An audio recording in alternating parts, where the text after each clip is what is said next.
being covering the length and depth of marketing. Thank you so much for joining us this morning on the 18th edition of the Marketing Conclave, presented to you by IAMAI and WebEngage with our innovation partner, Zapads. This year, the theme that we are representing is Foreseeing the Unforeseen, for the fact that the rate at which disruption is happening, future is becoming nothing but a series of now moments, and the preparation of future begins now. To set things into perspective and talk about IAMAI, the Internet and Mobile Association of India is a non-profit industry body that represents the entire spectrum of India's digital service business. IAMAI has over 450 plus Indian and multinational firms as members of sector-specific committees such as digital advertising, digital transformation, edutech, fintech, gaming, to name a few. If you have any questions about how you can get involved with IAMAI and its activities, please contact the IAMAI team, or you can visit the IAMAI desk right outside this hall. To actually give shape to an event of this scale, scope, complexity, there are a lot of partners that come together in conjunction and make sure we can turn an event into reality. And at this point, it's time to acknowledge those partners.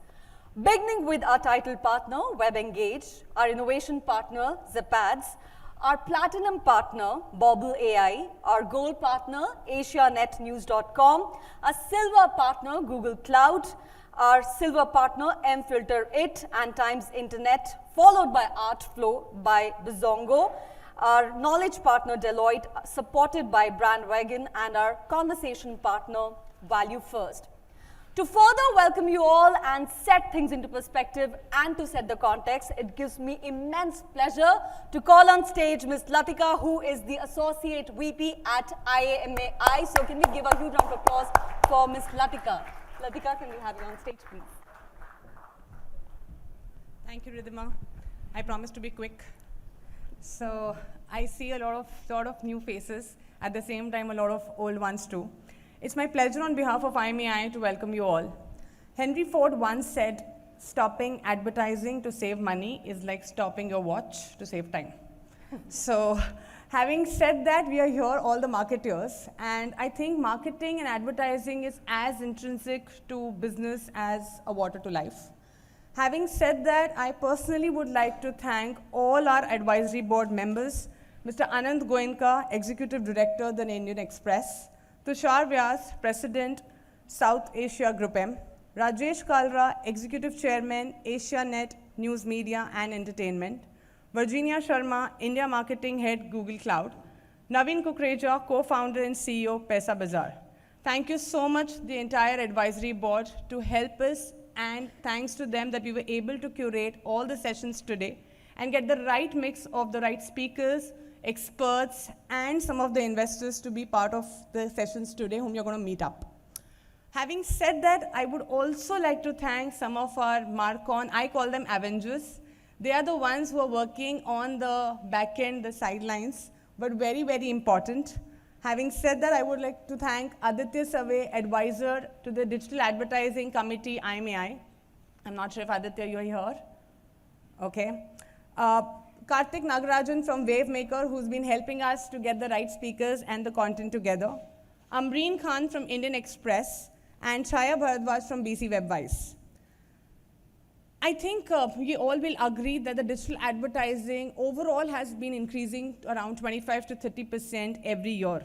Having said that, our advisory board members have helped to curate the right themes and sessions for today's Marketing Conclave, which are starting from Web3 to programmatic, metaverse, technologies, and content in marketing put together. I hope all of you have a great day, and I hope these sessions are worthwhile. Like I said, it's once again very, very great to have you all back post-COVID, physically meet all of you, and welcome once again. I'll hand over back to Ridhima. Thanks, Ridhima.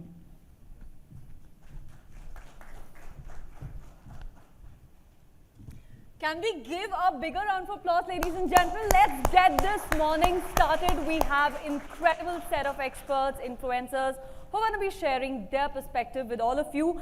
And to get and set the ball rolling, we have with us our first session, which is going to be across the realm of futuristic and experiential vision that in today's time revolves around the idea of metaverse.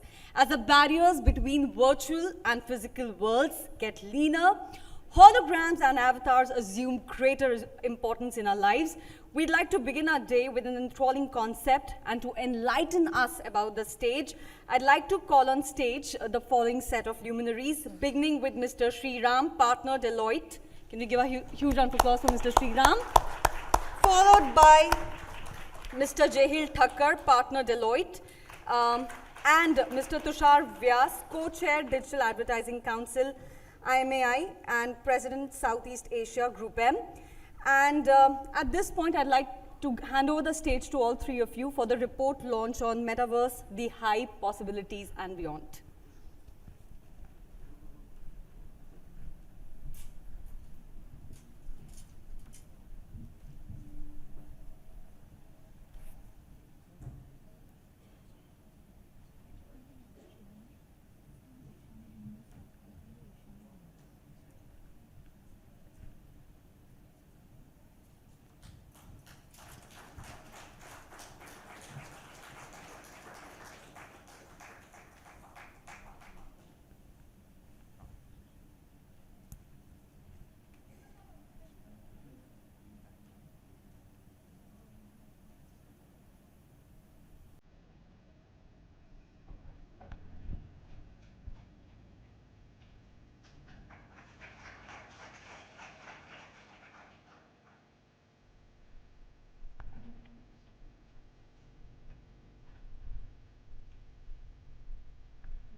Thank you.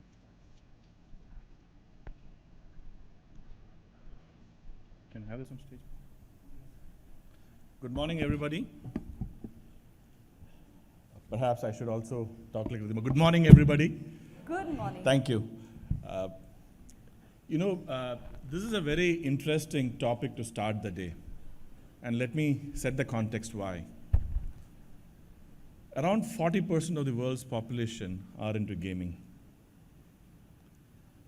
Close to 700, 800 million of them are in Asia. The generation Alpha and the generation Z, whom we call as digital natives and crypto natives, will soon have buying power, will soon start buying. And no guesses on where they are going to head to buy their favorite things. And if they are into gaming, and if they are into virtual world, if they are into immersive experiences, perhaps this is the place where they will head to in the next few years for all their buying decisions or all their consumer applications, so on and so forth. So this particular technology, what we call as Metaverse, is going to be the central point for advertisers and marketers in the years to come, is an initial hypothesis that we want to get in with. Now, what exactly is Metaverse? And before that, right, Oxford Word of the Year 2022 was goblin mode, right? You would have seen a lot of people talk about it. You know what was the Oxford Word of the Year 2022 number 2?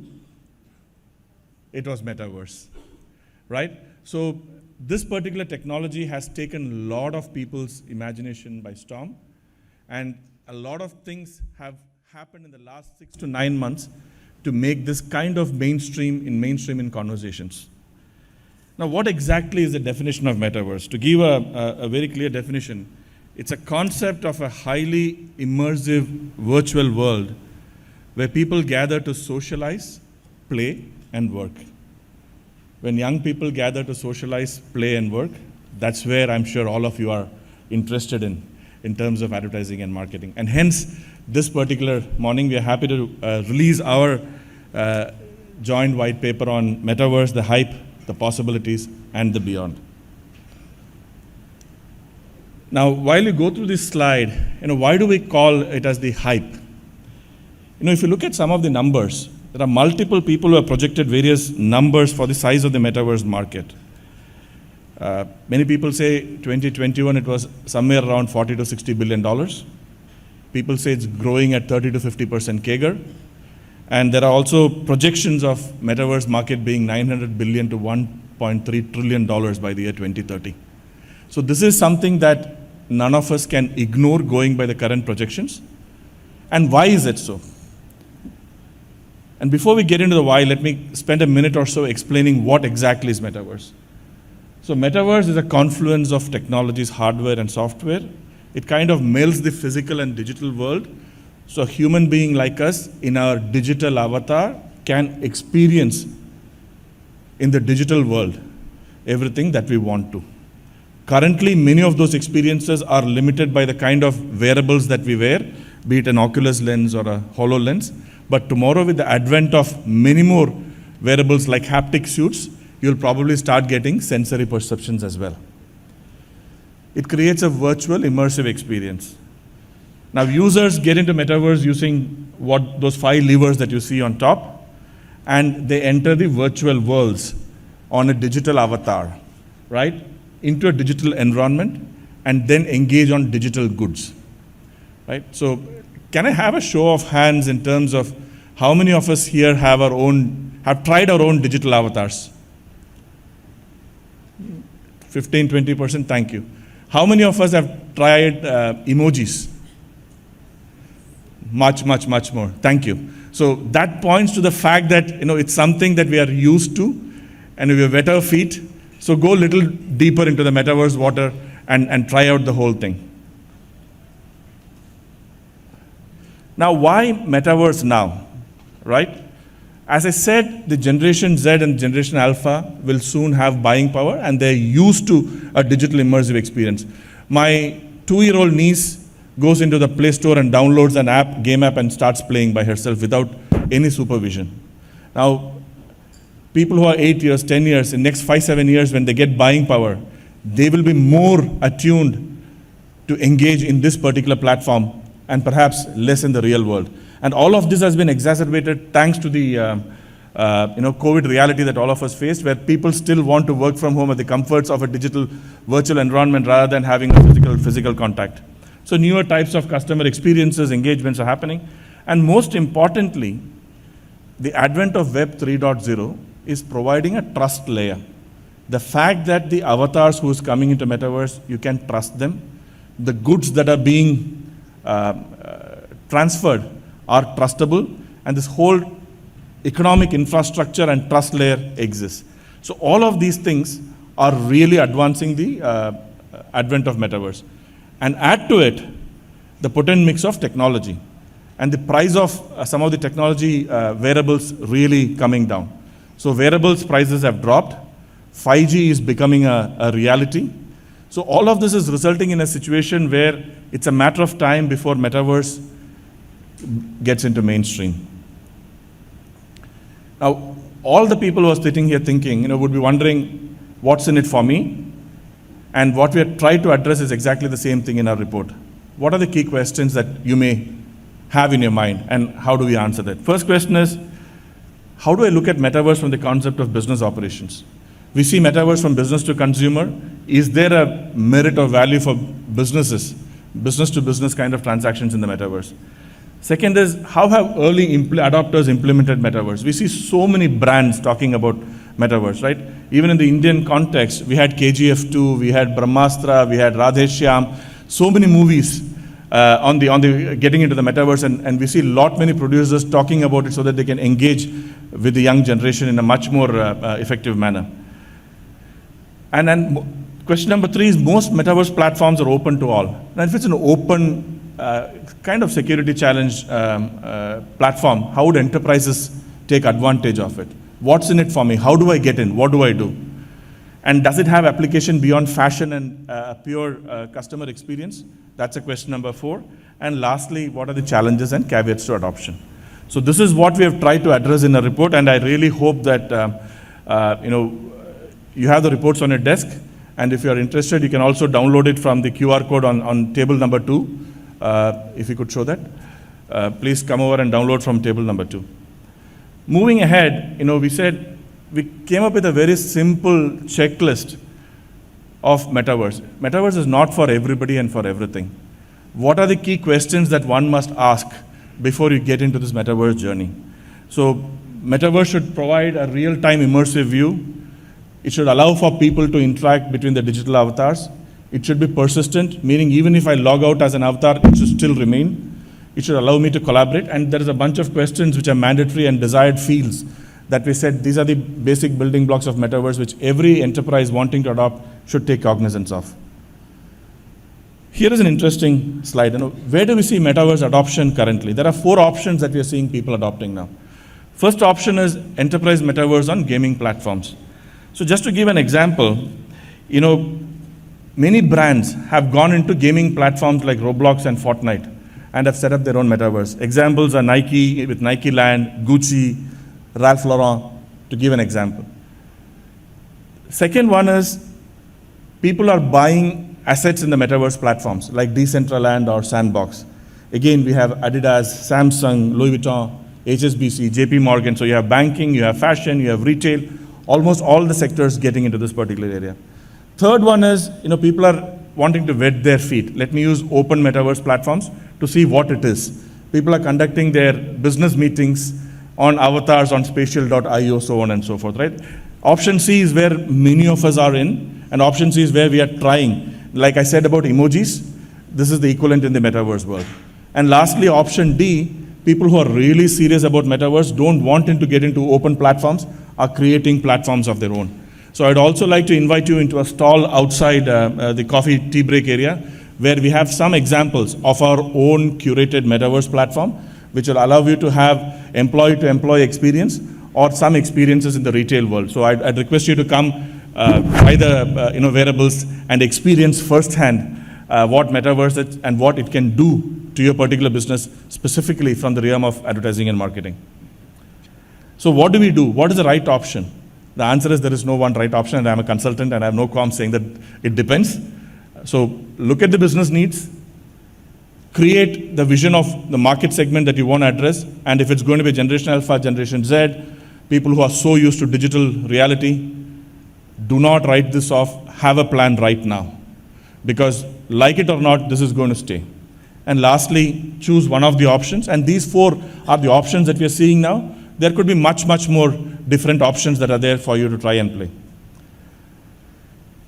Now, a lot of us are looking at Metaverse platforms as open Metaverse, meaning you have Decentraland or Roblox or Sandbox, where you can go in anonymous, your avatar is anonymous, there is no KYC, so to speak, right?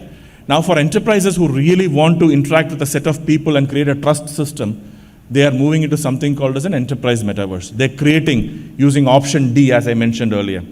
And there, the people are known, the system is trusted. You perhaps do not transact using cryptocurrency or NFTs. You transact perhaps in the next 2 or 3 quarters using e-retail rupee, which was announced a week and a half back. So all of those things are possible. Now, which are the use cases? On what you see on top right are the short-term adoption use cases that you see, and all of these are detailed in the report. 90% of them are business to consumer, where you see customer experience of acquisition to service. All the examples that I said, be it Gucci or Ralph Lauren or Samsung or HSBC or JP Morgan, all of them are in this B2C realm currently. But if you move into the business to business realm, the opportunities, the possibilities open up significantly. Let me give a simple example. If you are in a high equipment or high value equipment business, say oil and gas, and you want to train people on how to weld a high pressure gas line, you wouldn't train them on the real world, right? Because that's a highly professional, specialized, environment, safety, health, certified job. So companies are starting to create a digital twin of this and training people on that and gamifying that. So you perhaps have 3 lives while you're welding a high pressure gas line. You can die twice. Third time you die, you don't get the certificate. But in the real world, you only have 1 life. So people are using those kind of scenarios to get into the metaverse from a B2B perspective. Now, what are the possibilities? So what we've done in the report is we have detailed all the sectors and the possibilities here. So on the right side, we have collaborative design. All the fashion examples that we talked about, they are in the apparel design or building plans. So you can go, people who cannot, how do I say, you go into a large retail shop, you'll only find slim fit or neo fit. You don't find a typical normal fit or a classic fit. So if you want to really try out those on your avatar and figure out the size and fit, people are looking at Metaverse. For example, last week I heard Flipkart is trying to do something on the Metaverse for this kind of experience specifically. In terms of customer experience, cars and dealerships, to ensure that only the right set of people walk into the showroom on a dealer, to make sure that you're able to convert and not wasting time. People are pushing the potential buyers into a dealer-verse, so to speak, and only the serious players, the serious buyers, once they have experience, are moved into the real-world showroom. So from a virtual showroom as an entry point into a real-world showroom. Operations, there is a very interesting use case where all the interns for general surgery, and how many people can sit in an operation theater and watch a senior surgeon do a surgery? So people are now watching this surgery and moving around in the operation theater in real time when a surgery is happening and peeking into the organ and peeking into what is happening so that they can get that particular experience. So again, a business-to-business use case in operations. In terms of training and education is the use case I talked about. Lastly, it is about procurement. There are so many companies who are looking at reducing the cycle time of procurement in terms of you seeing the goods, you seeing the wares, you feeling it, you understanding it, negotiations, all of these are happening in the virtual world. So in summary, if I have to conclude, we find Metaverse starting with business to consumer, as all these brands that have taught us. We see a bigger possibility of Metaverse adoption for the enterprise in terms of business to business use cases. And most importantly, we see that the advent of Metaverse is really going to accelerate thanks to one, faster adoption of technology like 5G, prices of wearables coming down. And lastly, once the Generation Z, Generation Alpha, the digital native, crypto native people have the buying power, they would rather walk into the Metaverse for their buying decisions rather than into the real world. And COVID has only accelerated that. So I hope this is a particular area that all the advertisers and marketers in the room would really address so that you can capture not only the imagination of the young folks, but also their wallet share. And please feel free to walk into a booth to get a real experience of what Metaverse and what possibilities are. Thank you so much for your time. Good day.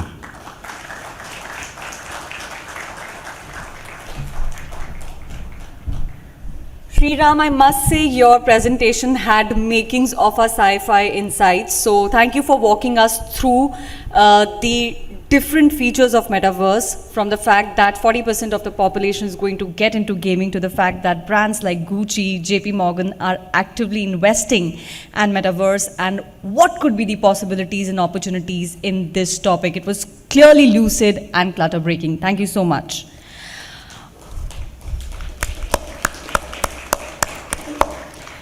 And at this point, I'd like to take a moment to actually acknowledge and thank our sponsors, beginning with a knowledge partner, Deloitte, a silver partner, Times Internet, and our innovation partner, Zapads. A big round of applause for our partners as well, ladies and gentlemen.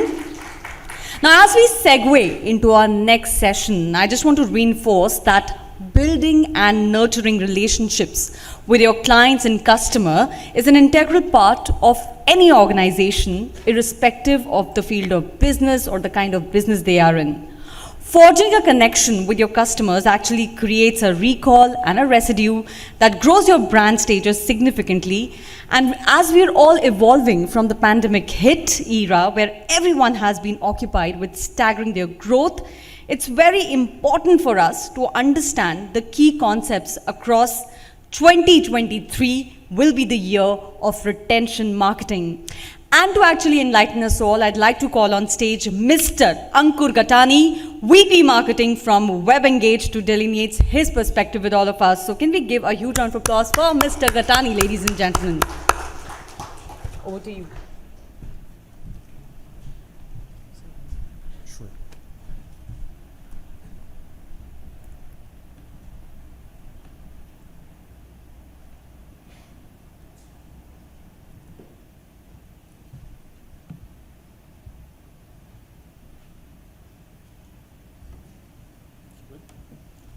Good morning, everyone. It's actually quite amazing as well as unnerving to see a full room of very intelligent and smart people at, 10 a.m. on a Mumbai morning on a Monday. So thank you so much for being here. It's actually quite exciting. So from a company called WebEngage, we're in the space of marketing automation. For those of you who haven't heard about us, basically the reason you get a lot of those messages from brands trying to chase you once you've been to their platform, haven't completed a transaction, or you have, but you haven't done a second one. Right, so we feel that it's an interesting time to be in the industry thanks to the fact that there's been an insane amount of growth in the digital ecosystem. A lot of it is still to be figured out as we go along. And I just wanted to seed some thoughts on why this is going to be a big item on your agenda as we go along through this year. Yeah. So I think the word is pretty commonly heard across most of the pink papers. I think I'm not literally referring to the weather in Mumbai, which has also been the coldest in a while, but the fact that the funding ecosystem is a lot more cautious than it was. Now, in that parlance, it's called the winter, which then means that the ease of access to money and the way money was being spent on driving growth is not the same anymore. And if that is the reality, then people have to turn to thoughts which are around profitability, around sustainability, around long-term plays. Yeah. So that's where the reality check has hit a lot of brands now, that you can't possibly keep acquiring your way to growth, and that's where it's the new mindset which people have to go through. And the ecosystem needs to be readier for the next step, which is what we believe is retention-led growth. The number of brands that have been born, whether you're a large company or a small one, it's the reality that consumers have a lot more choice than they had before. It's not anybody's guess that today if I'm using a particular brand of shoes or shampoo or shirts or even cars, I will remain stuck with them out of force of habit. That's not going to happen. Which then means that whenever you're trying out your digital strategy or announcing a new range of products or even just launching your market online, just acquiring a customer once will not be enough to say that this is going to be the case forever. He will not necessarily come back to you. About 80% of those customers don't actually come back, right? And I just wanted to make sure this is a little visual in nature so that the point is driven home better. And of course, easy to remember, right? I wish this could have been done practically, but turns out at an internet event, we don't seem to have connectivity, which means I'm just going to do a show of hands conversation. So don't worry about your cell phones here. Just tell me, from your own perspective, people who think the correlation between user retention and an enduring business is really strong, could you just have a show of hands here? Okay, that seems to be bordering about 25 to 30%. I'm hoping by the end of this conversation, the number looks different. And you would see a very, very strong correlation between not necessarily delivering / marketing to users, but at least watching your user retention numbers. Because people in the mobile app ecosystem, I've seen a lot of them obsess over their D1s and D7s, but I still see a lot of companies across a lot of shapes and sizes still thinking of this as a small problem in one little corner. Yeah? Once again, my love for visuals. I'm sure all of you are familiar with the story of two cats who are battling over a piece of bread. In this case, it's a cake, which they wanted to split into half, but they could not do a good job at that, which meant that there was somebody else constantly taking a little bit out of it. Now, I don't want to take names here, but obviously, when you're getting into a bidding war with your competitors on an internet platform, you know who wins out of these bids, right? The house almost always wins. So that's where, if you eventually were to use this as a strategy where capital is your moat and you want to outlast the competition by bidding higher and higher, it's eventually going to self-destruct. That's where one more graphic and one more visual, again to deliver the point home, that when we work with a lot of startups and where we see a lot of people struggling and going wrong in their journeys, is where they make choices which are driven not necessarily by long-term sustainability. We see choices made by very expedient, quick wins, kind of lower hanging fruits kind of mindset. And that's not necessarily the best way of building a business. What we feel across the whole startup success ecosystem, and I could also take this to initiatives from the old economy trying to enter the e-commerce or tech-first kind of initiatives. What you know for sure is how to deploy capital on acquiring customers. And that you could scale that up to a certain level by increasing your bids.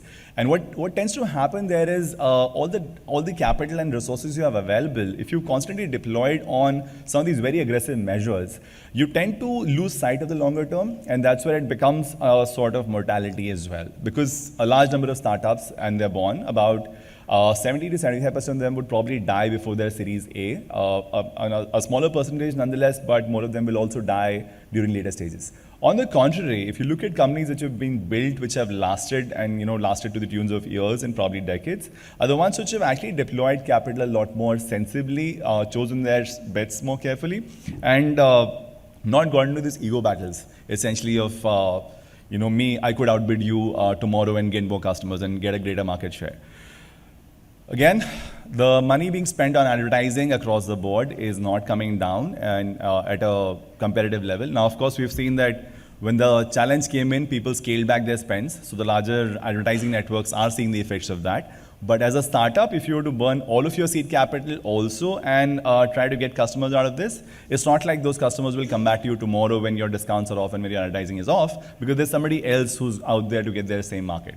Which means all the emphasis you need to place on your first-party data, which is the customers that you have acquired, has to be looked at a lot more seriously than probably most people are used to. So 2022 that way was a bit of a reminder. So this is a picture captured at my campus in Powai at IIT Bombay. So I was really fond of cycling around that campus, and this time when I visited after a while, all the cycles that were there were in a mountain of heap. And we've seen the reality across all the different companies having to lay off people, having to shut down, having to downsize, or the repeated word, right? The renewed focus on profitability. Now, why did this come to be where it is anyone's guess. It's pretty straightforward. There was an aggressive growth path expected thanks to COVID across several industries. We've seen education take a real great leap. But in all that growth, a lot of these customers who've come into this ecosystem for the first time, who've made their first digital transaction, their first OTT subscription, are not the people who will end up doing it again and again and again, so simply. Unless you do an effective job on finding out the profitable segments and finding out the customer who will continue to behave in that fashion, you will end up losing most of them. And in that sense, the trouble is services like this bicycle business, which is actually a good service for a bunch of people, ends up also having a problem eventually, right? Because you scaled up a little faster than you should have, while your category did not expand as fast. And I see that as the truth of a lot of categories. For example, the Q-commerce, the convenience factor itself of that 10-minute delivery was a great pitch in that sense, but you also have discounts on top of it. Now, you will end up attracting a lot of people who are not willing to pay for convenience, but are coming in for the discount part of things. And tomorrow, if you were to take away those discounts, what you're left with essentially is a bunch of people who are only there for the convenience. And which actually was a sensible business to go after, right, if you think about it. But what will happen, unfortunately, is all of us consumers who like that quick commerce will also see that service go down the drain, perhaps. And I hope that doesn't happen, because they'll probably go overboard with expanding to newer categories, newer geographies, newer people, and end up hitting a dead end, right? Anybody, in terms of, while I spoke about sustainable business, I would also have a very quick sense on how do you link retention to profitability. Anybody here feels this is a strong relationship? Can I have a quick show of hands? Okay, that sounds almost the same as the previous, slightly more. So the way if you look at quick math, and a term that most internet marketers are very familiar with, is a ROAS term, right? And when I say ROAS, this is return on ad spend. So if you're looking at 4x, you're talking about 25% of your revenue spent on your advertising. It's as simple a math as that. Now, what retention does for you is get you a bunch of people back coming into your platform without spending those advertising dollars. So, very basic level math, probably from high school. If you look at blended averages, how all the people who are coming in without ad spend will actually improve your ROAS over a period of time. And that's the people who will come in probably clicking your emails, remembering your brand name, typing in directly, coming from content that you produce for organic sources, and all of those channels. And if you can continuously increase the share of such customers in your play, your ROAS can go from 4x to 6x. And if your ROAS goes from 4x to 6x, that translates into your ad spend going from 25% to 15%. And that essentially means 10% extra contribution towards your bottom line. So the linkage is very clear, very 100%. Anybody who's trying to do meaningful business digitally should factor this that, okay, if you have to really work on your ROAS, you have to make sure you do everything you can to get your new customers back into being repeat customers. So, one of the lessons, and in fact, a few of them probably as I cover, and this has been the last few years of our observation, including conversations we've had with investors, including the journeys of several startups we've seen, and in fact, of even larger organizations which have tried to go through digital transformation, we've seen that there's a certain degree of optimism which ends up making these judgment calls that you are expanding teams, you're expanding into new segments and geographies, and the whole concept of product market fit, essentially, that are you able to acquire customers for a good price, and are they coming back to you and ultimately delivering greater value? That concept seems to be left behind in the conversation. And that's where it's something that is a stark reminder for this year. 2023, we're hoping and actually quite optimistic on that one, will be a stark reminder for a lot of people to start thinking about it a little more lean, a little more focused on the long-term plays. It sometimes tends to get mixed up with bravado, sometimes with ego battles and fear-fueled games that I'm going to miss out on some large wave if I don't do this right now. If I stop growing right now, I'll probably not be able to raise my next round of funding. But if you hear the founders which have been around long enough, you'll actually think this is probably not the first time the funding has gone dry. They've seen this happen before. It's probably going to come back with a boom, and it's also going to go back. But that's where the adulting kind of comes in. That's where the men grow from boys. And that's when you now know that this is the nature of business, and maybe I should build my business a little more carefully and differently. The whole thought process on go big and go home, I think that's been eulogized and made popular by most of the media houses as well. And we've turned these guys into heroes which have taken these large bets. But I'm somehow a bigger fan of a lot of relatively smaller but sustainable and long-term businesses, because as a founder, you're not chasing necessarily just the valuation. You might also be chasing a path which is, let's say, less risky but also more sustainable and long-term. So we do hope that the whole ego battles between companies and chasing the monkey's part of the bread does not continue here, stay anymore. We've anyway seen spends on advertising networks come down significantly. So should automatically mean more focus on getting more business from existing customers. Yeah, so real value creation has to be a lot more important than valuation. Innovation and efforts around that to make sure your product is differentiated, your consumer insights are stronger, has to be a lot more emphasized than outbidding competition. And of course, to conclude my note, a retention-led growth has to be a lot more important than acquisition-led growth. So of course, I am here from WebEngage and we have a booth outside. I didn't mean to kind of make a sales pitch to all of you guys, but at least you know now that WebEngage is a company that helps you with retaining your users better. So you need to know how we go about this, how we consolidate your data, how we work with the best of brands like the Adanis and the Make My Trips and the Yatras of the world to make their user engagement much better. You're welcome to drop by and talk to our team outside. Thank you so much, everyone. I hope it does now reflect us a little higher in your priorities, 2023. Thank you so much.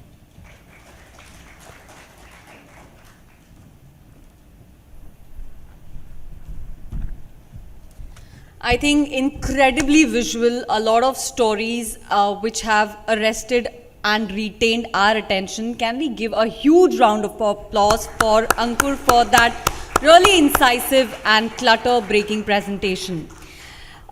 Ladies and gentlemen, I just want to reinforce at this point that we'll be shortly starting our next set of panel discussion, which is in and across the aspects of influencer marketing, marketing without marketing. So it will take some time, but before that, I want to acknowledge our title partner, WebEngage, our gold partner, Asianet News, and our platinum partner, Bobble AI. And we have got a lot of parallel conversations and presentation happening in concurrent halls. So this is track A, which is talking about marketing in 2023. In hall B, we have technology for marketing. And in hall C, we have a phenomenal spread of workshops happening. And in hall D, we are actually unfolding a masterclass. Now, for you to get access to all the incredible agenda, on your card, which is in front of you, on the other side, you'll see there's a Q card. There's a QR code, not Q card, QR code. All you have to do is access that QR code and you will get complete access to all the agenda, to all the conversations, to the presenters, experts who are joining us this morning to share their perspectives. So we'll just wait for 2 to 3 minutes more, and then we'll start with our third set of panel discussion, which is going to be on the realm and aspect of influencer marketing. It's going to be incredible. We've got people from Google and many phenomenal organizations come here and share their point of view on that. So I request you to stay tuned and be in the hall as we come on the other side. Thank you very much.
Keyboard, the highest rated keyboard app on the app stores. Let's find out. You can share stickers with your very own face and any custom message. Have a big laugh or scare with big anger. Well, Bobble gives you big emojis.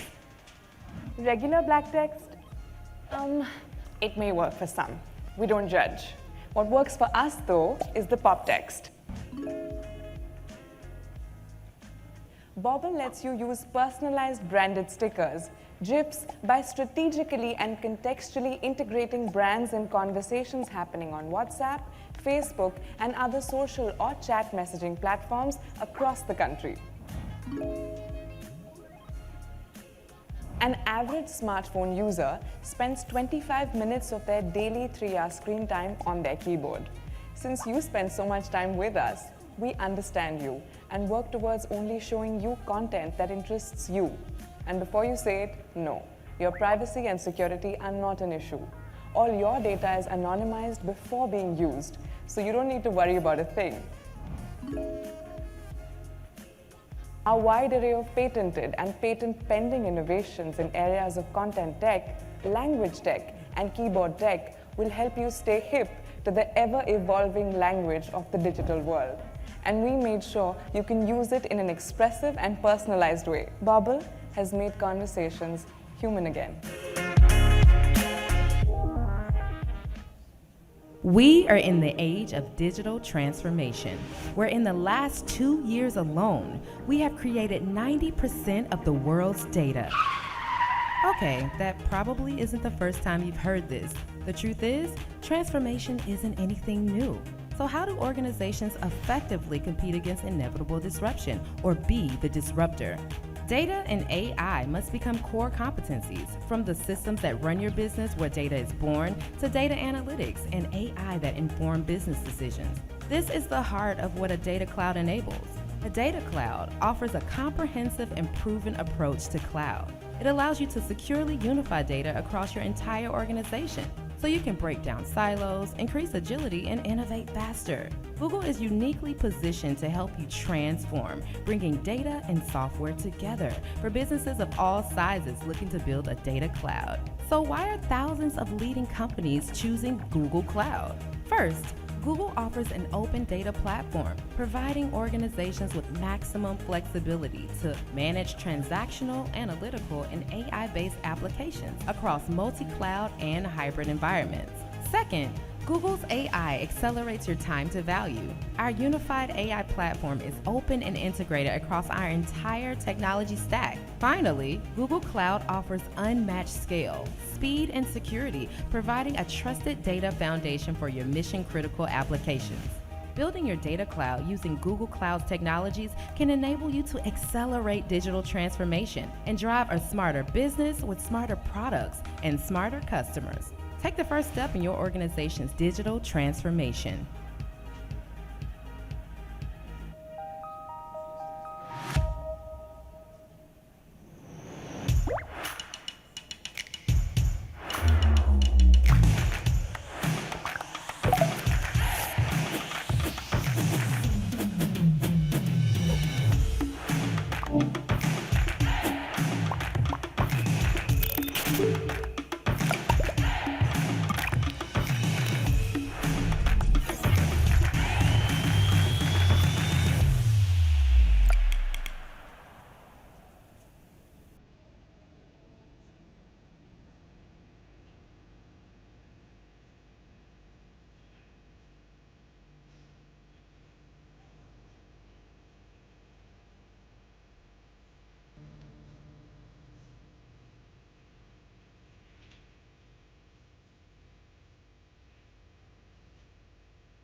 All right, ladies and gentlemen, welcome back. We are at the 18th Marketing Conclave, where we are discussing different facets of marketing, advertising. Since the onset of this morning, we have already covered the different pivots of Metaverse, then transitioning into retention marketing. And now it's time to talk about that aspect of marketing that has really influenced the way today's customer makes their buying decision, which is the incredible amount of validation they get if they see their favorite influencer kind of endorsing a brand story about a brand, about a product that they recognize with. We're talking about influencer marketing. And the topic of this panel discussion is going to be marketing without marketing, how the influencers market is growing rapidly, considering the fact that in India alone we have more than 105,000 kind of influencers.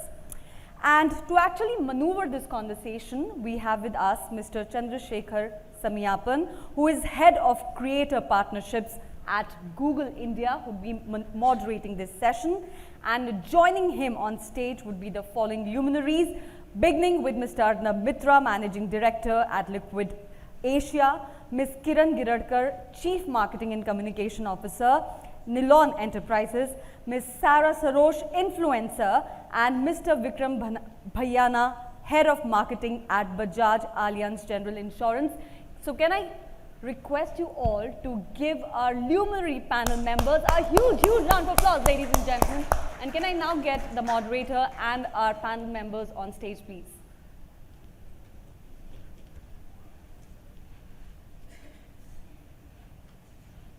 Chandrasekhar? Hi.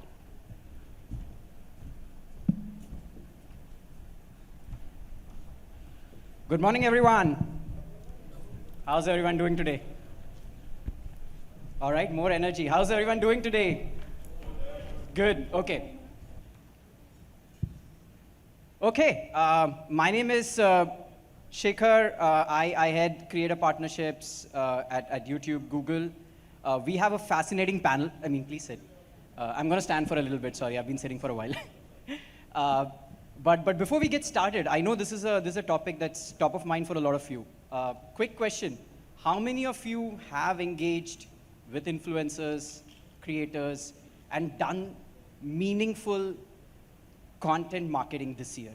Show of hands, please. Just 1, 2.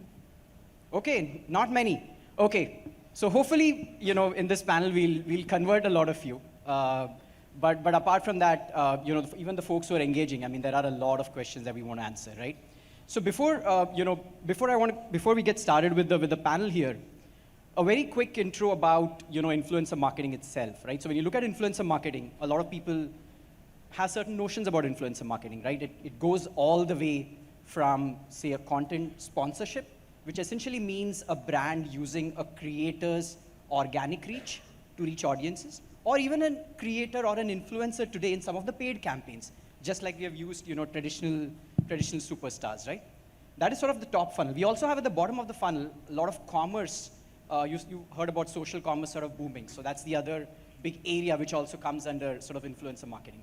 And the third piece is we also use a lot of users, which is user-funded, a lot of activities where you use your users to advocate for your product and stuff like that, and to spread the messaging. But if you look at the influencer marketing overall, globally, that's a $10 billion market, right? It's amazing the size of this market, right? And growing to about 15 to 20 billion by 2025. And all of this is because of the explosion that we have seen on the content side and on the creator side, and naturally brands leaning in and spending more money on sort of content marketing, right? And we've seen activities right from top of the funnel to bottom of the funnel, like I said. The interesting thing on the creator ecosystem, and we heard some stat that was said, just on YouTube, we have over 6,000 creators who have 1 million plus subscribers. So it's an incredible explosion and sort of accelerated with COVID. And the other interesting bit, and we'll talk a lot about that, and we have Sarah here as a creator, is the formats that we have, right? So it's no longer, just the long form content. We have mobile first. We have podcast, which is audio only, right? And we have mobile first sort of formats as well. So there's a plethora of formats that sort of exist, and that's the interesting part that we want to chat about. Okay, with that very quick context on the topic, we have marketing without marketing. I like the title, and how sort of influencers market is growing overall, right?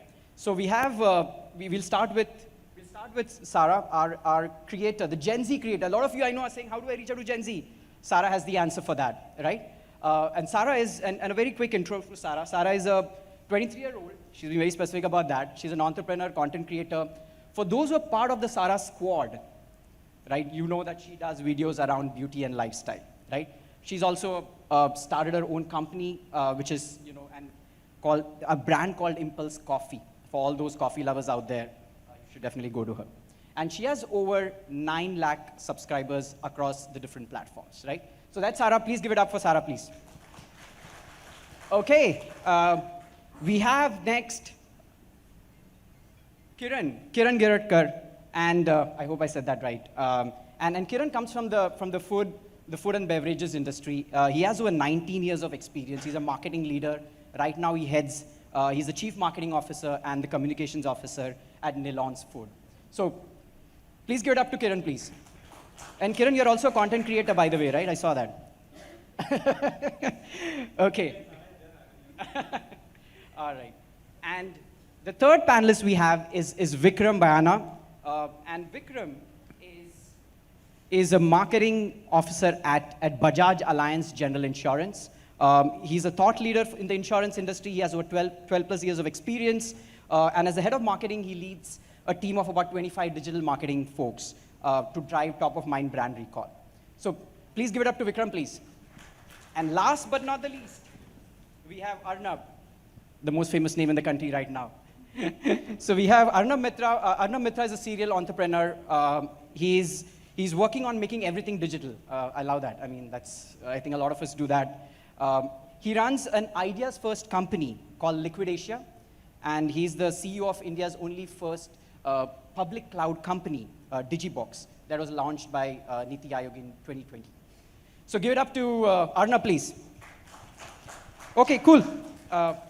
Shall we get started with the panel?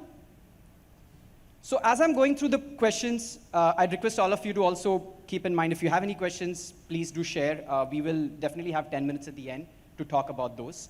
But I'll start with some of my early questions. So I'll start with Sarah first. I know she's the only creator, or second to Kiran, I must say. I just want to hear your thoughts on, we spoke a lot about how, the content ecosystem is exploding, right? What do you see are the key trends that are playing out right now from a content creation landscape perspective?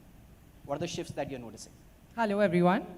Thank you so much for the introduction. And when it comes to trends shifting, I've been here for 7 years. So I've seen the landscape of content creation shift from being just us speaking to our audience, sharing our viewpoints, and them listening and relating to us, to now it being very fast, trendy.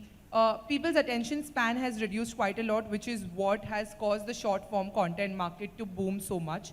I strongly still believe that, there is a mix of both that is important to be able to garner the attention of our audience. Because if we are just creating short form content, we are here for a shorter time. They scroll through our feed, they might see a product or two, they might see our face and remember, okay, I've seen this person on the internet, but I don't know who this person is.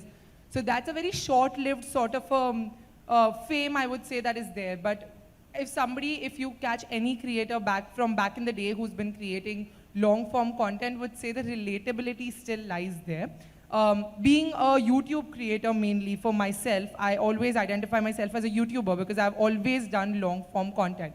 It's only lately that, Instagram Reels picked up when TikTok was banned, and now Shorts is also a multi-feature platform that YouTube is offering. I try and experiment with all different forms of content, but I think the major shift in trend now is that people want to consume shorter, faster content. Even if it's in the horizontal landscape, the attention span of the audience is not more than 12 minutes at the maximum, what I have noticed through my analytics. When it comes to a longer video also. And that also I'm saying if it's a vlog, if it's a lifestyle moving sort of a video where I'm here 1 minute, there the next, and in the third place in the third minute. I cannot be sitting in one place and talking for 5 minutes and people are not going to listen. So that's the main shift that we've seen, because previously we could sit for 40 minutes in one setup and people would listen for 40 odd minutes and just enjoy that, leisure time that people would play YouTube. That's not the case anymore. So that's the major shift, and I think hassle that we are facing as creators. Yeah, we're seeing, I think, just to sort of summarize that, we are seeing the T20 equivalent in the content world. Now, whether test exists or will coexist, I think that's a question that all of us are grappling with, but definitely we are at the cusp of that change right now. Thanks, Sarah. Arnab, I'll come to you. I know you, through your agency, Liquidatia, you worked with multiple brands, and you've run several campaigns for them. How are brands sort of thinking of, how do I allocate my media spends versus, content marketing spends? And are you seeing any shifts, any changes, particularly post-COVID? Yeah, I think, firstly, good morning, everybody. Thank you so much for having me here. I think, you spoke about test and T20. I think it's not even T20, it's T10, right? So I think it's just catching up fast, and to Sarah's point, absolutely right. 12 minutes, I think you're really positive, but I think it's less than 3. But yeah, so I think what we are seeing currently is, in fact, Kiran wrote a very interesting post on LinkedIn, and guys, he's a fantastic creator actually. He said there's a difference between creators and influencers, right? And somewhere they're, kind of intertwining. Some people like Sarah are creators and influencers both. A lot of people are just creators and influencers. So I think what brands have also realized that there are creators and there are influencers, right? And I think the entire marketing budget is therefore is also split somewhere in the chief marketing officer's mind.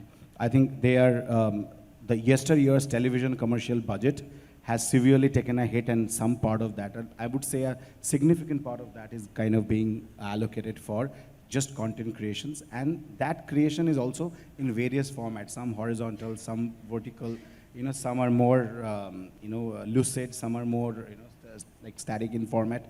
But I think that piece and then the entire influencer piece are very different, because influencers are treated as media vehicles. I think very clearly it is like, here is an opportunity for me to connect with an audience, and then the measurements are similar. It's the engagement rate, is it the like, share, repost, etc. But the content piece, on the other hand, is very differently treated. So I think somewhat what I'm seeing with some of the brands that we handle, I think the brands have very clearly identified this, and as an agency as well, we are kind of putting them in 2 different buckets. One is a creators bucket and one is a media vehicle, where there is a new part got added, which is influencer reach. Yeah, no, exciting. I think the one big thing just want to tease out was how brands are now becoming influencers themselves. We get a lot of requests in terms of how can I work as a Sara Sarosh? How can I be a creator like herself? And this is brand being, because brands can also be personified. And we're seeing a lot of activity around that on building organic traction. So great points there. I'll come to Vikram.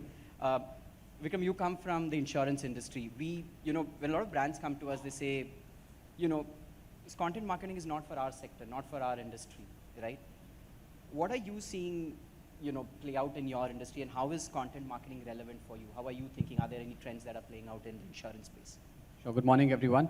By virtue of being an insurer, I'll have to give you two examples for you to really understand what I'm saying, because by de facto as a product, not many people understand that. So bear with me a little bit, please. So at Bajaj Allianz General Insurance Company, BAGIC, how we call it, I'll share two examples. We are very clear that insurance is a conversational sale. Only if you talk about it, it sells.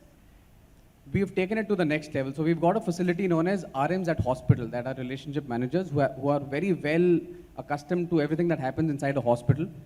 God forbid if somebody has to get admitted, these people get in touch with you. They'll get you the right doctor, the right room, the right amenities that you need in a hospital. They'll keep meeting you during your stay at the hospital. And during the discharge, they'll make sure they'll do all the work behind the scenes. And at the end of it, get a document to you, you sign it, and it's cashless, and you walk out. Now the beauty here is I'm using my RMs as content creators and the end consumer as an influencer, because then if a consumer is happy, they take a testimonial on the spot. I'm not running after the fact that we need influencers who are working as influencers. We're using real life people out there who are using our products and services as influencers, and content creators as our own employees, because they identify the right consumer. Not everyone's going to be happy with you, right? You can't take everyone's testimonial. It could be a good or a bad one. You have to pick the right one and get it to you. My second example is, let's say if I come and tell you that if you have a BAGIC motor policy, and God forbid you meet with an accident, we'll be there by your side. Now that's actually fooling you, because by virtue of insurance, I have to be there when you really are down and out. But versus if I tell you that if, God forbid, something like this happens, step out, use our Caring Leos app, click photos of the dented part, upload it. In 20 minutes, you get the money for the claim. Now you fix your car, you go out clubbing, that's up to you. We don't question you on that. Now when I talk like this, the user himself, and we've got so many testimonials where they actually send us a video saying that, this really works, it's not a marketing gimmick. Now, what are we doing very smartly here is we are creating a facility and talking about it where the end consumer himself or herself are giving us testimonials. So they by de facto become content creators and influencers for us. So when people say that it isn't for an industry, it's for every industry, it's how you use it to your benefit. Some use influencers and it works brilliantly for them. For the product that we have, it's so complex that if I get a very famous name, they may not even know what insurance is. Then I'm fooling my system and the end consumer, because I'm selling something through them which even they don't know. And hence we focus on our customers and our employees, because they would know insurance the best. I hope that answers. No, Vikram, I think that's super insightful. And I think it's the point that we were trying to make earlier of the broad definition of what influencer and content marketing is. He spoke about employees, he spoke about end users, and they are all influencers for your brand, right? So super insightful.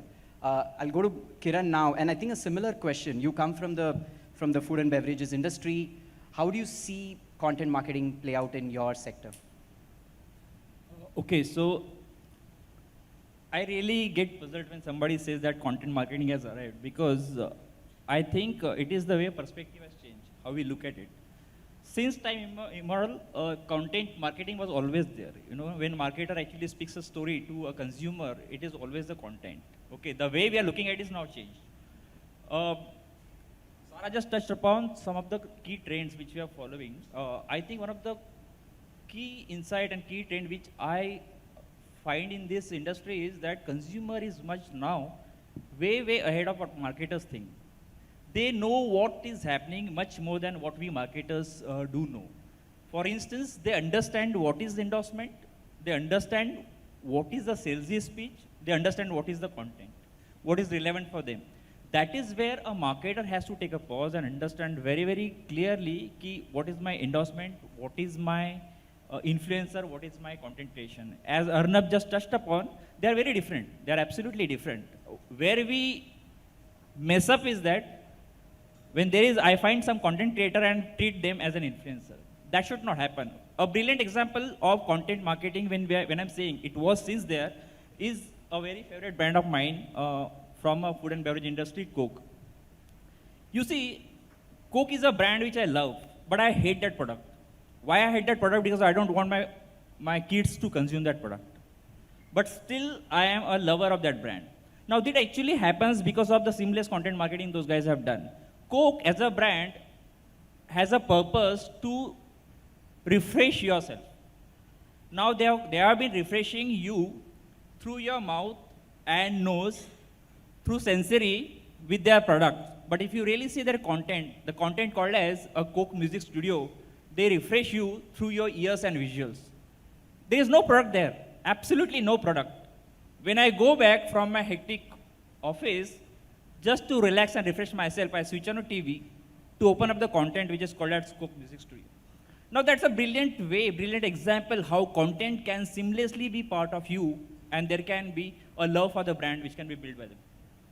So coming to the age now, as we all agree, my problem is if I know who is the creator, who is the influencer. For example, influencer is somebody who should not sell you a product. The moment he picks the product in his hand and sells you, he becomes the endorser. And consumer knows that this is the advertising. If as a marketer, you understand this is not the influencer. Influencer is somebody who might be using your product which is kept somewhere. And you know that because you follow his lifestyle, you try to second guess that this must be a product he must be using. And that is where the credibility comes into picture. So as a marketer, if you can really cross-check the credibility of your content, then you have done it. So that's my 2 points on this. Sorry, I must have taken a long time. No, very insightful. I think a few points that I personally caught. One is association. I think association with properties, and we do actually work with a lot of brands, and I think the Coke Studio is a fantastic example. A lot of us here probably love that as well, and sort of become synonymous with the brand itself. And the other one is just leveraging the organic credibility of the influencer. If you make it a more paid, a forced association, it automatically loses the whole value. So I think that's a point well made. I want to come to Arnab actually, and the conversation we have with a lot of brands, a lot of the digital first brands are a lot more open in terms of having content marketing conversations. But some of the established brands still have a lot of reservations in terms of my brand tonality. How is that gonna augur well if I get an influencer, if I do content marketing? And I want to get Arnab your thoughts in terms of how content marketing is relevant from a new age brand to an established brand, for brands who've been here for many years. How can marketeers sort of play out content marketing irrespective of the life cycle of the brand? See, last time you told me not to speak too much, but you're asking me questions, so I have to answer that. You have to now. So there's the first time he told me that, okay, I hope this Arnab doesn't speak as much as the other Arnab. I said, no, it doesn't. But now he's asking me questions. But yeah, I think somewhere I agree with Kiran. I think nothing has really changed. I think this has been this way, just the new format. I think one thing that he spoke about, that content marketing has been there. I think when people say it has arrived, it is because Kiran, it has kind of become more democratized. I think everybody is a content creator right now, right? So I think the brands actually realize that, right? But having said that, what I'm realizing is the established players and the new brands, and we happen to, if I can take my team members also here. So we work with a Parlay, and we work with another brand called Vega, and one is a very established brand, and one is like a new age consumer product brand.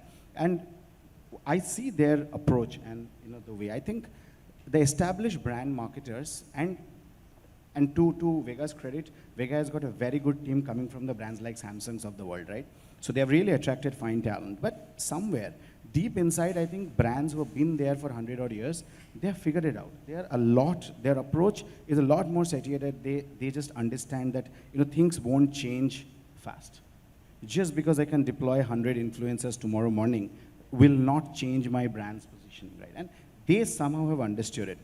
The new age brands, I see a lot more transactional. So I think they are expecting influencers to become sellers. Yesteryear, there used to be this term which I don't hear that much called prosumers, right? There are consumers and then there are prosumers. I think a consumer who's pro my product is my prosumer. I think somewhere the influencers have kind of moved to, are becoming that prosumers, or they're paid to act like a prosumer, which I think, I don't see it change much. I mean, I don't see it making the brand's positioning change much. So to me, and there are a lot of influencer marketing companies and Sarah herself, but I think it still needs the same rigor and same kind of focus and time for anything to work. So I think that's a change I see. Yeah, no, point well made. And I'm going to actually accelerate a little bit. The counter is running fast. So I'll come to Vikram. I know we talk about the full funnel marketing. A lot of creators have been used from a top of funnel campaign perspective, but we are also seeing the advent of sort of social commerce, the offline to online, the online to offline, sorry, kind of campaigns as well, where influencers are being employed. So in this full funnel marketing kind of a campaign strategy, how do you see sort of content marketing work out? What are the nuances there across the funnel? Got it. So the good thing is that the end consumers become very, very intelligent now. So they don't want to see a separate campaign for awareness, a separate campaign for consideration, and a separate campaign for conversion.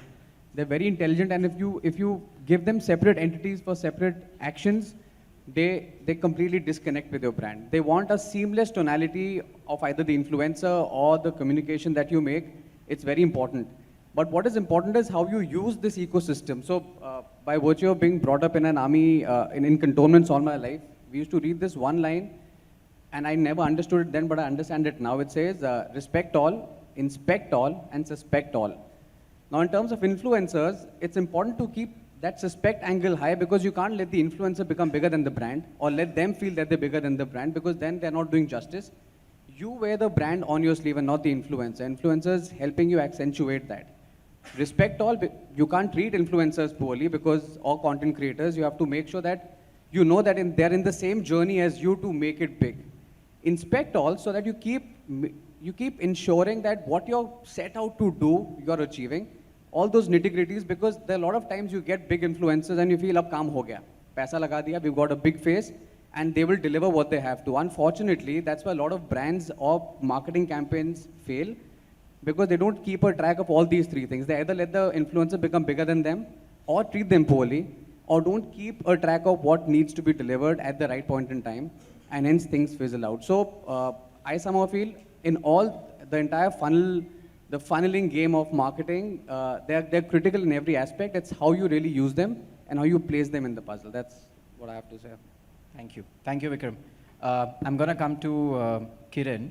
I know we talk a lot about scalability of sort of content marketing campaigns. And for folks who've done this, they know that scalability sometimes becomes a challenge. Have you seen or done yourself in terms of how brands have solved this problem of scalability? Any insights, experiences you can share here? So, yeah, I think somehow the industry is leveraging that in a very, very different context. More often than not, they are just trying to throw some coupon codes to generate sales or get more followers. That's how is the trend is something looking like. We have looked upon that opportunity in a very different way. We have seen on social media pages the interaction. Thankfully, in a food industry, there is lots of talent in India. Everybody brings in a very, very unique flavor and taste from the geographies of India. We have leveraged that to make them potential R&D for us. At Nilons, what happens is achar or the pickle is such a product which is very unique to unique regions. So if you really explore India, there will be 1,000 achars. So what we cater right now through our product portfolio is only a standard achar, but we have understood these conversations happening. And we leverage that with one contest, which is called as Pair Achar or Mocha. Now this is like a giving entrepreneurship opportunity to them. You send your entries from your regions. We will select the best one, and we will mass manufacture it and sell it, and you will be given the proceeds of it. Now what is happening with this, there is lots of content being generated. Now, I have done lots of influencer campaigns what I could get is number of followers, but I could never get sales. When I have seen these 16 women from different parts of country, they are selling a sprout kacha. You might have never heard about it. They are selling gatte kacha. They are selling drumstick kacha, so on and so forth. They don't give me followers, but they give me sales. Because when they speak to their community and people, they are so credible. They don't have 1 million followers. They don't have even 5,000 followers. But the people whom they speak to, they are so genuine, they are so credible. They are giving me sales, and they are at the drop of hat, they are ready to sell my products. वो मुझे बोलते हैं, sir 4 cases खत्म हो गए, मुझे भेज दो.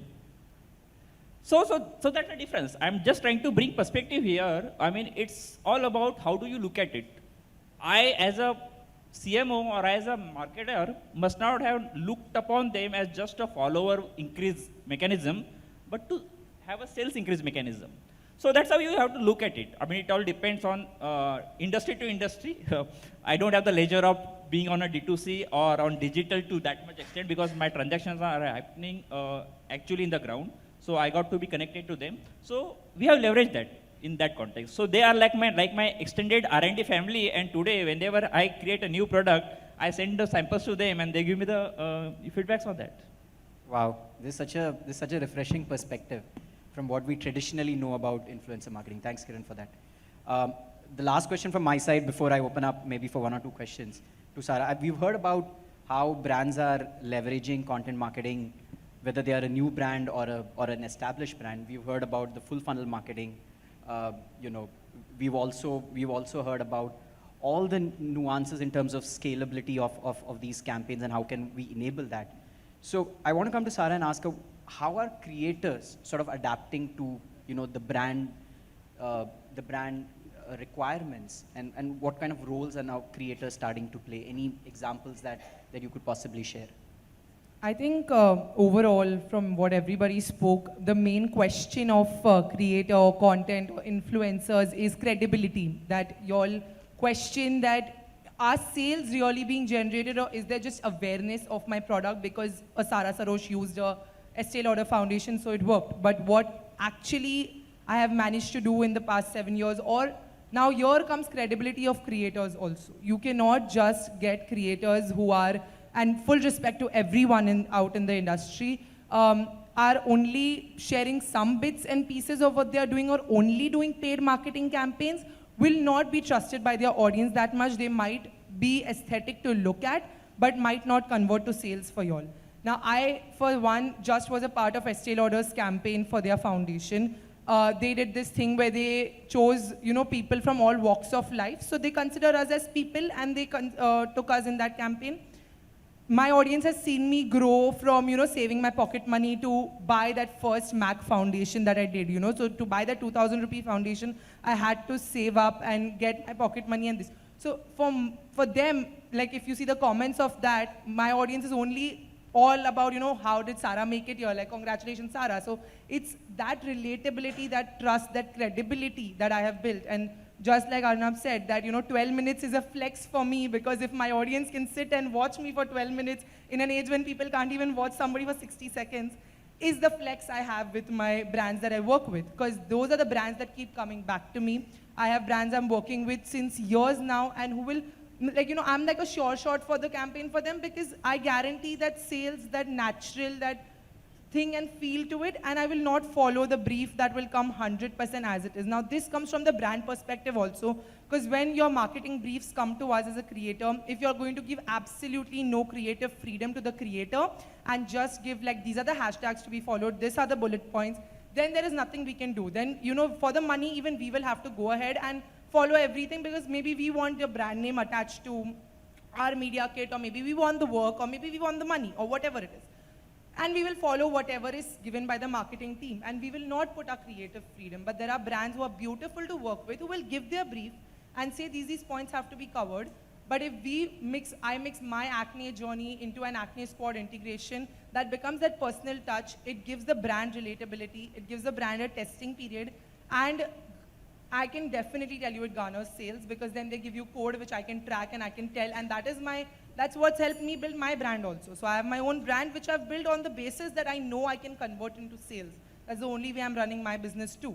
So the credibility and everything comes from both ways. You know, you have to give creative freedom to the creator, and you have to allow them that marketing right, because we have also been here for a while and we know what we are doing. So yeah. No, that was a very passionate talk there. But yeah, I think very relevant, and we sort of, you know, as YouTube, we come into some of these conversations as well, where we, you know, the creators come and say, I know my community better than anybody else, right? And I think the point Sarah is saying, you know, they need to have that creative freedom to do justice to the campaign and ultimately deliver to the results that you are aspiring to. I know time's up. Can we take one question? Is that possible? Okay, one question, yeah. The gentleman there.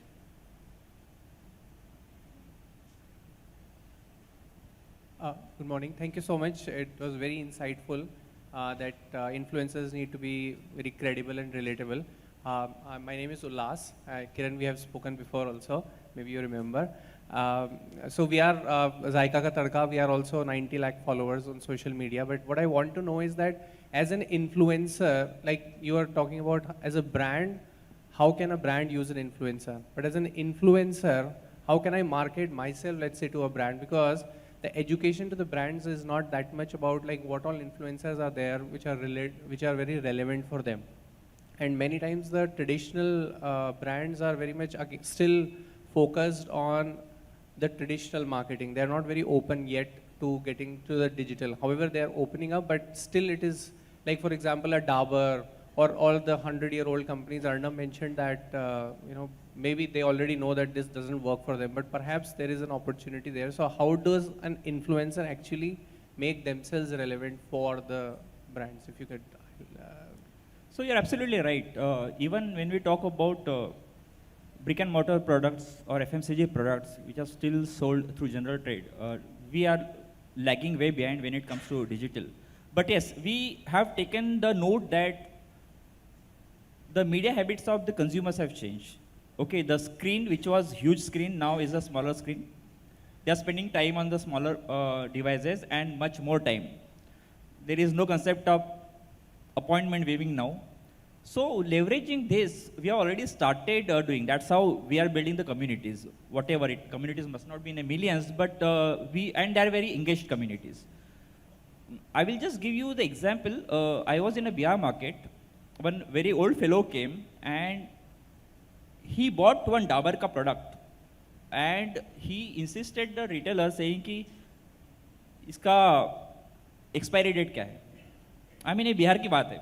And it was, I mean, why I'm playing it out, because it was a real, big thing for me. He said कि expiry date के और 2 महीने बचे थे. He said कि नहीं मुझे fresh वाला माल चाहिए. So why I'm saying it, because these people know now terms, they started reading the labels. For this purpose, we have started making the interactive packaging and also started doing the influencers. But the influencers here are the macros or the influencers from the food industries. They do help us in telling the stories which cannot be told in 30 seconds. That is where, in the long format, as Sarah said, 12 minutes for her, I think, I mean, that's a revelation for me. I mean, I still could not get out of the 10 seconds. 10 seconds is a challenge for me to bind a consumer. But any which ways, the long format stories are supposed to be told, and that is where we explain what's in it for me. How can you make your food better? How you can be creative with a single Szechuan chutney, for example. So here, trust is most important. The person, I reached out to Ritija Devekar so many times, but she doesn't endorse any brands. Otherwise, she's such a key opinion leader for food and beverages. I never reached out to Sanjeev because he endorses so many brands. There is hardly any credibility. So as a marketer, you need to pick and choose your battles very, very minutely. Because as I said, consumer amazing है यार, उनको सब कुछ पता है उनको. उसको समझ में आता है कि ये creative में अगर उसने हाथ में पकड़ा है ना bottle, I mean ये मेरा golden rule है. When I was working with Storia and I was selling Storia ka coconut water, we have done collaboration with Malaika Arora. While she was stretching and the उसके instruments के साथ सिर्फ स्टोरिया का pack रखा था. That post performed much more than when she picks the pack. क्योंकि the moment she picks the pack and speaks about the fab features and benefits, लोगों को पता चल जाता है कि यार ये वाली पोस्ट वो है, प्रमोशन की है. So I mean these are the nuances we have to understand, and if you understand this beautifully, you can leverage them. And the time has come to leverage those, because 30 seconds में कुछ नहीं होगा आज का. No, wonderful. I think I'll have to draw the panel to a close, but big round of applause to our panelists, please. Okay, thank you very much. Thank you for being a great audience. Thank you. Chandrasekharan, thank you so much for moderating this bit of panel. As they say, the depth of somebody's expertise can be gauged by the simplicity with which they share their point of view. Sarah, your story of buying the first foundation, your take on Coke Studio, your take on how you are using consumers as testimonial sources, and your take of appealing with consumers was truly educational. I felt like I was attending an Ivy League lecture on content versus influencer versus endorsement. So can we give a huge round of applause for our set of panel members, ladies and gentlemen. Thank you so much. And at this point, we'd also like to thank our silver partner, Google Cloud and Times Internet, and Artflow by Bizongo. Ladies and gentlemen, with the ever-increasing demand from our customers, with more choices at their disposal, and most importantly, as Sarah and all the panel members have reiterated, the fact that the attention span of our consumers and customers is depleting day by day, it only makes sense to reinvent the ways in which we market products to them. And to enlighten us on this facet, can I call on stage the following noteworthy luminaries, beginning with Mr. Tushar Vyas, President, South Asia Group M, also the co-chair, Digital Advertising Council and IAMAI. And joining him on stage for this fireside chat is going to be Mr. Siddharth Banerjee, Managing Director and SVP India and Asia for Pearson. Can we give them a huge round of applause? As they will be discussing and deliberating on the topic of unlearn, learn marketing principles in post-COVID world. On this note, over to you all.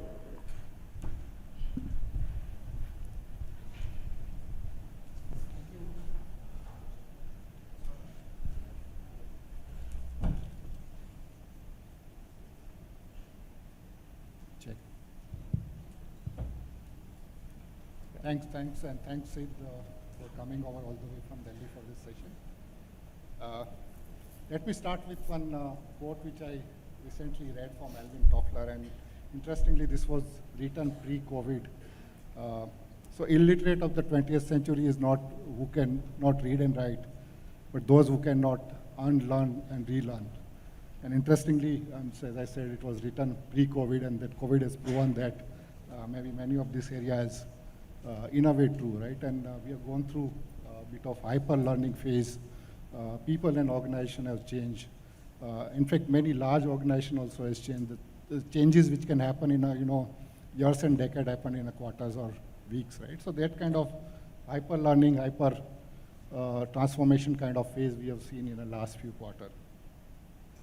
And also it has somewhere taught that it's not about your immediate competition, which is maybe coming from a technology disruption or a startup, or your competition in your category, but it can come from anywhere. It can come from ecosystem, it can come from the environment, and the way right now we are saying it can be, geopolitical situation or any of those things, right? So organization need to get ready to transform, continuously learn, unlearn in this environment. And fortunately, we have Seed today, and Seed, has been, has seen this from a close quarter for 2.5 decades. He has worked with different kind of organizations. So he has spent time with Unilever as well as Vodafone. In fact, he has played a key role in launching many of the sort of large brand in those organizations. Then he has moved to Facebook as well as a startup in a gaming space, so games 24/7. So he's seen that kind of agility and a tech kind of environment. And now he is in a Pearson. Maybe Sid will explain where exactly this fit into in terms of sort of established company in a transformation or whatever way they are explaining, right? So, Sid, thanks for coming over. Besides that, he has personally written 2 books, and especially one book I'm really fond of is 52 Red Pills. Again, this was pre-COVID, and this is what the visionary does, right? So he has went through a hyper learning journey, right? He used to pick up one topic every week and go into that topic that week, and he has done that journey over 52 weeks with his wife, and he has written that book. So again, very keen observer of consumer behavior, lifelong learner, and good to have your thoughts on all this area. Thank you. So as I sort of setting context, and one of the word is new normal. I was thinking of not to use that word, but this is one of the most used, abused word. So how do you see this consumer changing in a new normal kind of environment? What's your take on that? Thank you, Tushar, first for the introduction and the kind words. I just wanted to check that everyone present in the room can hear us very, very clearly. Right at the back, if I can just get somebody to just wave out that you can hear us clearly. Fantastic, thank you. So I was listening into the last session, and with consumers, I think the interesting bit is some things are constant. So we hear about the new normal, we hear about the pace of digital transformation that's happening, but I think it's important for everyone in this room to realize that there is a certain truth in the statement which I heard from a very wise marketer. She sits on the boards of several companies and observes the consumer landscape over many, many decades. And she said this for everyone who understands a little bit of, there's a Hindi phrase to it, that consumer behavior is like a kutte ki dum. So it kind of, you try and roll it up, it kind of comes back to a certain position that it was earlier. So with that little bit of, a preamble, if I may, there are a couple of things which have changed dramatically because of the pandemic, accelerating consumer transformation, changing some ways in which people used to view the world. And I think from my vantage point, having worked at organizations which have built brands over decades, so you spoke about Unilever and Vodafone, where I was privileged to build businesses and brands, but also organizations that were built on this side of the millennium, Facebook, Games 24/7, where brands were built in a much shorter period of time, and trust was established in a much shorter period of time. In the pandemic, I think 3 things have come to the fore. The first is, and I think people in the audience will resonate to this first point, which is that there is an increased emphasis on health and wellness. And health and wellness, don't think of it as health and wellness only in categories like medicine or preventive health, etc. Does your brand care for you to give you the best possible experience in an increasingly fragile world? So that's the first thing, which is the overall health and wellness that we see. The second bit is that digital transformation has democratized digital experiences. So you can have a child who can learn coding in an absolutely online environment at year 6 or year 7, but you can also have a 74-year-old person who's never actually shopped for grocery online, has preferred the fresh touch and feel of going to the bazaar and getting grocery, but now it's comfortable, a little bit more comfortable, ordering through one of the grocery portals. So what the last 2 years of forced lockdowns and the forced safety situations have done is that we've got democratized digital experiences. And the third thing, I won't call it the new normal, but it's the evolving normal as it were, given the intense amount of financial shakedown that's happening globally. In India, we still feel less of a pinch, but if you look at global markets across, and you spoke about the macro volatility due to the wars that are happening, etc., there will be consumers who will ask brands for increased value. They will make highly discretionary choices, and so brands will have to offer more value. They can't sit on their laurels in the past. You can't sit on your laurels even more now in the so-called evolving new normal. And I guess to couple with that, there is, I think, width and depth of digital penetration has also grown quite a bit, right? In terms of the type of behavior and a maturity which has happened has also grown, yes. Which is triggering some of this behavior during this COVID phase. Yes. If you look at, and again, I'm just going back to sort of previous era kind of thing, the thinking is typically been very, very linear, right? And the way you think about a value chain, supply chain, even the marketing framework, which is IDA kind of thing, it's a very, very sequential way of thinking. And I guess digital is, in a way, trying to change or eclipsing some of this thinking in a newer way. It's becoming a more ecosystem play, it's becoming more of a network kind of thinking, where you need to look at multiple dimensions. And especially, I think technology is playing absolutely very, very integral role in terms of driving some of these changes. So how do you see the business adopting to this? How do you see the business changing in this? So from a business landscape, and I was floating around outside in the lobby area, and I saw a lot of young marketeers, and I'm sure a lot of the marketeers here would have kind of started your journeys over the last couple of years. Three things might be interesting. You used to read about IDA, which was your classic awareness phase leading to action in a certain linear way, in which you said, well, the IDA model, it's no longer linear, it's a noodle, right? So consumers can make choices in nanoseconds, actually. Or, more interestingly, they can be recommended brands that they have never heard of, make those choices because the barriers of entry or the barriers to payment or the barriers to return the brand if the brand does not serve that proposition has completely gone down. So the classic curve has become a noodle. And Tushar, I can bet that in all of the sessions today at the IAMAI Digital Conference, we'll probably have some of the speakers mentioning ChatGPT. Because we know, everyone in the room knows that this was not even a product that was in consumer consciousness before the month of December. And we're still, in early December. So the IDA model has completely got disrupted by technology. So that's point number one. Point number two, and this I learned from a couple of startup stints that I did, is the role of consumer psychology. And for everyone who's an aspiring marketer here, an aspiring business builder here, the role of psychology in making sure that you're able to understand and guide your consumers. It's easy or difficult to acquire depending upon which industry you are in. But I think the golden game that I learned was about retention in an increasingly undifferentiated world where consumers can identify or discover a brand very easily, but also move on to the next big thing very easily. So how do you retain people? And I think one of the things that I will suggest to everyone in the audience is to look at picking up a little bit of a basic understanding of psychology and the role of nudges in that for consumer retention. So that's point number two, which is relevant for business.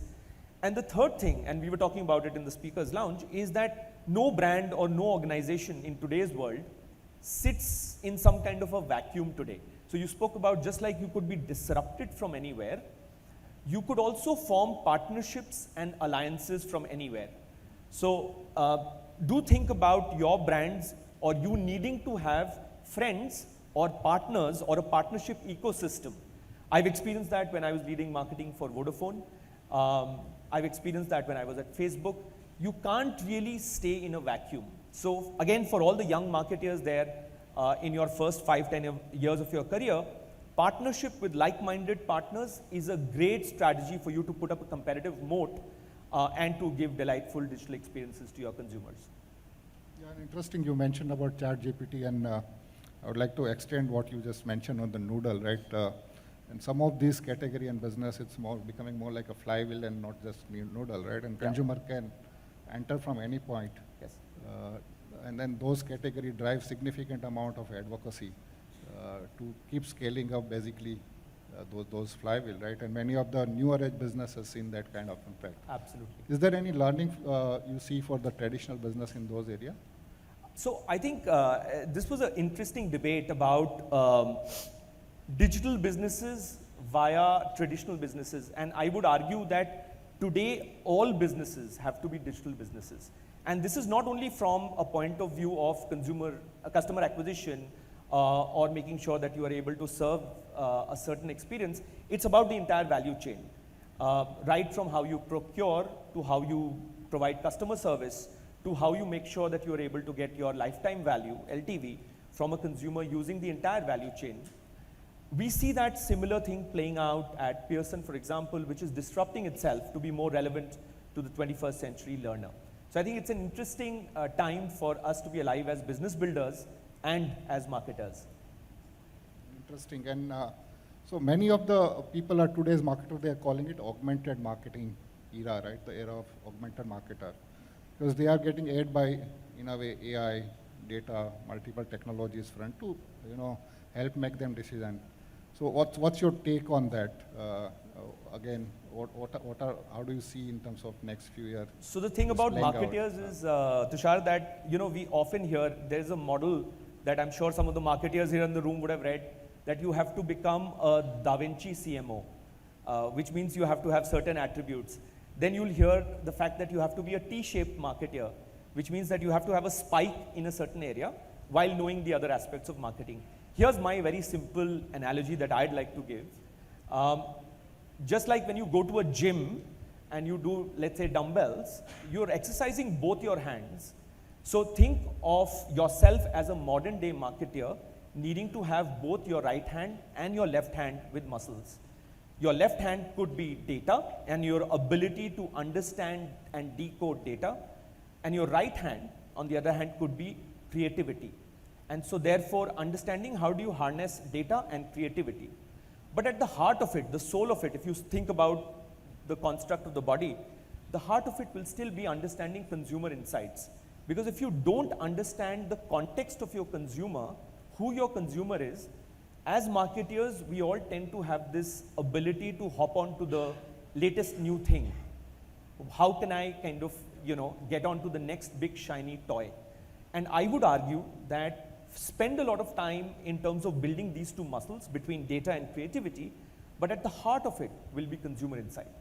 After you've understood this, sure, you can do your experiments in terms of, does it make sense for me to explore a little bit of Metaverse? For example, when I was in gaming, Metaverse was not a new concept. Gaming has been doing Metaverse for the last 10 years, where people have existed in digital avatars and played with digital cohorts across the world with people they might not physically know. But I think you have to find out who your target audience is and make sure that your experiences are appealing to that target audience for you to build consumer engagement. I'll give you a small little story. This morning, I was running in the gym on a treadmill which had a virtual mountain run. So I was possibly running somewhere else in the world while being in Bandra, Mumbai. Now, it might be interesting for me in the next few quarters to figure out if I can run with my friend who's not even in the country in a digital avatar, wearing the brands that we like, let's say a Nike, bought by digital currency, and indeed if we break our personal best on that run, could we be rewarded by brands that we really love?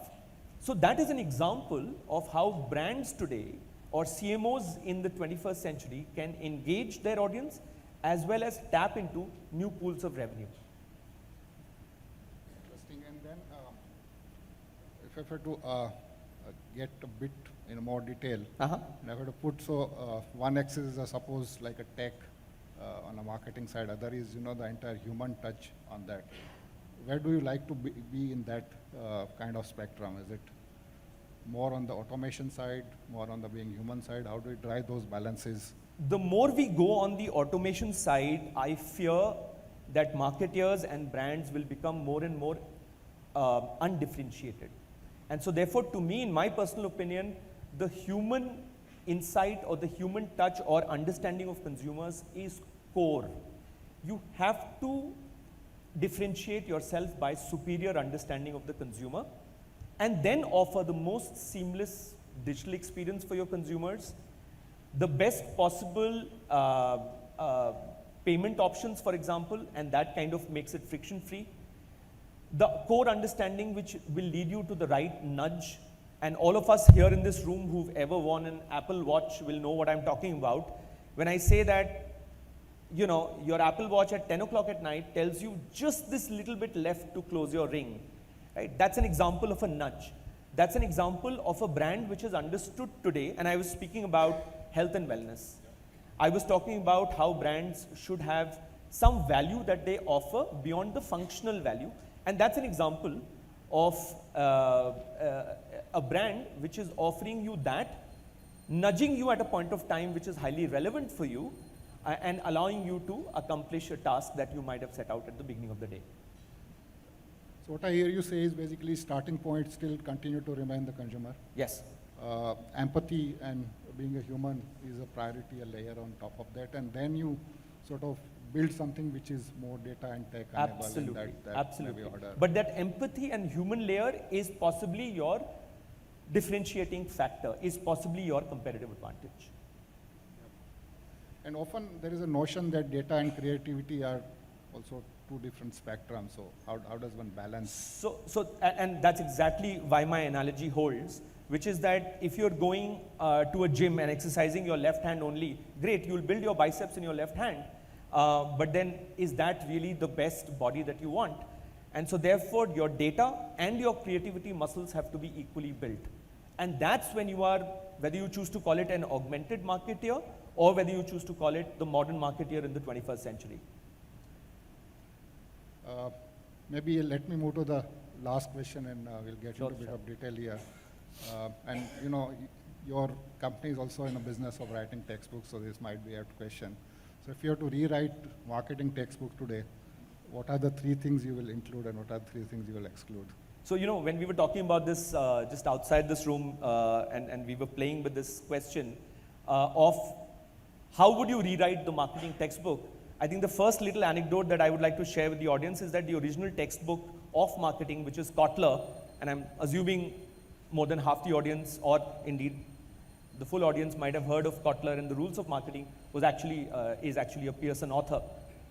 Having said that little and shared that little bit of trivia, I think the way that I would see the modern day marketing textbook, the first thing that I would say is people have moved beyond products and people are looking towards products with some associated values. I love this story that I heard when I was a young brand manager of Phil Knight describing Nike. And you can have brand Bibles and you can have books to describe brands and large pothas, etc. But the way he described Nike was, imagine if you're running at 5 o'clock in the morning and it has started raining, it's drizzling, so it's cold and dark and it's raining, so it's not a great experience, but you're still running. And you see that small little lamp street light, and under that street light is somebody who's cheering you on, and Phil Knight says that that's Nike. So that's, to me, that's one of the values of a brand that has made it my personal favorite, but that also elevates a product into something greater. I would argue that in today's very volatile, very changing, very fragile world, consumers will increasingly look towards brands which offer great products, but also great values. Some companies choose to call it purpose, I'm calling it values. The second thing that I would like to talk about in the newly written marketing textbook is the role of omnichannel. So great, you can build all the brands that you want in the digital domain, but at the end of the day, people or human beings are emotional creatures. And so therefore, there needs to be an element where they can touch, they can experience, they can speak to somebody, they can buy your brand in ways which are different from the digital experience. And hence, the role of omnichannel and the role of phygital is something that I would definitely like to talk about. The third thing is, in the new marketing textbook, I think that, and I find this very fascinating. Earlier, people talked about competition, and they were looking at category competition, and Tushar, you and I were talking about this. You can now be disrupted from anywhere. In fact, you know, ChatGPT that we were talking about is suddenly being seen as a rival to search giants in such a short period of time. I spoke about Apple Watch in a bit. A couple of years ago, my friends and I were in a little bit of a space race to acquire the next good luxury Swiss brand of watch. And none of us are wearing any luxury watches any longer, because suddenly the watch category has got disrupted by someone who is not even in watches, because the consumer need has changed. It's not about the functionality of your time, which you can see in your mobile phone. It's now about the data that you get, which are about your health and associated statistics. So you can be disrupted from anywhere. So it's not only your competition.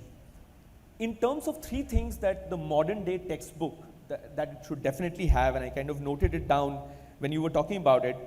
The first is social commerce. And I think in the previous session, the speakers were talking about influencers. I have a very strong point of view on choosing the right influencer because, and I think there was a conversation about saying that who is authentic. I'll go one step beyond. Who really can represent the core value of the brand? So I think social commerce is one big piece that I would like to include in the marketing textbook. I think the second thing, which is a superpower which marketeers and business builders in today's 21st century digital village must have, is effective communication. I think it's a very cluttered world. A lot of brands use celebrities, and that's great. But I think effective communication boils down to really understanding if you have got your consumer insight right. And there's a very useful framework that I learned in my early days in marketing, which was ABCD, which was, is your brand grabbing attention? Is the communication that you are doing intrinsically branded? Like if you remove, Coca-Cola from the bottle will still be the iconic Coca-Cola glass. So B. C, communication. Is there one single point of communication that the brand is driving? So that's C. And D is differentiated. Do you have a unique point of view? And that unique point of view might not arise from functional superiority. It could also arise from an emotion that you evoke in your audience. So A, B, C, D. So if you've got that right, you possibly have a shot at effective communication. And the last piece that I would definitely like a modern day textbook to have is the understanding of how do you play it across the entire channel beyond the communication. Communication is just one part of it. Customer experience, after sales service, how do you retain consumers for years, how you are able to nudge them to the next big thing. Apple is a great example of that. And how do you therefore increase your customer lifetime value? So I think these three things, underpinned by a core understanding of digital technology, are possibly three things that I would like to introduce more strongly into the modern day marketing textbook. Great.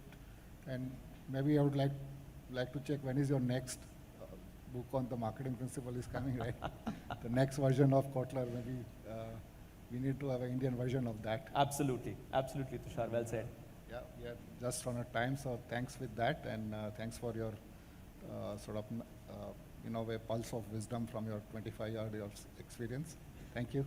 Thank you, Tushar, and thank you for everyone for listening in.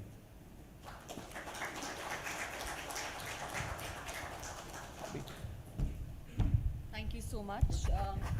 Can we give a huge round of applause for this fireside chat, which covered the facets of Kotler to rewriting marketing in the new age, to the fact of ABCD. I think I'm just remembering all my MBA days today, Siddharth, so thank you for refreshing the memory.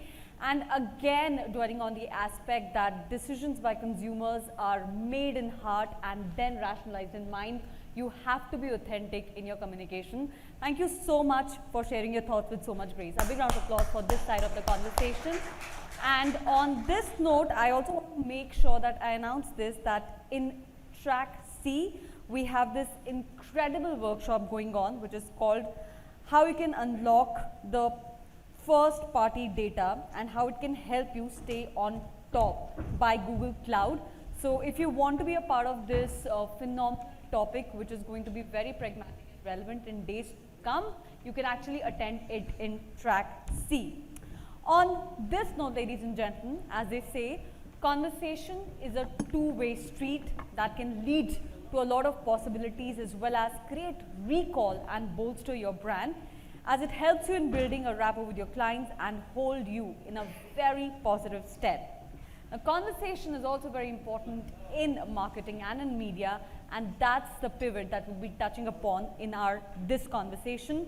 We're going to be talking about leveraging conversation media for brand building. This session, ladies and gentlemen, will be moderated by Mr. Tabrez Alam, Chief Data and Strategy Officer at Bobble AI. Tabrez, can we have you on stage, please? A big round of applause for our moderator. And joining Tabrez on stage are going to be our panel members, beginning with our panel member 1, Mr. Hoshadar Gundevia, Head of Digital, Rise Worldwide Limited. It will be followed up with Ms. Mamta Taliwala, Digital Lead at Raymond. A big round of applause, ladies and gentlemen. And joining them on stage is going to be Mr. Neeraj Ruparil, Head of Mobile and Emerging Tech at Group M. With our final panel member, Mr. Yash Desai, Media Manager at Mondelez. So on this note, I hand over the stage to all of you.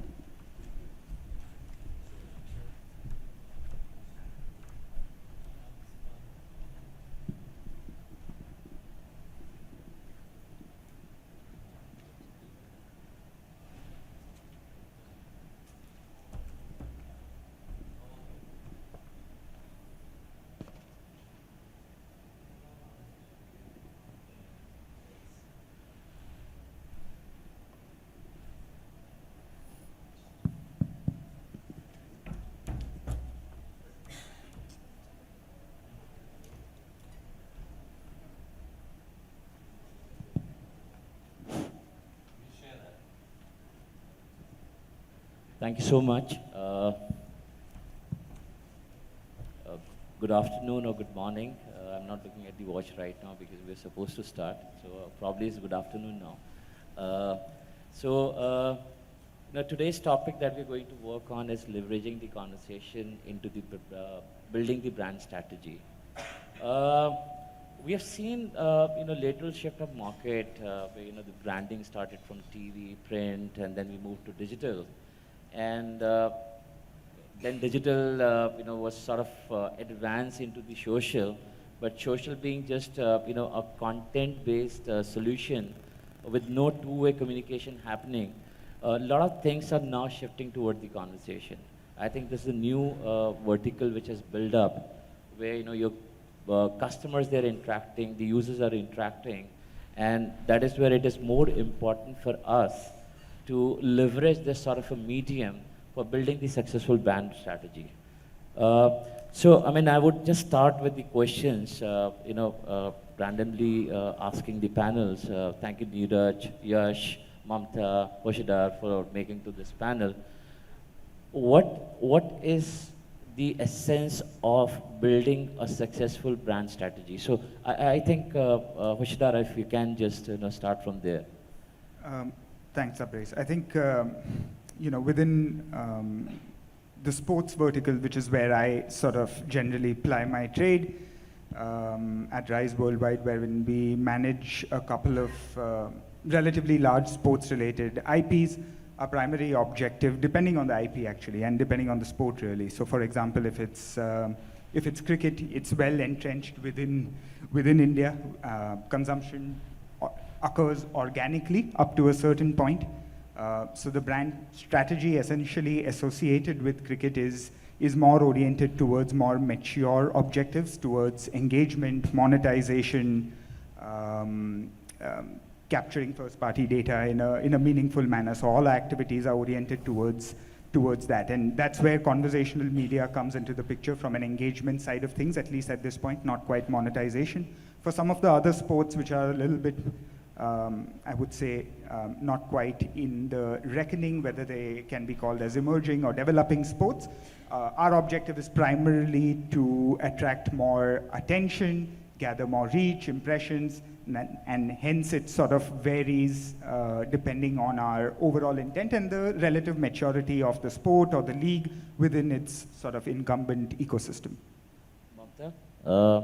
What do you think is, the element for successful brand building? I think a lot of, elements come together when we talk about building a successful strategy for a brand. And conversational marketing is something, that forms a very important part of that. Because there's a lot of clutter today, right? When you talk about video or you talk about, the other kind of social media marketing that you're already doing.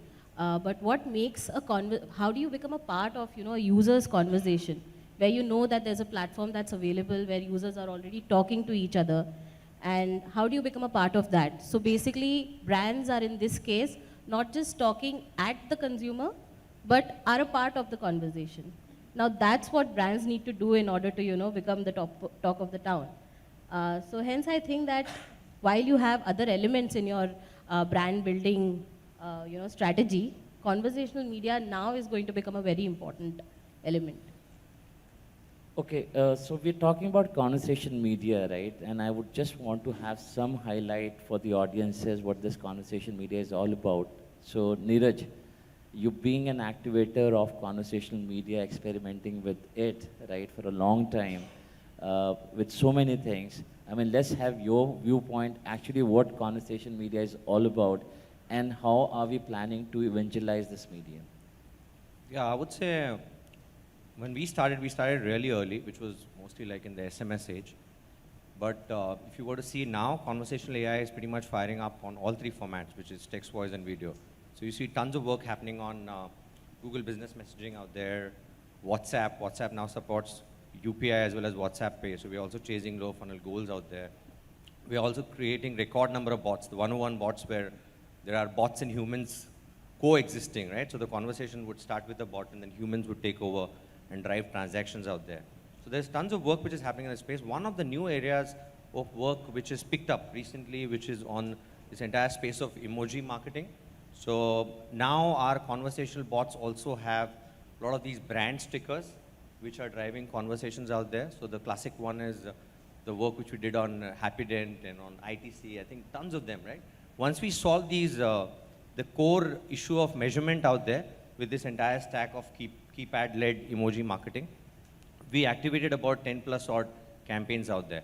Now what we're looking at right now is to go for the moonshot and try and error and experiment on a lot of these tech solutions which are going to ride on top of conversational AI stack. So as we speak, you see synthetic AI is one of the, technology levers which are getting integrated onto chatbots.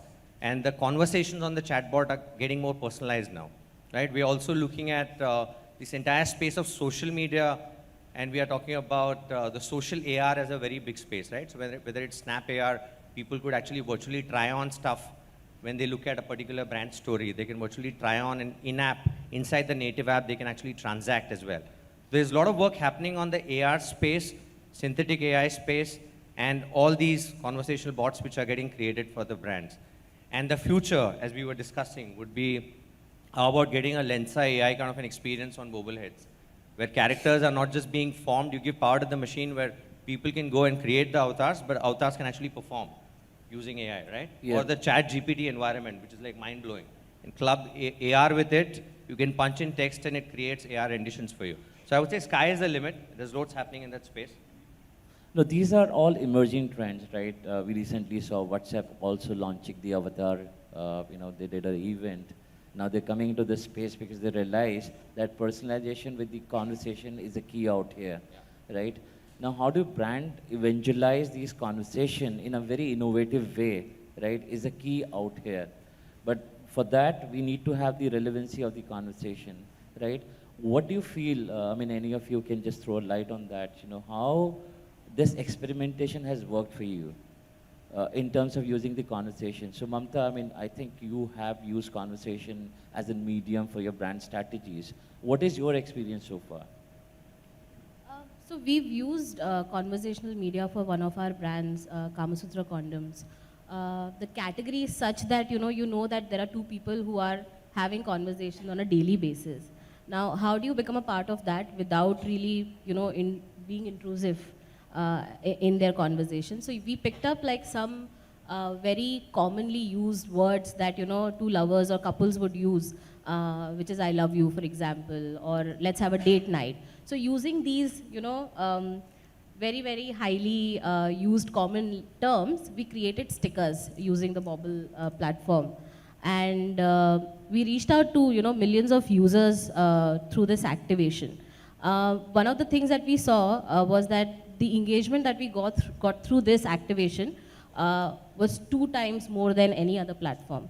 So that's the kind of engagements you get when you give users what they want to use, as a marketing tool or a format. The other thing that we did was with this, the top 3 performing stickers that did really well, on our media campaign, we converted them into NFTs. And we sold those NFTs, within 1 week, almost 3 days. So that was the kind of engagement that we got through this activation. And obviously, since Kama Sutra was a part of their conversation, it definitely created some brand recall. So the next time they want to think of, buying a particular sexual wellness product, Kama Sutra will be, in the consideration set for them. So that was, what we did for one of our brands. Yash, you're a brand which is related to emotions, happiness, and everything. What do you feel? What is your take on conversation being utilized in terms of engaging with your end consumers? Yeah, so I think an interesting point is that conversation media, there is a huge scale around it that exists already. Like 1 billion messages that gets exchanged, and that's like the global number floating, right? So I think the scale is already there. The beauty is that you are engaging the consumer when there is an intent. So if I am, like Mamta mentioned, if you're writing I love you, and there is a contextual element that you get there, the user is already in an intent-driven consumer journey. From there on, how do you make it more relevant is where, platforms like Bobble, WhatsApp bots, etc. will come into the picture. And I think for us, with Silk and Oreo, there have been campaigns like Silk has a Valentine's Day campaign, which is the biggest campaign for the brand in the year. And I think for that campaign, when we used certain keywords which were intent out and tried to engage the consumer and make the rest of the journey more meaningful, it eventually keeps the brand at top of mind and builds the recall. However, I still feel like a very candid view on this would be, it should not be looked upon as a shiny new object in the digital ecosystem. It will have to be tracked from a measurement lens, apart from brand lifts, which tell us that you get good effectiveness and you get good recalls, etc. However, I think the loop can be closed, and that is where I think Neeraj also touched upon, where if you can link commerce leg to it and make it an end-to-end consumer journey, that will make it more meaningful, and it will become a part of campaigns for the brand on an ongoing basis in a meaningful way. We'll definitely come to that user measurement piece, but I want to understand from Hoshida that, same question, how conversation has helped you in terms of building the brand strategy? Yeah, I think it's a little bit different for everyone else over here because I guess you're representing brands within various categories, whereas I work on a project or an IP which is linked to passion inherently. If team wins, we've got fans, we don't have customers, which is a sort of a inherent difference in a way which makes my life a little bit more easier than yours in many ways, but also difficult at different times, of course. But yeah, I think experimentation within the sports industry has been not quite there. I would say we are generally quite change averse overall as an industry. We've tried to sort of push the envelope a little bit. Some of our examples of within the conversational media realm have been, starting the first sort of WhatsApp chatbot from a team perspective, which has resulted in another avenue for our fans to engage with. Of course, it's not setting the world alight in terms of millions and millions of conversations, but it's catering to a sect or a niche portion of fans which do want to engage and interact with our WhatsApp bot and get necessary information, but also get rich media, whether that's in the form of GIFs. And that's one element which has done really well for us, I would say, wherein we've worked with the likes of Jiffy or Tenor in some way or form, and we've not just looked at simple GIFs featuring our players, but we've also added layers of text and copy associated with the GIFs to make them conversational, not just for the team to use, but for everyday fans to use as well. So for example, our most used or viewed GIF has not been one that celebrates a player, but it's been one wherein we've added the text "Good morning" to an action, a relevant action created by a player in some way or form, because we know that that's the kind of messaging that comes out and is shared on a regular basis. I don't do that, but a lot of other people do that on a regular basis, and you receive them right? You receive these kind of WhatsApp messages on a regular basis, and that's where we've tried to add a layer of MI in this case to that conversation. So we've found an opportunity where ordinarily, normally it wouldn't exist. And we've tried to sort of be a part of that conversation between fans, between individuals, one way or another. Even if they are not Mumbai Indians fans in some way or form, they might have either seen or received that GIF in some manner. And that's just one small, I would say, win that we've seen. Just to add to what, cricket is a very interesting property out there, right? If you, like I said, if you give power to the machines and if you give power to the humans, the result which you get in terms of virality and the advocates which you create is way, way more powerful, right? So what if Good Morning goes with MI branding and with users, the fans themselves, posing with, say, Sachin, in that case, right? So virality is going to be much higher out there. So more and more solutions where you involve the audience as part of your communication is going to give it scale. Like look at this 100%. Campaign of which Yash and me have worked on, which is not just a Cadbury ad. We actually gave power to the machines. And then further we took it to humans and we said every retailer can now create their own ad. If you look at Alexa today, Alexa has given Amitabh Bachchan's voice to Alexa, right? It's still power to the machine. Users are not getting actively involved. So the moment you take this, and emoji is a space with so many billions of messaging getting exchanged, if you give power to humans and involve them as part of the communication, then it's going to go in for a scale, right? So that's one area which I'm pretty bullish on in terms of how solutions would be crafted in times to come. No, good point, Neeraj. And what I feel, I mean, taking an example of, cricket team out here, I'm just giving a generic example. It's all about enthusiasm. Cricket is a passion for us. It's all about, showing your emotions while the match is on. What if those sixes, fours, wickets can be celebrated within the conversation with the branding, right? As in Bubble, we did, not to promote Bubble, I'm just giving an example out here. We came up with this innovative solution of, putting a score bar on top of the keyboard, which can be branded for any team. Which means, rather than you going to any platform to look at these scores, you are able to see these scores within the keyboard, and that interaction with the team is much more higher. Then you have all the suggestion of players, caricatures, where you want to post them with, like Neeraj said. These are the interaction which needs to be created in a very innovative way to basically build the brand, right? Good point. But then let's go back to the question that Neeraj raised. It's all about measurement, right? Because this is a user-generated content. Now, there's a challenge, as in, creator of these, content and conversation content. What is the roadblock do you see in terms of the measurement? I mean, what are your apprehension? What are your suggestions that, how we can resolve this problem? Because the virality is just something which is not controllable, right? Even if we commit a matrix to a client, it's going to be, over-delivered. You don't have a control. And then there comes a, question from the marketers about, measuring the success of the campaign or brand safety. In certain cases, the virality must be going beyond your universe. Exactly. So Google has an 80 million universe, must be going way, way beyond that. Once those emojis, they latch on to WhatsApp as a platform. So what do you suggest? I mean, what should be the means and mechanism in terms of the measurements we can think about? Do you see that as a roadblock? Or do you see that, something can be done in this particular stream? Why? Because, these are GIFs, right? These are not banners or videos where, you put trackers and measure, who's seeing what and what they're doing what. You had to rely on certain benchmarking, which is acceptable within the platform.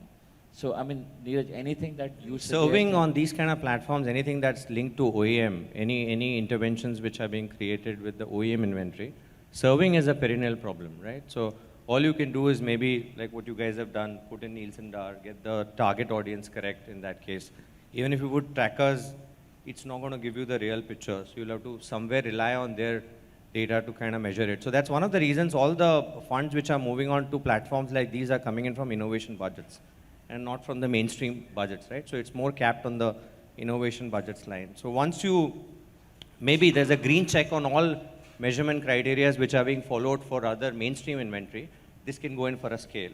which I think together the industry has to come up with a solve. Right now, as we speak, all OEM-led interventions, serving is a bigger challenge. So, Yash, do you feel the same way? I mean, when you have used a conversational platform, is there a roadblock in terms of tracking, measuring, or anything? And just to add to what I said, so what we need to do is, as this platform, is to enable a commerce plugin. You must be doing measurements through other XYZ research platforms and coming up with the brand lift studies. But if we add a commerce plugin to it, so somebody is saying, I need to travel to Delhi, and the thumbnail comes like you mentioned, he clicks on it and transacts, books a ticket, that solves for it then in that case, right?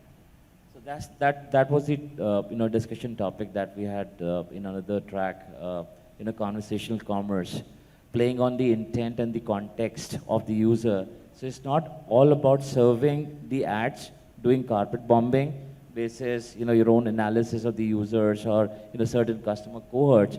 Within the conversation, if I'm, let's say, talking about a shirt, a commerce can happen related to that shirt, and I can suggest certain products related to shirt to the user, most probably is going to convert, right? So that's what is happening.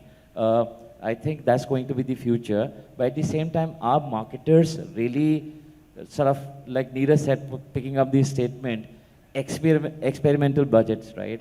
Are we going to take that risk, to move this into a regular budget, or rather than, just rely on traditional media, right, in terms of reaching out to the customers and building up the brand strategy? Yeah. So I think on that one, it currently sits as a part of the surround or experimental budget that the brand would have, because it's not linked and not proven in terms of attribution to business.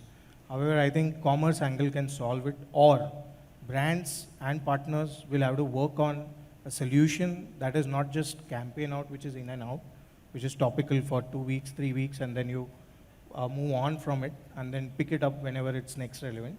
Rather than that, you will have to move to a mindset where it can be a meaningful, always on, and therefore can be tracked and an attributed result to it from a market mix modeling or any other solution that can help attribute its deployment to the business as well, because it's definitely doing great things at the top of the funnel, but through the funnel, if we can find solutions and if we can land a case study around that, then I think that's for it to move from surround or experimental to a regular budget scenario. Mamta, your viewpoint? So I think that attaching a bottom funnel, like Yash just spoke about, a bottom funnel objective to your entire conversational media marketing is the key there, because so if you look at chatbots, right, even they are a part of your conversational media. And I think it was Neeraj's one of the sessions that I heard, chatbots are going to get really hybrid now. So thanks to 5G, the chatbots will now be able to see your expressions, right? They will know what your mood is, and these chatbots can actually talk to you depending on the kind of mood that you are in. So they can actually become like your personal assistants, for example. If it's a clothing brand, they will actually suggest things to you through a conversation. So that's the kind of future that we're talking about. Right now, we're limited to just maybe, calculating the engagement rates. So you're talking about humanizing the chatbots as well? Yeah, that is going to happen very soon. Yeah. The digital humans. Yeah, the digital humans. Oshida? Yeah, I think Yash mentioned that the challenges of attribution at this point in conversions at the very end of the funnel in some way or form. The industry that I work in, there's not a lot of pressure in terms of that, if I may say so, and that sort of works in our favor in the sense that we get an opportunity to experiment and innovate a little bit more without the pressure of proving tangible conversions or proving tangible monetization opportunities in some way or form, because we're in a slightly different business from trying to sell a product or a service. We're trying to sort of promote the brand, promote the team ethos, and create or deepen the affinity within our primary stakeholder group, which is our fans and fans currently and also potentially fans of the future. So we're trying to recruit new fans in some way or form, and there's no one way to do that. As you can imagine, we have multiple touch points, and even if you hit all touch points, if results don't go your way, it's not going to work for whatever reason.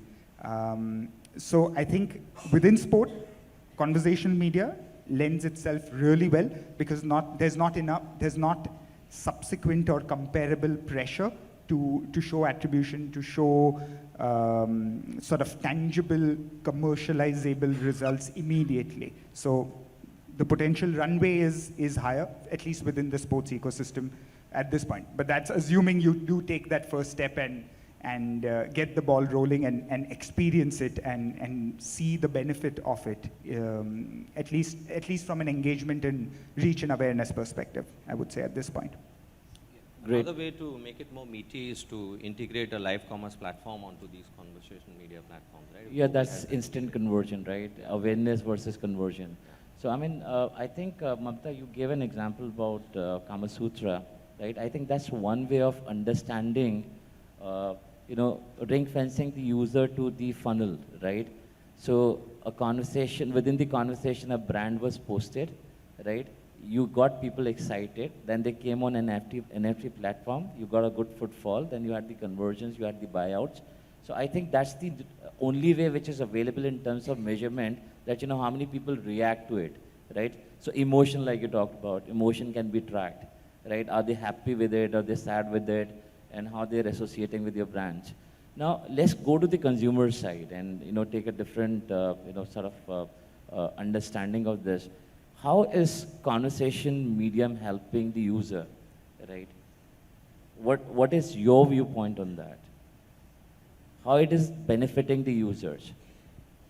So, just to give you an example here, just imagine there's a normal conversation that's going on, and text is a very dry sort of, format for me at least. And if any of the person who's talking replies with an okay, just an okay, and another person replies with an okay with a smiley, for example. The third person okay with a smiley and dancing. Something like that. So that sort of enhances the kind of mood, the conversation that you're having, and it also talks about the mood in which the user is, the person is. So I think visuals play a very important role in conversational marketing, whether it's stickers or GIFs, or any other audio maybe. Especially for your brand. Especially for our brand. So that really, I think visual plays an important role there. And a user will use your stickers only to enhance their conversation. So there are two things to this. One is the context, what the audiences are talking about, and the kind of content that you're creating. So it's it's sort of a sweet spot that you try to, as a brand, just to summarize, the user has never been thrilled and excited like ever before. Ever before. It's more about personalization, right? Now he feels that. I think one more interesting point I want to add to that is the text conversation, just in terms of words, can be interpreted in many ways, right? And okay can also mean a stern okay, disappointed okay, or a delighted okay.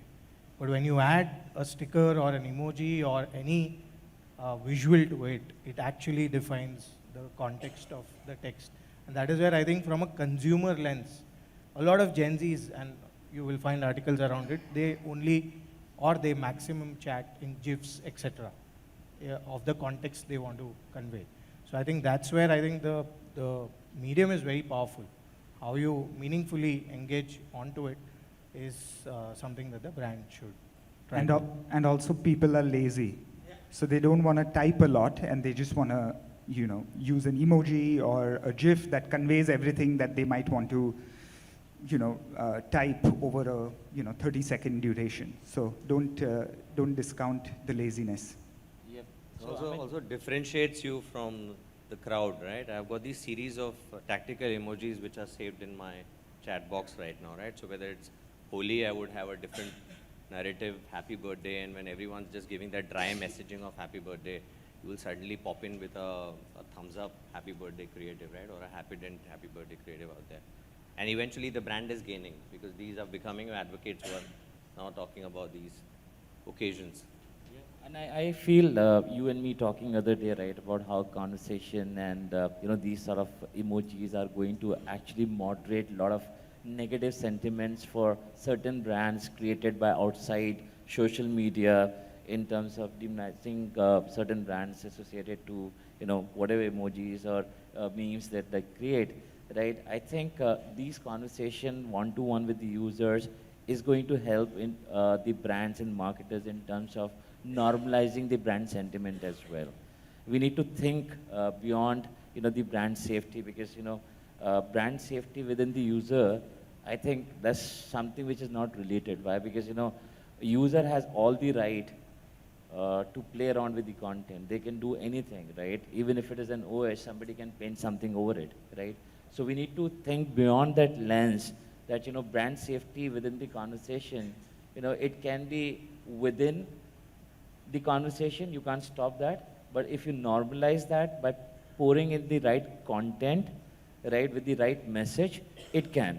I mean, I'm not naming a brand out here. We've done sort of normalizing the body shaming with one of the brands, right, within the conversation. So this how it can help. And I think Neeraj is the best person who basically keeps eye on experimentation to sort of conclude this before we take some questions. That, what do you feel? I mean, everything is in the lab right now. We're trying to explore more things within the conversation. We're trying to bring very innovative solution for marketers. What do you feel is the way forward? What would be the acceptance? Where do you see this sort of marketing or brand marketing for conversation is going to go for? Mamta mentioned a very interesting point, is a technology which we are actively working on, which is on AI-powered digital humans, right? And they are, all the while, all the tech stack which we have as part of our R&D lab, which are suppressed because of bandwidth, are going to get live with 5G. So 5G would be a perfect test bed to roll out a lot of these tech stack which we are talking about, including all what we touched upon. Like, consumer today is living in an era where they are able to experiment with a lot of technology, right? If you look at OpenAI or the Lensa AI, everyone started looking like dudes and rock stars using Lensa AI, right? It's all over the place, and it goes extremely viral. So more and more conversational and social conversational platform will have a integration of these tech stack onto it, which will allow consumers to create more experiences at scale. And brands would also get into the bandwagon, whether it's creating their own AI mascots, like their own digital humans who are going to move into virtual worlds, which is what Gen Z is already in. There are tens and millions of people who are in virtual worlds right now, right? Brands would be creating more and more AI mascots who are going to be moving into these immersive worlds and driving conversations. Exactly similar to an avatar which we created called Wendy's. She moved into virtual worlds like Roblox and Minecraft, and she's actually challenging avid gamers like us. And it's AI playing with us and beating us at it, right? So more and more, the future of advertising would be powered by creativity and AI and all possible creative tech, as we call it. And it's a forward-looking space, and we need to create more of meaningful experimentation and test and learn. And while we are looking at testing our technology, we've got to be very clear in terms of what we intend to learn from it.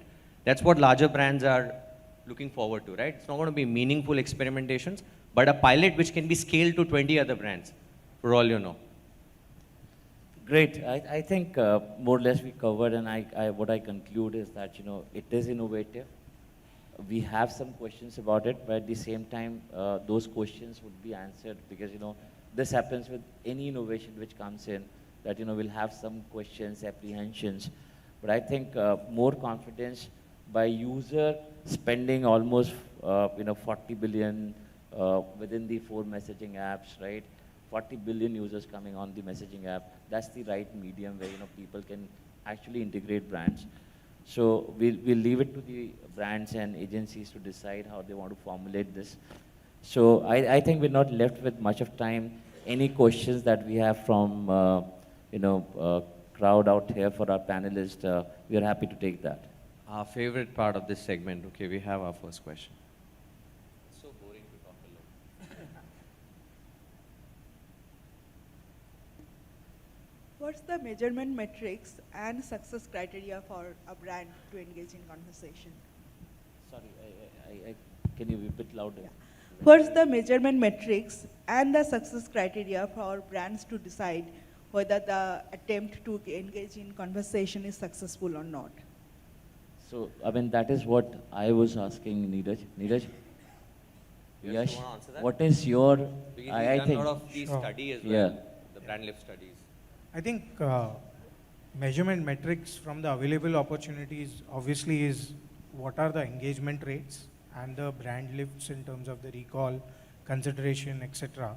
that you can, in today's date, keep an eye on and be open to test and learn the platform with. I think going into the future, as all of us spoke, it will be more about attributing it to the business as well. Because it's not just building top of funnel. More and more you do it and keep it always on, it will start moving to the bottom of the funnel as well. And I think one very important thing that as brands we do is, however gray the KPIs look, we try to define it in black and white as much as possible. So that even when you're testing and learning, you are very clear with the stakeholders in terms of what you're going to keep an eye on. So that's... So brand lift is the commonly used measure, but can it be attributed to conversation? Because mostly conversation is using as a very small part right now by most brands. So how much of it can be attributed to brand lift, or the brand lift, even if my awareness and consideration move, how much I can attribute to conversation? Sorry, I'm not getting the question, so. Not very clear. Yeah. So brand lift is commonly used by most brands when it comes to measuring the conversation. But brand lift is actually moved by so many factors, and mostly it is your mainline ads and your digital media. So the question is, even if we attribute the common questions that marketers face, that how much can be attributed to conversation? So I think, like we've been discussing, there is no success metrics as such, apart from few internal benchmarking, like Yash said that, you know, you're doing a brand lift survey. But for that particular specific campaign and on that platform, brand lift. We are not talking about brand lift for the campaign per se across media. It'll be brand lift for that campaign on that platform. So for example, if Yash is activating a Mondelez campaign on Bobble.ai, the brand lift would be run on their platform.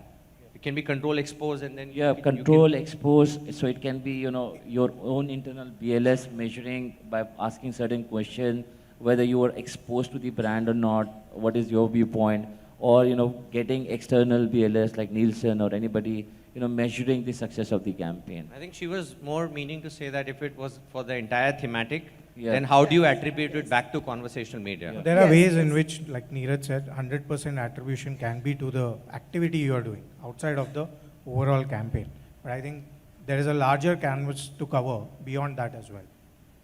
Yeah. So I think the red. One question. Yeah. Can we take one more question? Yeah. One more, yes. Yeah. We got an approval. Because we have a red line showing over there.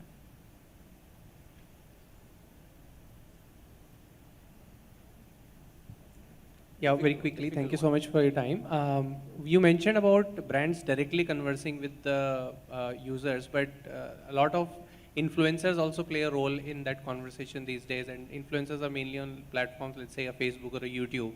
Like, what is your viewpoint on how these platforms can also be used as a conversational, discussion via, let's say, an influencer. Let's say if I'm an influencer and I want to use a brand's emojis and all, but do these platforms support it today, or do you think that they will be doing that in the future? Because I know you talked about WhatsApp, but then a lot of conversation happens on those other platforms also. Absolutely. I mean, I think anybody wants to take up this question? Yeah. Yeah.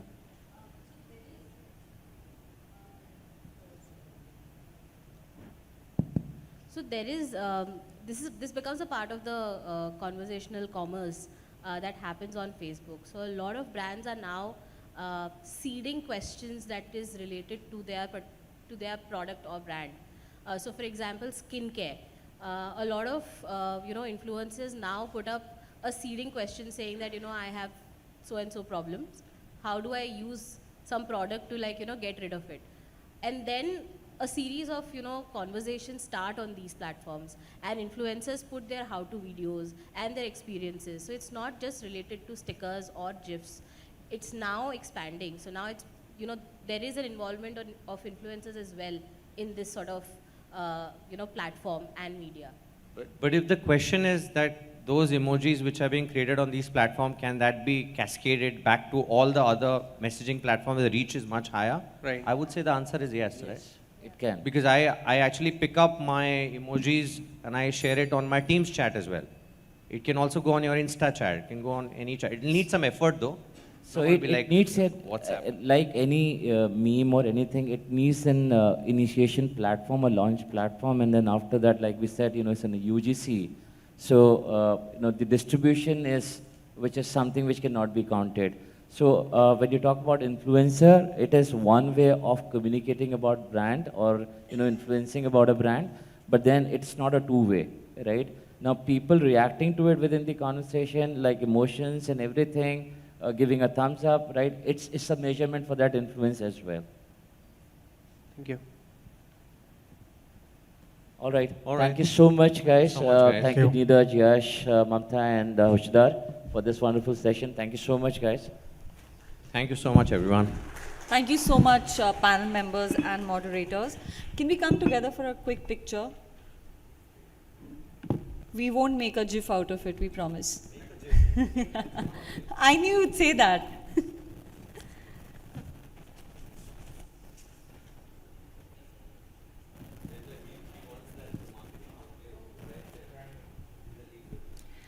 So one of the most compelling key takeaway from this session was infusing the power of human and the power of machine to drive virality, and most importantly, understanding the intent and context of the user as we tread on the world of conversation media for brand building. At this point, we'd like to acknowledge our title partner, WebEngage, our innovation partner, Zapads, our platinum partner, Bobble AI, supported by BrandWagon, and our knowledge partner, Deloitte. Ladies and gentlemen, they say your words create your world, and your words also help you create your brand advocates and fans of your product or service. The apt use of content marketing today has generated leads which can actually prove a strong point for any business and prove to be a very sound intangible. Today, we shall be attaining insights on the topic of new age of content marketing, and I would request Mr. Anirudh Singla, founder and CEO at Peppermint. Big round of applause for him, along with Rajesh Kalra, Executive Chairman, Asianet News Media and Entertainment, to come on stage and share their views with us. So can we give a huge round of applause for these noteworthy luminaries joining us on stage? Over to you both.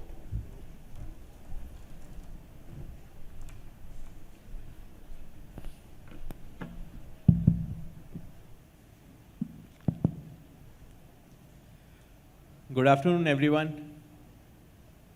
Sense no energy. Good afternoon, everyone. It's so, I was just telling my mother yesterday, it's such an honor to share the stage with Rajesh sir. I think he's been such a luminary in the content ecosystem, and very excited to be on stage with you, sir. Thank you, Anirudh. It's a pleasure to talk to youngsters who don't claim much, but they actually know more than we do in this current age. And the topic is all about marketing. I'm a content person and you are a marketing person. So we have to see where we converge and where things work together. So that's what the whole idea is. And I'm sure the audience will also get to know by the end of it where exactly we are headed. Totally. So sir, just to start with, I would love to get a perspective on, what content marketing meant when you were starting out. Right, when you're launching all these publications from scratch, all the well-known publications we know today. What was content back to you? Content only meant news and nothing else at all. And there was nothing called marketing. The editors were the lord and masters of all they surveyed. And if the editor decided this is the content that the rest of the people in the world must read, that is all that was given to them. And the editors, which is why they were so powerful. And gradually things started getting more democratic when internet came into play. And that is when you started realizing that whatever I, as the editor, wanted people to read is not necessarily what the people want to read or consume as well. And that is when the marketing guys came into picture and started, diminishing the role of actual editors to an extent. And just very curious, I think you were the first digital content person across India as a first digital editor. How was it like, right? Today, I think all of us look at digital news, digital content, and it just feels very natural. But what was it like when you were the first person uncovering the digital part? I think it was 98, 99, and there were no real digital publications in the world in the manner in which we understand now. So what would happen is digital meant the PDF version of the newspaper available digitally, and HTML means you click on it and you can see the story, again in a PDF kind of a thing which would open. And you were actually looked down upon. Till, I think, as recent as 2015, or maybe a few years earlier, the refrain, if I am a part of a common newsroom, was, "Wo internet wala hai." You actually were dismissed. It changed very rapidly 2015 onwards. And now we have reached a stage where all the people who we would plead with to do something for internet, they would be dismissive of whatever we wanted to do. Now, all those who agreed to do what we wanted to do are doing very well, but all those people who had a chip on their shoulder at that time, they still have a chip on their shoulder, but that has more to do with why they did not, get onto the bandwagon when it was necessary. Makes sense. And I remember when we started Pepper, right? It was 2017, right? And for us, content marketing as a term, at that point of time, it was still a lot of paid ad spend. I think the tech in Martech was just starting to get in, right? And, I remember we were 5 young kids from BITS Pilani and trying to, and all from engineering background. And How old are you? So I'll turn 24, I just look old. And for us, the most exciting part was seeing this new age of content emerge. I think the last 5 years has just changed content marketing. I just love to, because I saw slightly less energy in the group. How many of you guys feel, like, what's the market size of content marketing globally? Any guesses? Anyone? Content marketing overall, as a term, as an industry, as an ecosystem, how large is it globally? You'd be surprised it's $400 billion. $400 billion of what the global content marketing ecosystem looks like. And I was just checking out on LinkedIn today, very interesting. There are over 300,000 content marketing professionals in India today. 300,000. Right? How many of them actually understand what it is? I think, very interestingly, content has had this interesting immersion of starting from journalism, editorial, to evolving into this need for now every company starting to recognize the need of becoming a content company. And as more and more brands think about talking their narrative, their story out to media, everyone's figured out these innovative models around building out their content arms. HDFC Bank, for example, Jahid is one of the most prolific people in the digital ecosystem. A large bank like HDFC has been building out on their content arm for the last 4 years. Today, large banks have head of content marketing. I was in the US for the last 5 months, and you'd be surprised, content marketing there for the CMO, content marketing is strategic in nature. And we are living in a world where today, when you think about people thinking around, people talk about ROI, performance so I met a CMO in the US, he said, performance marketing is like burning $1, and content marketing is taking that $1 and putting it in a bank and letting it compound. And that's the change where we're seeing, where more and more marketers are starting to think about concepts like content marketing ROI. And sir, the most exciting part is, at the essence, it's all those values that come with editorial, with trust, because people use content marketing to build trust. with their customers, with their audiences? The difference very clearly, which you can see now, is once upon a time, content only meant news and all those things which the editor or whoever else decides should be consumed by the user, a reader or a viewer. Over a period, we have come to a stage where when you go out driving in Bombay and every place there is a hoarding which says, come and watch this serial or buy this car, it all is content and it's being marketed. And, and the trick is, how do you have the copy which entices me to go in and do something? So it's everything that you see in advertising also is content. And you have added a layer to it called marketing. Earlier, editor knew everything, but that was only for news. Yes. Now you have expanded that. And all of it is now looking at as what the entire ecosystem is. Totally, sir. And you know, I can attest to that because like we've got a chance to work with some 2,500 large brands, all large enterprises and so on. And one key realization is today, as people think about performance marketing ROI, and I've been attending all the sessions, everyone's talking about ROI, talking about a very particular spend, and no one talks about content marketing ROI as a means. And like you rightly said, content is everything around, it's not just blogs anymore. It is video, it is ads, it is everything we consume out there in social today. So as a marketer, how do we think around content marketing ROI? Right? I think that's one question. We had hosted one of the panels where Amit, who's CMO of Zycus, you know, asked us this interesting question, कि Anirudh, या मुझे बता ROCC क्या है? Return on content created, right? And I think that's where this interesting thought emerged in all of our heads that I think the way technology is moving, right? Technology has a huge role to play in content marketing, has a huge role in how we consume content. And I think as individuals, we need to think much more ambitiously about this industry, about this ecosystem.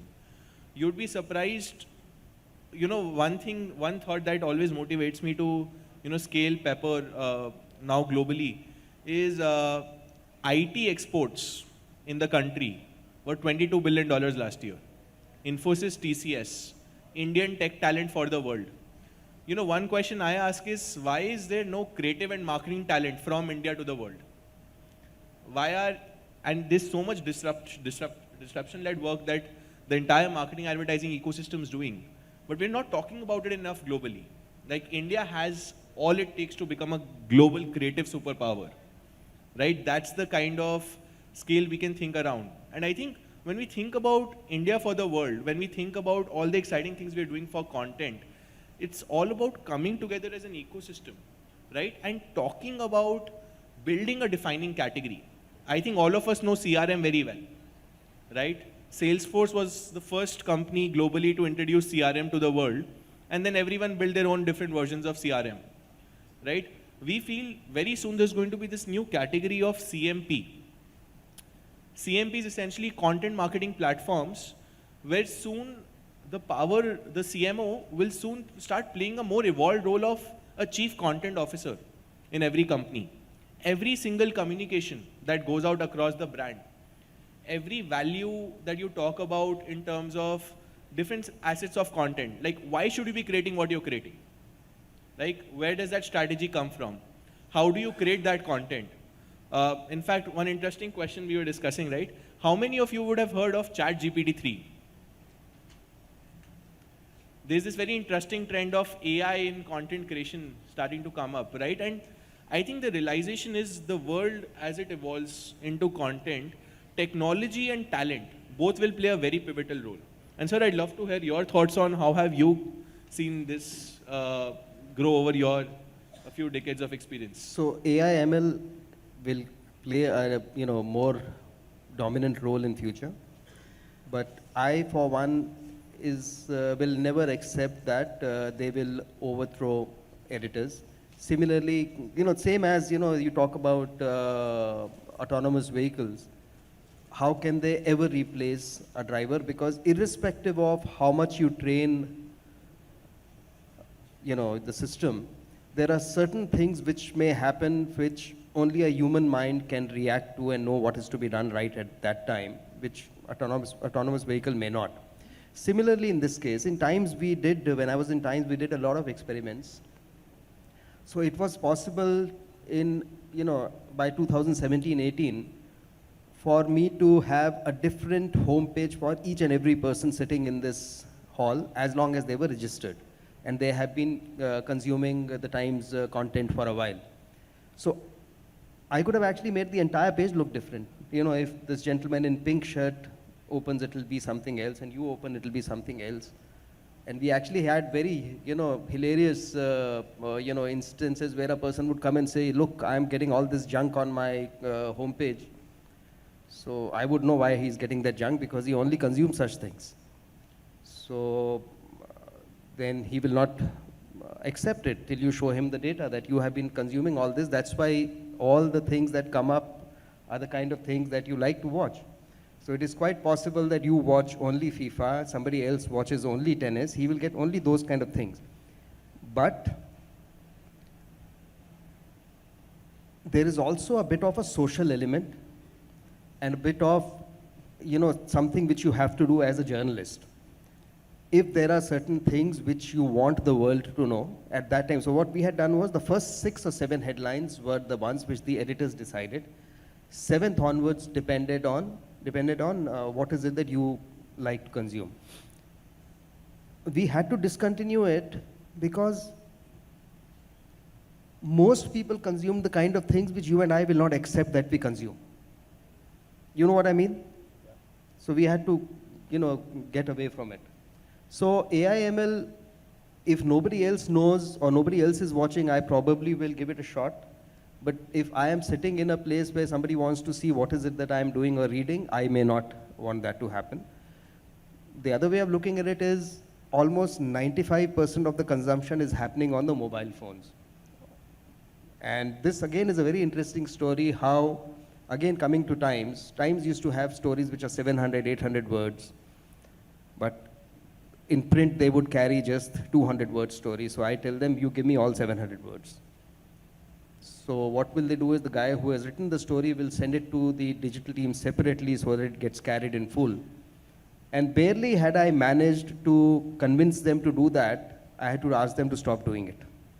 Because I realized people are consuming, it was almost as if somebody's flipped a button. And the entire consumption shifted from the desktop to the mobile. And suddenly 800 words seemed too much. 100, 150 words, what was needed. I used to tell them, no, give me even shorter than what you're putting in print. So some things are evolving. For anyone to say that they can predict now what will happen 5 years down the line, I think they will waste everybody's time here and your time as well. Nobody can predict. I have been trying to do a lot of predictions, and very often you don't get them right. Because the technology is coming, changing faster than anybody else wants. You talked about how India can be, a world power in content. You yourself said you were in California for 5 months. What gives you the confidence that what we can do, the Vietnamese or the others, of course English is our strength right now. But what stops other countries from doing this? So I think, see, at the end of the day, one thing we realized is, and that's why technology has to couple with creativity. Right, I think in India, so there's an India first advantage we have. If you look at the startup ecosystem and how it's grown, right? Today, even some of the best companies in the US think about building product and engineering talent out of India and scaling that. And we have that talent advantage, right? We have that ecosystem advantage. By default, we are content people by heart, all of us as Indians, right? Today, TikTok's probably one of the fastest breaking ecosystems in India. It took TikTok, when TikTok was banned, it took TikTok 37 countries to get their traffic back, which equated to India's traffic lost. Right? And I think what these platforms have done in terms of just radically changing how Indians consume content or how Indians are invested in creating content. Right? I think that in itself is a game-changing power. So it's going to be a mixture of talent and technology. And just continuing the thread you started with, right? See, technology is going to play a huge role as content marketing evolves. We fundamentally believe that there's this very interesting number line that you can visualize in content. There is high volume, low value content at 1, and there is very high quality, low volume content at 10. Over time, 1 to 4 might end up getting automated through AI. But 5 to 10 will need expertise. We'll need expert talent to come in and chime in and provide authority to that content. So I completely resonate with you in the thought that I think it's going to be a mixture of talent and AI play a role. But as marketers, we have to evolve because the world won't wait. And we'll have to run as fast as we can to build a much larger global cohesive ecosystem. So, because you are a person who is a techie, who understands content, who are into marketing as well, where do you see the news versus the rest of the content ecosystem develop into, say, 2 years from now? So how long do you think print will continue? As form of not just news, but a magazine, as an ad form or whatever. Yeah. So I think as every company gets enabled to become a content company, where every business starts to think more about their own editorial. Like today, for example, you'd be surprised, some of the best software companies in the US is a company called HubSpot. HubSpot has 37 million monthly traffic visitors on their website, which makes them the 20th most visited site, and it's a B2B company.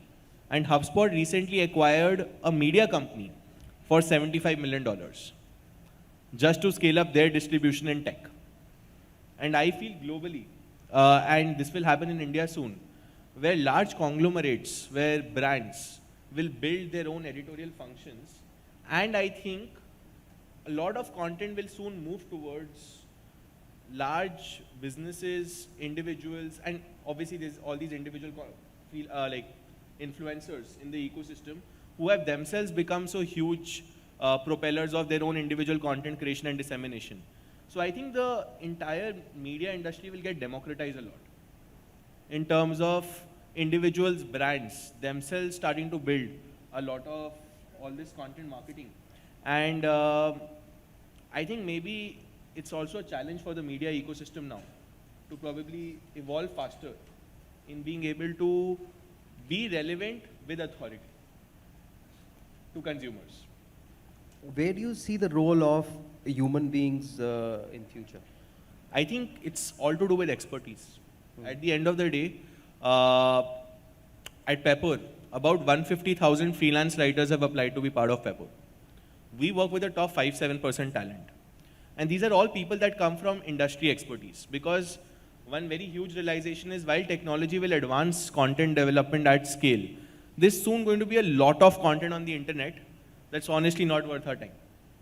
And that's where, as individuals, as consumers of high quality content, we will want to read or consume content that comes from authority, that comes from expertise. And I think that's where there's going to be a huge role that even people from media can bring in. I think even in media, you had auto, you had sports, you had different segments, because at the end of the day, people want to consume something with expertise, with authority, and that's where humans will play a huge role. Tell me something. You're talking about 150,000 people applying to you. What percentage of these could be journalists? Or are these people who are students, or anyone who thinks he has the ability to write is applying? Very interesting thought. Out of the 5,000 people that we ended up selecting, about 800 of them are journalists who are freelancing with our network. And I think that's where even journalists are evolving in terms of rich media, in terms of expertise-led media, and are associating with brands to be able to build a larger context. And I think that's very interesting. Some of the things are changing very rapidly, as I said. When you went to a journalism school or even a content production school, they would teach you the basics of journalism, the basics of writing, and if you were doing multimedia, they will tell you how to shoot, how to edit. Invariably, the tools that they use to teach you are obsolete by the time you're out in the market. And more often than not, an app makes it simpler for absolutely, what should one say, a tech newbie to make use of. how does it affect a person like, or a company like yours, which is only into content marketing? And if you actually have the right kind of apps and tools available, you're doing away with training and everything. You don't have to do everything. You just get a person and he will start delivering the content of the quality which your clients want. Sir, I think I would slightly digress there, because training, right, today you'd be surprised, digital marketing is one of the most sought after modules for training or for upskilling. Like today, the entire Indian workforce, in fact, even PM Modi's Skill India motion has digital training, digital media, digital marketing training as its core focus. And I think it's all about which audience set are you training to get them to be better. That's where my thought of India becoming a creative superpower is coming from. That we have so many individuals, if well versed with the ability of content production, if well versed with the ability of digital marketing, all this training will go in being able to make talent use, leverage technology and themselves to scale 10x. Correct. So training curriculum is going to be a huge means of that. And I think curriculum methods also have to evolve. Today, I wouldn't be surprised 3 years down the line, some of our top influencers might be teaching in all these large schools in terms of how they build their content journeys and influencer journeys. So I think with internet democratizing access to knowledge, technology for everyone, I think all of us have to evolve. Correct. And keep I evolving. wanted to hear that, right. Because what is happening is, if you look at the content training school, I'm not calling them journalism schools, all of them have started doing exactly that. So what they do is, if a media house has its own training institute, it actually relies on its own experts, whether it's in a journalist or in SEM or SEO. It's the guys who are on the job who will come and train you. It is far better than training you what the books tell you. They will actually tell you how the job is done, so that once you are out of that place, you are actually market ready. Yes. That's the intention. I think we just have the last minute. So sir, any last things from you overall? No, I said, I came here for the simple reason that I wanted to hear you. Because as I said, I have spoken at a lot of conferences, and there's very little new that I can add. What you can add is actually what all of us wanted to hear. Because I have reached a stage in life where I think I know everything and nobody else knows anything. And I want to get out of that. I want to unlearn a few things so that you teach us something new. If people have anything to answer, ask, I think we can take a few questions from them. Totally. Thank you. Yes.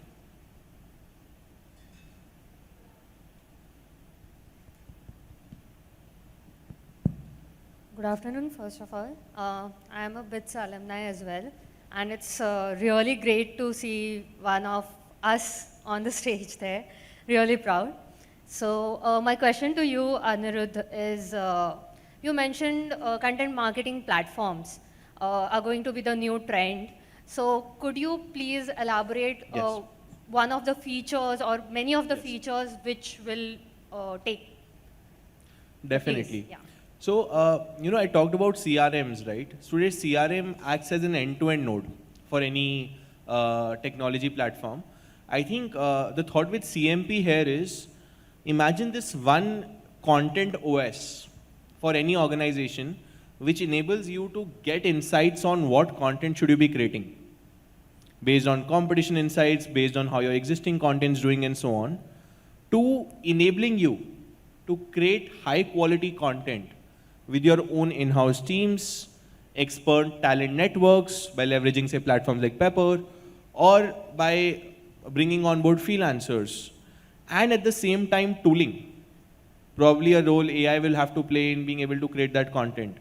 To then you being able to distribute that content from Pepper to multiple channels directly from one platform, be it email, CRM, WhatsApp, CMS directly, and leverage analytics on how your content's performing. The entire stack all at one place. And imagine if we are doing content marketing at a X level today, what does it take for us to scale that to 10x? And I think very soon, this decade will be the next 10 years will be the rise of a concept called CMP. And that's what we are very excited to pioneer and double down on. Thank you, Anirudh. I have one more question. So this is regarding the current edtech slip that has happened, and we all know like majority of the edtech industry is use content. So how do you think edtech is going to be in the future, or how is content going to shape edtech in the future? Is there a possibility of it reviving back, something on that end? No, certainly. You'd be surprised. So out of 45 top players in the edtech ecosystem, 35 of those 45 people are Pepper customers. And we've seen content strategies change from high volume SEO to now more expert-led course-based content. And I think every industry has this very interesting, innovative way of how they look at content marketing. In fact, most edtech players, sir, today, there's a company called Harappa Education, for example, right? Pramat Sinha and so on. And they're spending so much time on getting experts from diverse fields to come and contribute in form of thought leadership. And that's a form of content marketing. So I think every player, depending on how smartly they're seeing their consumers change also, will bring in different facets of content. Now it could be scaling and looking at SEO, which has been a large way of doing things and continues to be that. Or second is evolving into bringing thought leadership into this and bringing in experts, and that becomes a very key form of content marketing for edtech experts. So I think every industry will find its own way.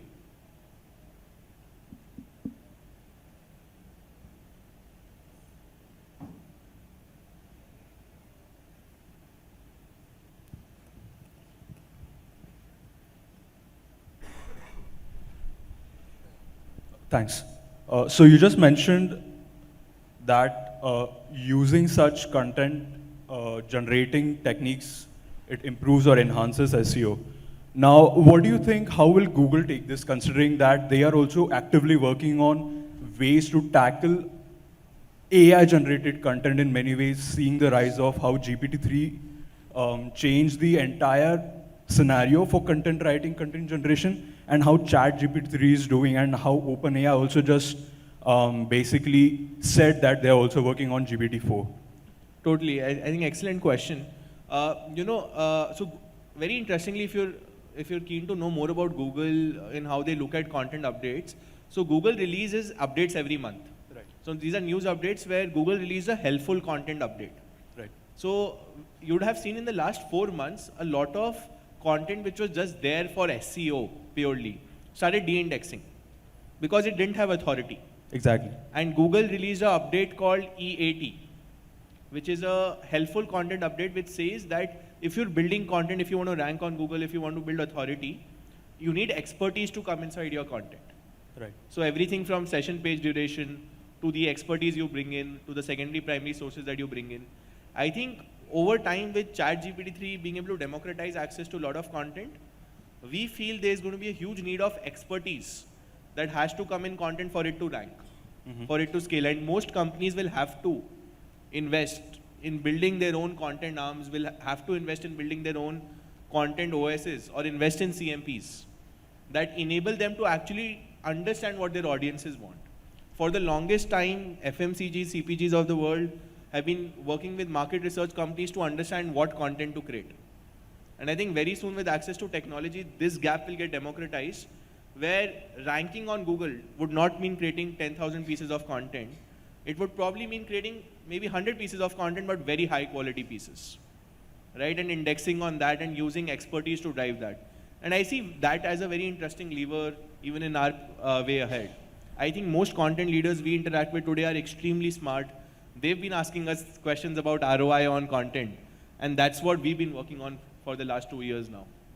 Right. So again, circling back to this concept of COP that you just mentioned while you were, discussing this. Contradictory to what we are right now discussing, what do you think when search advocates like John Mueller say that they basically give preference to content that is human-centric, that is understandable by humans, as opposed to what you just mentioned, that content that was just sitting out there on the web, that was just to, basically for SEO purposes. Yeah. So I think very interestingly, even in ChatGPT-3, I was just reading a thread by Sam Altman, who's the founder of OpenAI, who created Right. GPT-3. So I got a chance to meet him in the Bay Area, and very soon you'll see they'll start hyperlinking text, which is created by GPT-3.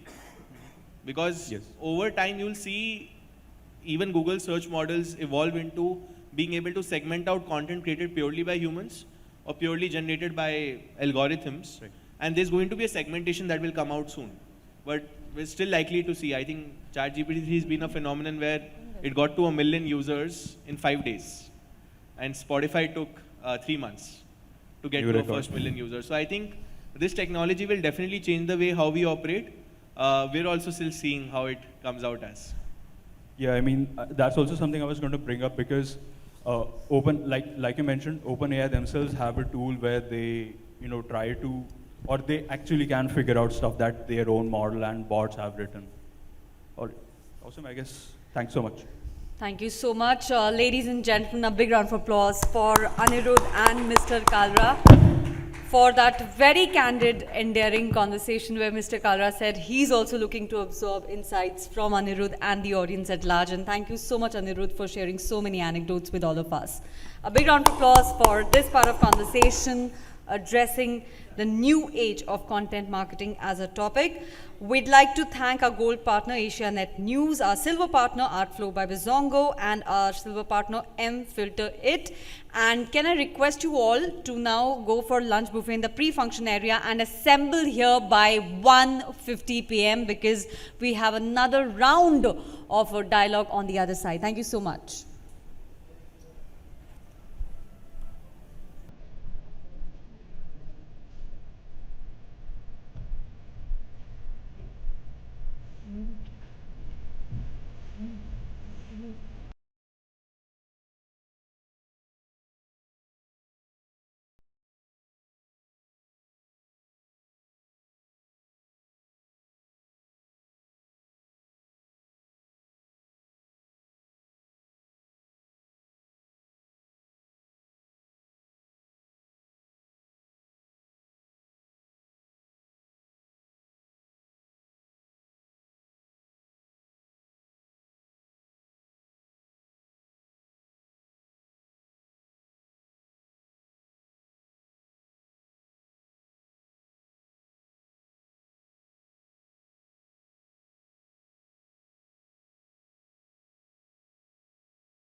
All right, good afternoon, everyone.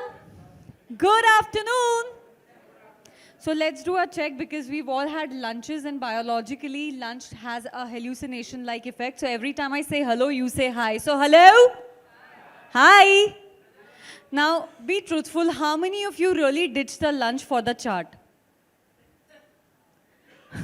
Look at all the humble liars here, not even admitting that they all had chart. When I was having chart, I went into a metaverse world of my own, which was Delhi Ki Galiya, where I've grown up. So the chart was very, very good. And coming from the chart to the chat, which is again going to be on the realm of Metaverse, I just want to make sure that people around, please come inside this hall because you cannot afford to miss this conversation.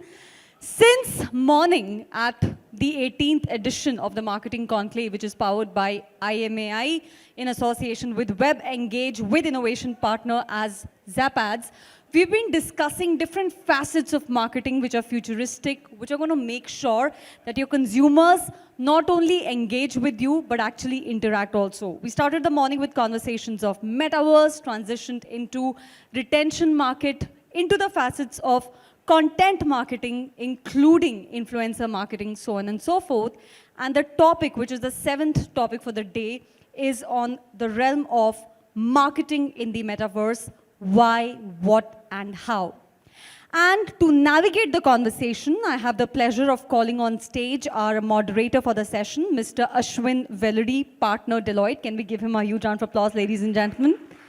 And joining him on stage are the illustrious set of our panel members who had already started the panel discussion much before the stage on, and they were talking very passionately about the next up technologies which are coming. So I'm very, very sure that this is going to be a very gripping dialogue. So let me call on stage Ms. Chaya Bhardwaj, a founder, managing director at BC WebWise. A big round of applause for her. Followed by Mr. Ravish Bhatnagar, Industry Head, Financial Services at Meta.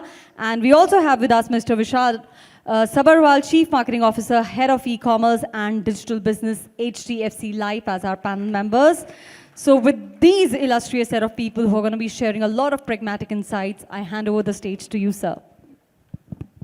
Thank you. Hope everyone can hear me, and we are past the food siesta. So good afternoon. I think here, I'm looking forward to this conversation with Ravish, Vishal, and Shaya from 2-3 perspectives. You know, here I think you've got the industry, which Vishal kind of represents. You got one of the key players in Meta, which Ravish represents, and you've got Chaya trying to bring in all the expertise from her organization into how to advise and how to implement, and you've got someone like me who provides lots of advice to clients all across India in terms of what they need to do. So we'll get started.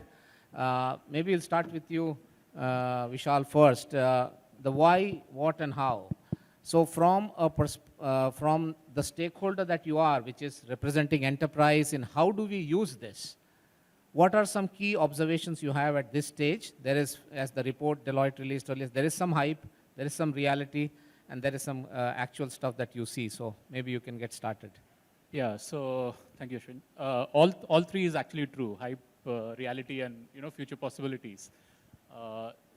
So the way I look at it is, the metaverse is obviously an advertising platform, potential advertising platform, but also equally importantly, it's a great enterprise solution, especially for organizations which are managing large workforces, which are distributed workforces. So there's one end where you can use it for branding, for purchases, and stuff like that, right? At the other end, you can use it to drive loyalty programs, engagement with customers. But if you're running, let's say, a 25,000 strong workforce, how do you ensure that people across the country, and if you're a global organization, how do you ensure that people across the globe get trained, get onboarded in a very seamless manner?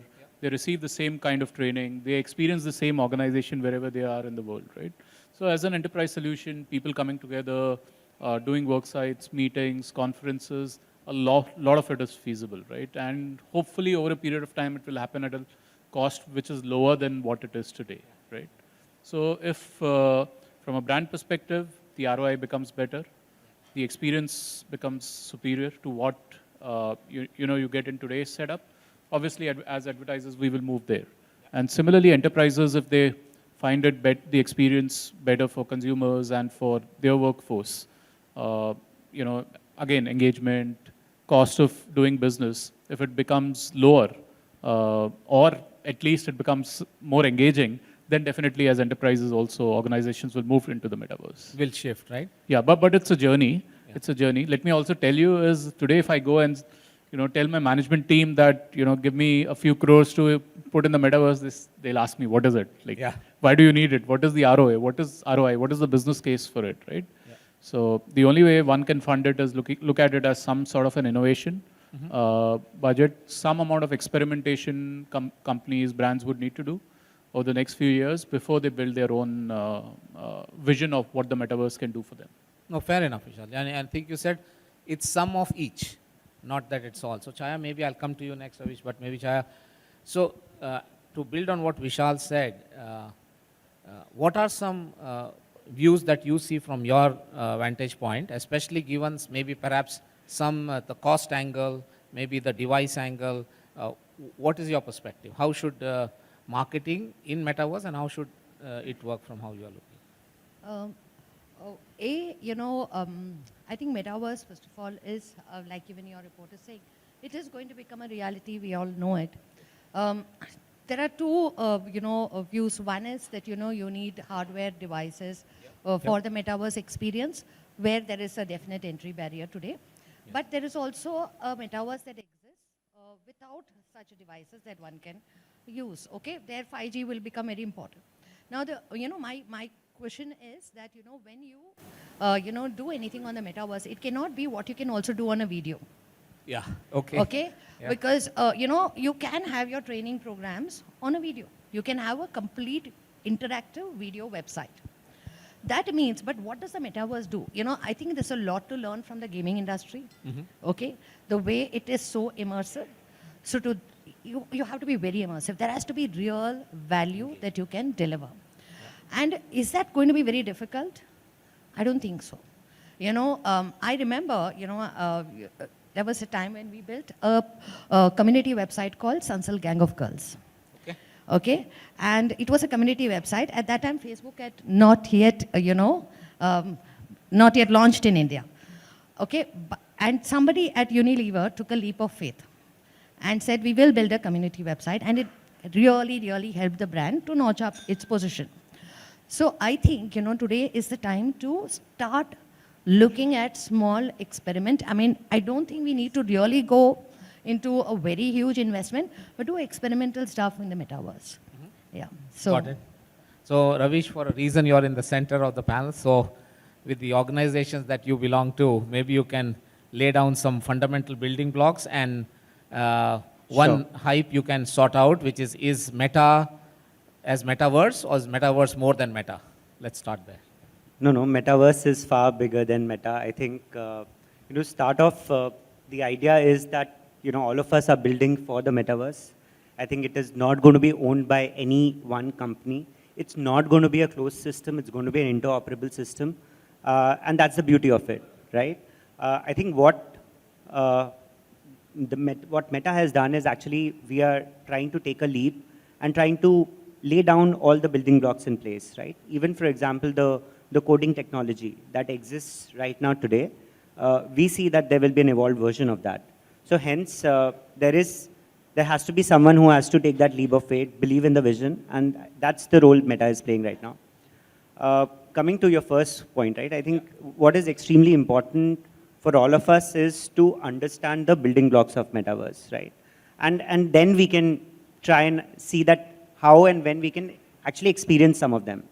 So there are actually 4 building blocks that exist today. Now, as I say this, maybe in a year's time when you talk to me, there might be a 5th building block as well. But as we stand here today, I think there is a space continuum from where we are. We are in the physical world right now. The first block that exists right now is an AR world, for which, by the way, which is augmented reality for a lot of you, and you don't need, you just need a mobile phone to try on the AR phenomena, right? So what AR does is it brings a lot of context, it brings a lot of meaning, and it also brings a lot of emotions. So there are brands out there who have already gotten onto the AR journey. And for example, there are brands like L'Oreal, Maybelline, who have actually delivered a lot of very good use cases and which has seen jump in sales, right? So AR is your first building block. You can do it using your mobile. The second building block is VR. That's where Chaya was talking about devices, and you do require a headset. Now, where we are right now in headsets, I think we are far more evolved what we were, I think, 4 or 5 years back. In fact, if someone has looked at the Meta Pro, the Quest Pro version, right? So it's Pro 2, which got released in October. Yeah. It's for developers. It's not for, let's say, a normal person, but somebody who is, let's say, in the space for like 5, 6 hours, 7 hours during the day. So that is like way more, way less cumbersome to put on. And if you have seen Ray-Ban stories, hopefully the idea is that at some point, the device is going to be like a Ray-Ban goggles, right? I think that's what the team is trying to do. That's the second building block. But it's impacted by device and its availability. In India, for example, Oculus is not available, right? Number 3, by the way, it's a very interesting thing. It's Avatar, right? So if you want to be inside the metaverse, Avatar is basically, it cannot be without you. So the whole point is that you are in the center of the entire metaverse, and that's your digital identity, and you can land up there. And then only you can, be in a presence of maybe a friend who's, far off, maybe sitting in US and you are sitting in India. And an avatar is a way that you will, share that collaborated space with someone. And that's here and now. I think already the Meta family of apps has tried to put all the avatars in place. So it used to be, there on Facebook and Instagram, and hopefully, even on the third platform, it will come soon. And then finally, you can, if you do get inside the metaverse, you can have an avatar of your own. And the final building block, right, which is, you will see it in its infancy, which is commerce, right? And as Vishal was talking about, right, marketing. So you can see some cases, for example, last year, Amitabh Bachchan sold his version of, at least Harivansh Rai Bachchan's version of Madhushala, his recital, for $415,000, right? You can buy a Nike, really cool collectible sneaker inside the metaverse, using, in fact, even on Instagram as well as inside the metaverse, using NFT. Also, certain wallets are there. So again, the idea is make it interoperable, make it available for everyone.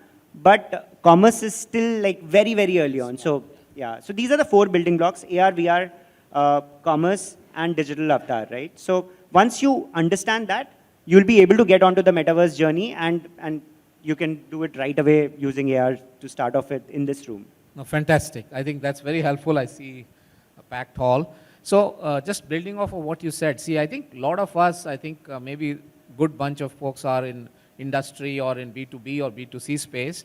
The crux of the matter, Ravish, is the use cases, where you apply. Vishal mentioned that, like, how do you really make it happen? So if we were to take a step back and look in the industry where cases are, so maybe I'll start with you, Vishal. As Deloitte, we often get asked, I'm okay to try, okay to innovate, but show me where to start. Where should I start first so that the top leadership, to your point, does not have a big sticker shock of budget?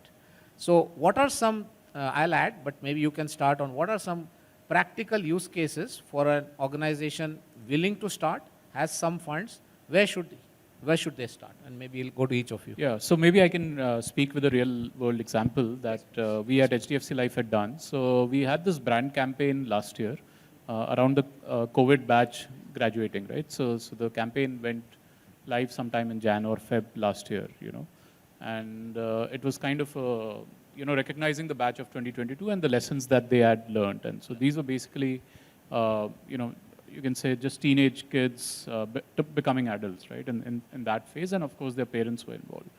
So as an extension of that campaign, what we did was we thought of holding a convocation ceremony for the batch of 2022 in the metaverse. So that is what we did, right? And so what we did, we tied up with a few schools and kind of put it out on an open platform and invited people to join this convocation ceremony in the metaverse. So we set up this convocation ceremony primarily in the metaverse. We also then had Sunil Chetri, the captain of the Indian football team, come there. Our MD and CEO spoke in the metaverse. And then, there was an entrepreneur who spoke about her journey in the metaverse. So students were there, parents were there. So that was the kind of experimentation that we did. So it was, taking off in some sense from the brand campaign, which people were already aware of, building on top of it, and then driving greater reach, engagement, and involvement of the participants. So what it ensured is a lot of people came for the first time. They, experienced what a metaverse is to be. Right, it was there for 2 or 3 days, and people could come and go out and experience it. But it was a good starting point for everyone on the branding side, right? I think on the business side, because the metaverse is typically in the virtual world, right? Today, a lot of D2C channels operate either via telecalling or they operate, let's say, on video call, etc. Now, if you can set up a virtual office pretty much, which gives a live experience, so as to speak, right? That can be a potential game changer. So whether it's a bank branch or an insurance branch in the metaverse, right? Where you can do pretty much all your activities within that space and do it in a safe manner, while at the same time you have, you can see the agent on the other side, or you can see the employee on the other side who's servicing the customer, right? So those kind of use cases over a period of time will start building up. Just like people moved away a little bit from physical branches to digital branches or digital banking, digital insurance. We'll see a lot more of that happening in the metaverse, because in India, physical touches or human touch is very important. I may not call it physical touch, but human touch is very important. So metaverse provides that opportunity to blend into a truly omni-channel experience in that sense. Just one question there, and then is, do you expect, we are hearing that millennials, Gen Z are likely to be more in that virtual universe. Are you planning to target and do special programs to reach out, or that's a little bit further down or something like that? Yeah, I think for organizations, it depends on the kind of product offering that you have. For us, the product offering is life insurance. So that starts only once you start earning. Yes. You come into the insurable population only after you become an adult. For most practical purposes. Otherwise, your parents or guardians are taking that decision on behalf of you. But it's good to start engaging from a brand perspective with younger audiences.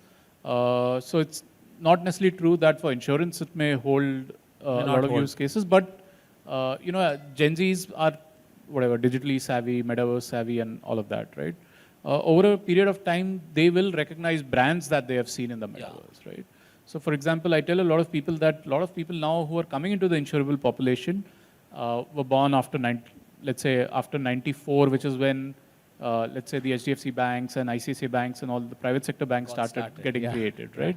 So for them, they've seen physical branches of these brands or financial conglomerates, and they recognize them more than they might recognize, let's say, the public sector conglomerate. So there's a natural drift for them towards these brands. So similarly, new age brands, whether it's us, whether it's somebody else, you need to be present, where the Gen Z is present. Yeah. Got it. Ravish, you will be hearing wide variety of clients talk to you, experiment with some use cases, maybe a few highlights. Yeah.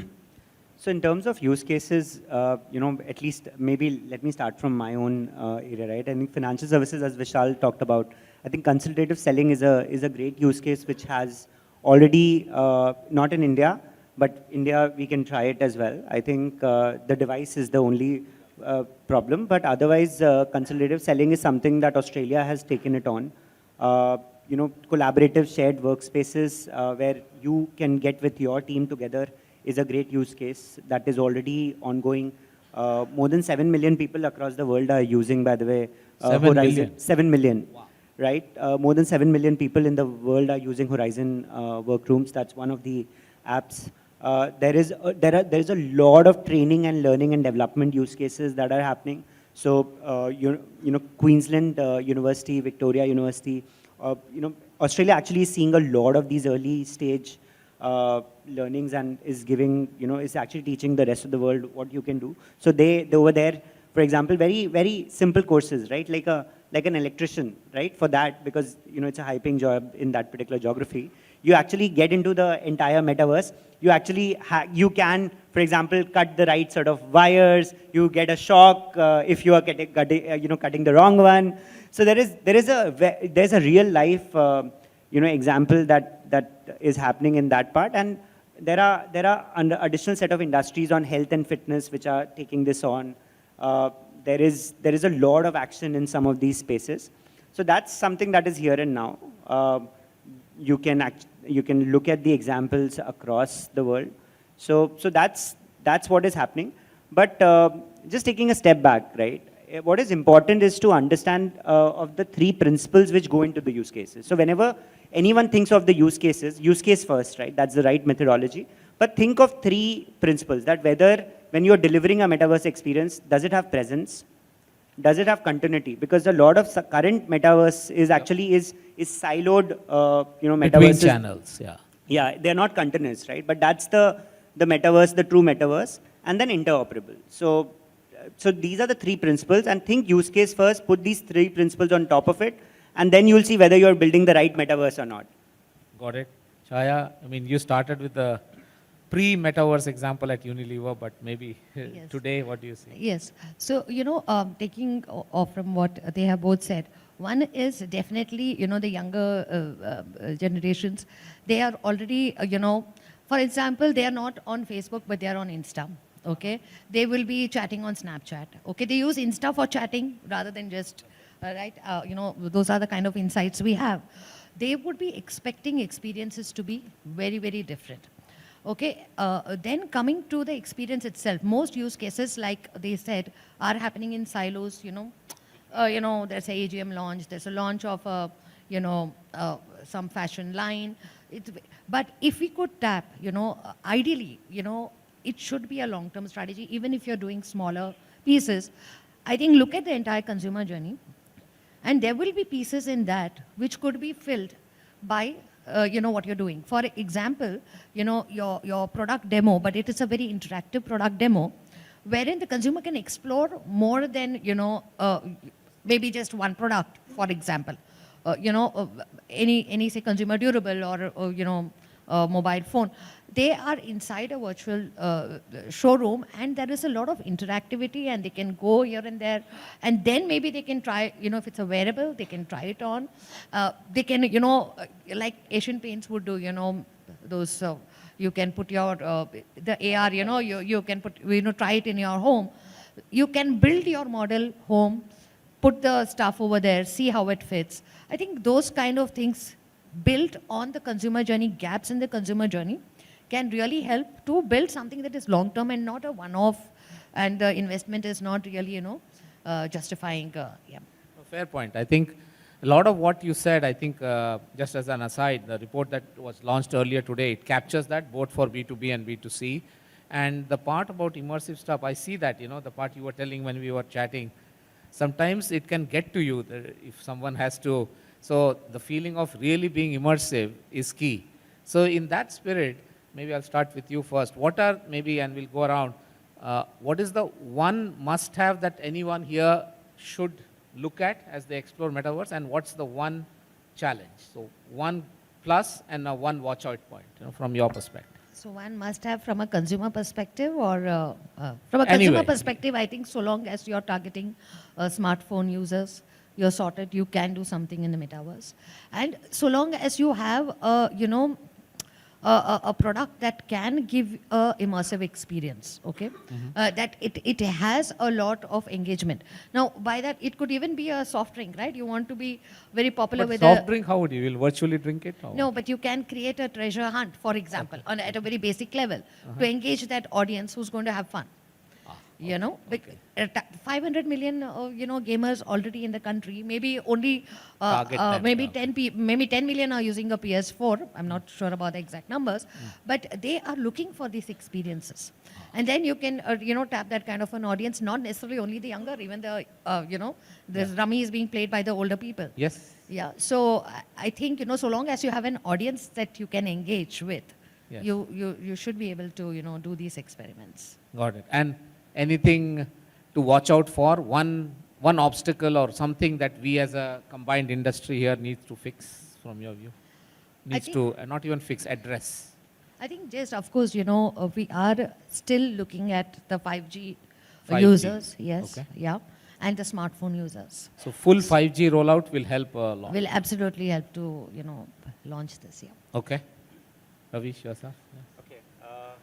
So maybe not one, but maybe two things. No. Yeah, that's fine. But I think we are living in an exciting time, to be very frank, right? I think we can see some of this come to action.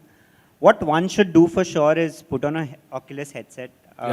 There's one here, huh? There's one in the booths here. You all can try. See the experiences, right? Play Beat Saber, play TT, maybe watch a movie on Arctic or Antarctica. There are brilliant Nat Geo movies that you can see.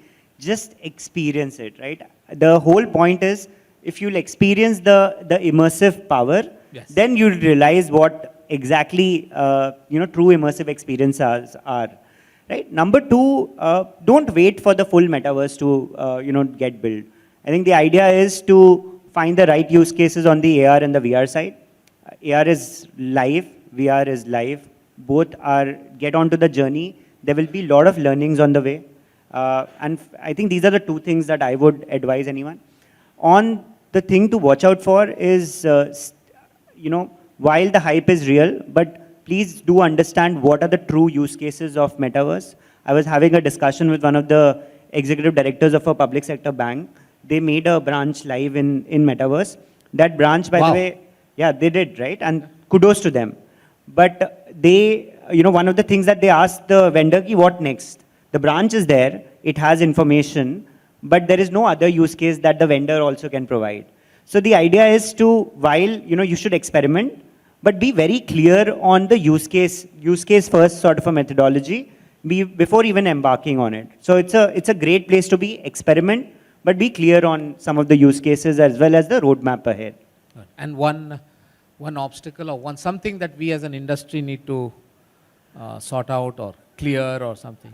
See, the obstacle is, I think from an overall perspective, AR, there is no obstacle. I think there is a lot of investment that is happening. On the VR side, the device availability is a problem that we have to figure it out. How about crypto, the currency aspect of commerce? I think we are far, crypto, let the crypto world sort itself out. I think right now, commerce in the metaverse, as I said, it can be done, we discussed it, we didn't mention it over here. But commerce actually has two live use cases. You can actually go ahead, do it using blockchain. You can also do it using digital wallets. So maybe the entire central currency happening in India might be a great step for it. So we don't need to worry about anything that is happening. Let the worlds figure it out as we go forward. But the metaverse is going to be an interoperable model, which will have digital wallets, digital currency, NFTs. All of them will be there with its right safeguards. So we don't need to treat it as an obstacle right now. We are too early in that stage. Yes, Vishal. Yeah, so maybe I'll start with the obstacle first. I think we are all like those blind men and women trying to figure what the elephant in the room is like, right? Yep. Somebody is holding the trunk, somebody is holding the tail, somebody is holding the leg, and that's your version of the elephant. So I think as marketers, and most of the people in this room are marketers, we have to invest a lot of time understanding what the metaverse actually is. Go out there, experience what the metaverse can be, put on the headset, what's happening in the world of AR, VR, understand how some of these technologies are changing, right? Because if you don't understand technology, you won't be able to understand what kind of human ingenuity in some sense is happening, right? And go out there and look at case studies in terms of what some of the other brands have tried. A lot of them might be just case studies in the sense that the true business ROI may not have come out, but they serve the particular use case for a particular organization, right? So that's the first obstacle. We have to kind of invest our time and maybe some money in kind of getting ourselves up the curve on this technology. In terms of the opportunities, if I may call it so, we should go back and look at our research reports, consumer research reports. Look at what the consumer actually wants, right? And it need not be a tangible thing. A lot of this stuff can be intangible. And then kind of look at, once you kind of study these research reports, look at how you can kind of build some of the missing experiences which are there in today's world in the metaverse, right? Can the experience be very, very different from the physical world? And then maybe experiment with a few use cases. Experiment with small budgets is what I would say. Don't go the whole hog because, like most startups have high mortality rates. Similarly, if you're starting off with something new, but I mean, the whole purpose is you go through this learning curve over the next 2-3 years as a marketer before you kind of invest in something really, really big. I mean, otherwise you'll be stuck with that same question, branch bana diya, and you don't know. Koi aane wala nahi hai usme. Correct. That will be the problem. And by the time, let's say 3 years down the line, consumers are willing to come into the metaverse, this branch may look like a very old branch. So So you have to go step by step. I think that's the opportunity, but go back to the research reports, identify the use cases or the consumer gaps, and try and fulfill them through these technologies. Fantastic. I heard some bell here, but let me try to summarize. I think great set of takeaways. I liked a lot about what Ravi said about the building blocks. That's something to deliberate and think about. There's fair bit of thing that Chaya, you talked about in terms of the device. How can Meta really not be video or video plus plus? So that's something. And then from Vishal, a fair bit of practical things of where to start. I'll just add from our perspective on Deloitte, when we see this, we encourage clients, and just very similar to what Vishal, to start somewhere. Looking at the sidelines and admiring the problem is not the answer. So if any of you are working with clients or you are part of the industry trying to shape the thing, our point of view would be to start small, take some steps, keep the foundation clear, have the use case approach that Ravish and all of us talked about. And then to her point earlier, since it's been there for many decades, how do you make it real and happening in the metaverse? So thanks again. I think we could go on for a little bit more time as we were doing before the session, but all the best to everyone. Great talking to each of you, and all the best, panel. Thank you. Thank you. Thank you. Thank you so much. I think again a very educational, insightful and informative session. AR, VR, commerce and digital avatar as the 4 features of the metaverse. The presence, the continuity, the omni-channel experience that metaverse can deliver were some of the facets that got discussed in this part of the conversation. So thank you, panel members, once again. After this incredibly phenomenal conversation, I'd like to thank our sponsors, starting with our knowledge partner Deloitte, supported by BrandWagon, and our silver partner Times Internet. And we'll be starting with the next set of panel discussions in a few moments from now. So I'd request you to stay tuned, because the next conversation and dialogue is going to be on the premise of using content marketing for growing large brands. So can I request you all to stay tuned? We'll be starting our next conversation, which is session number 8, in a few moments from now.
Ladies and gentlemen, large brands have had their dominance in the market since a very long time, as they've made their presence felt through advertisement, accurate segmentation and targeting, so on and so forth.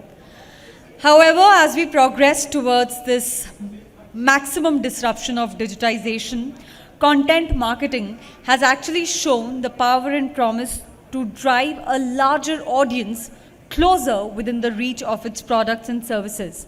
Our next session, themed as using content marketing for growing large brands, will be moderated by Mr. Karthik Nagarajan, Chief Content Officer at Wavemaker. Can I request Mr. Karthik to come on stage? And as he'll be joining us in a few moments from now, we also have a set of panel members who will be gracing the stage along with him. We have Mr. Ankit Desai, Head and Digital Marketing at Marico.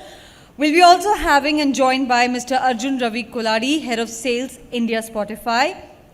And they will be joined by Ms. Richa Singh, Managing Director, India and Middle East for Natural Diamond Council.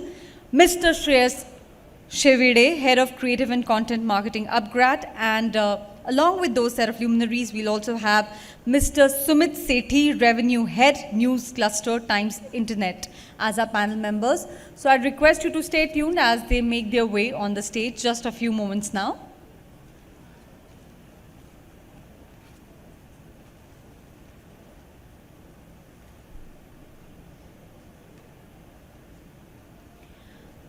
All right, so our panel members and moderators are here. Can we give them a huge round of applause? And I will also get to introduce them again as they make their red carpet lovely entry. Are we ready?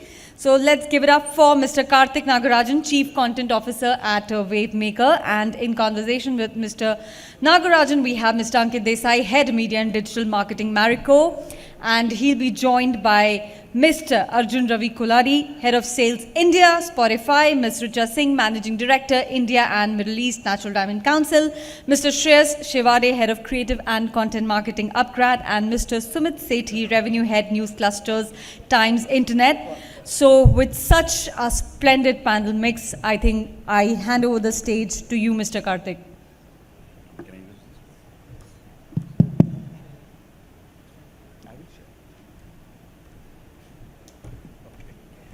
Hey guys, hi, good afternoon. Like the host just mentioned, it is a splendid panel. And we were discussing what are some of the things we can expect in the years to come as far as content marketing goes.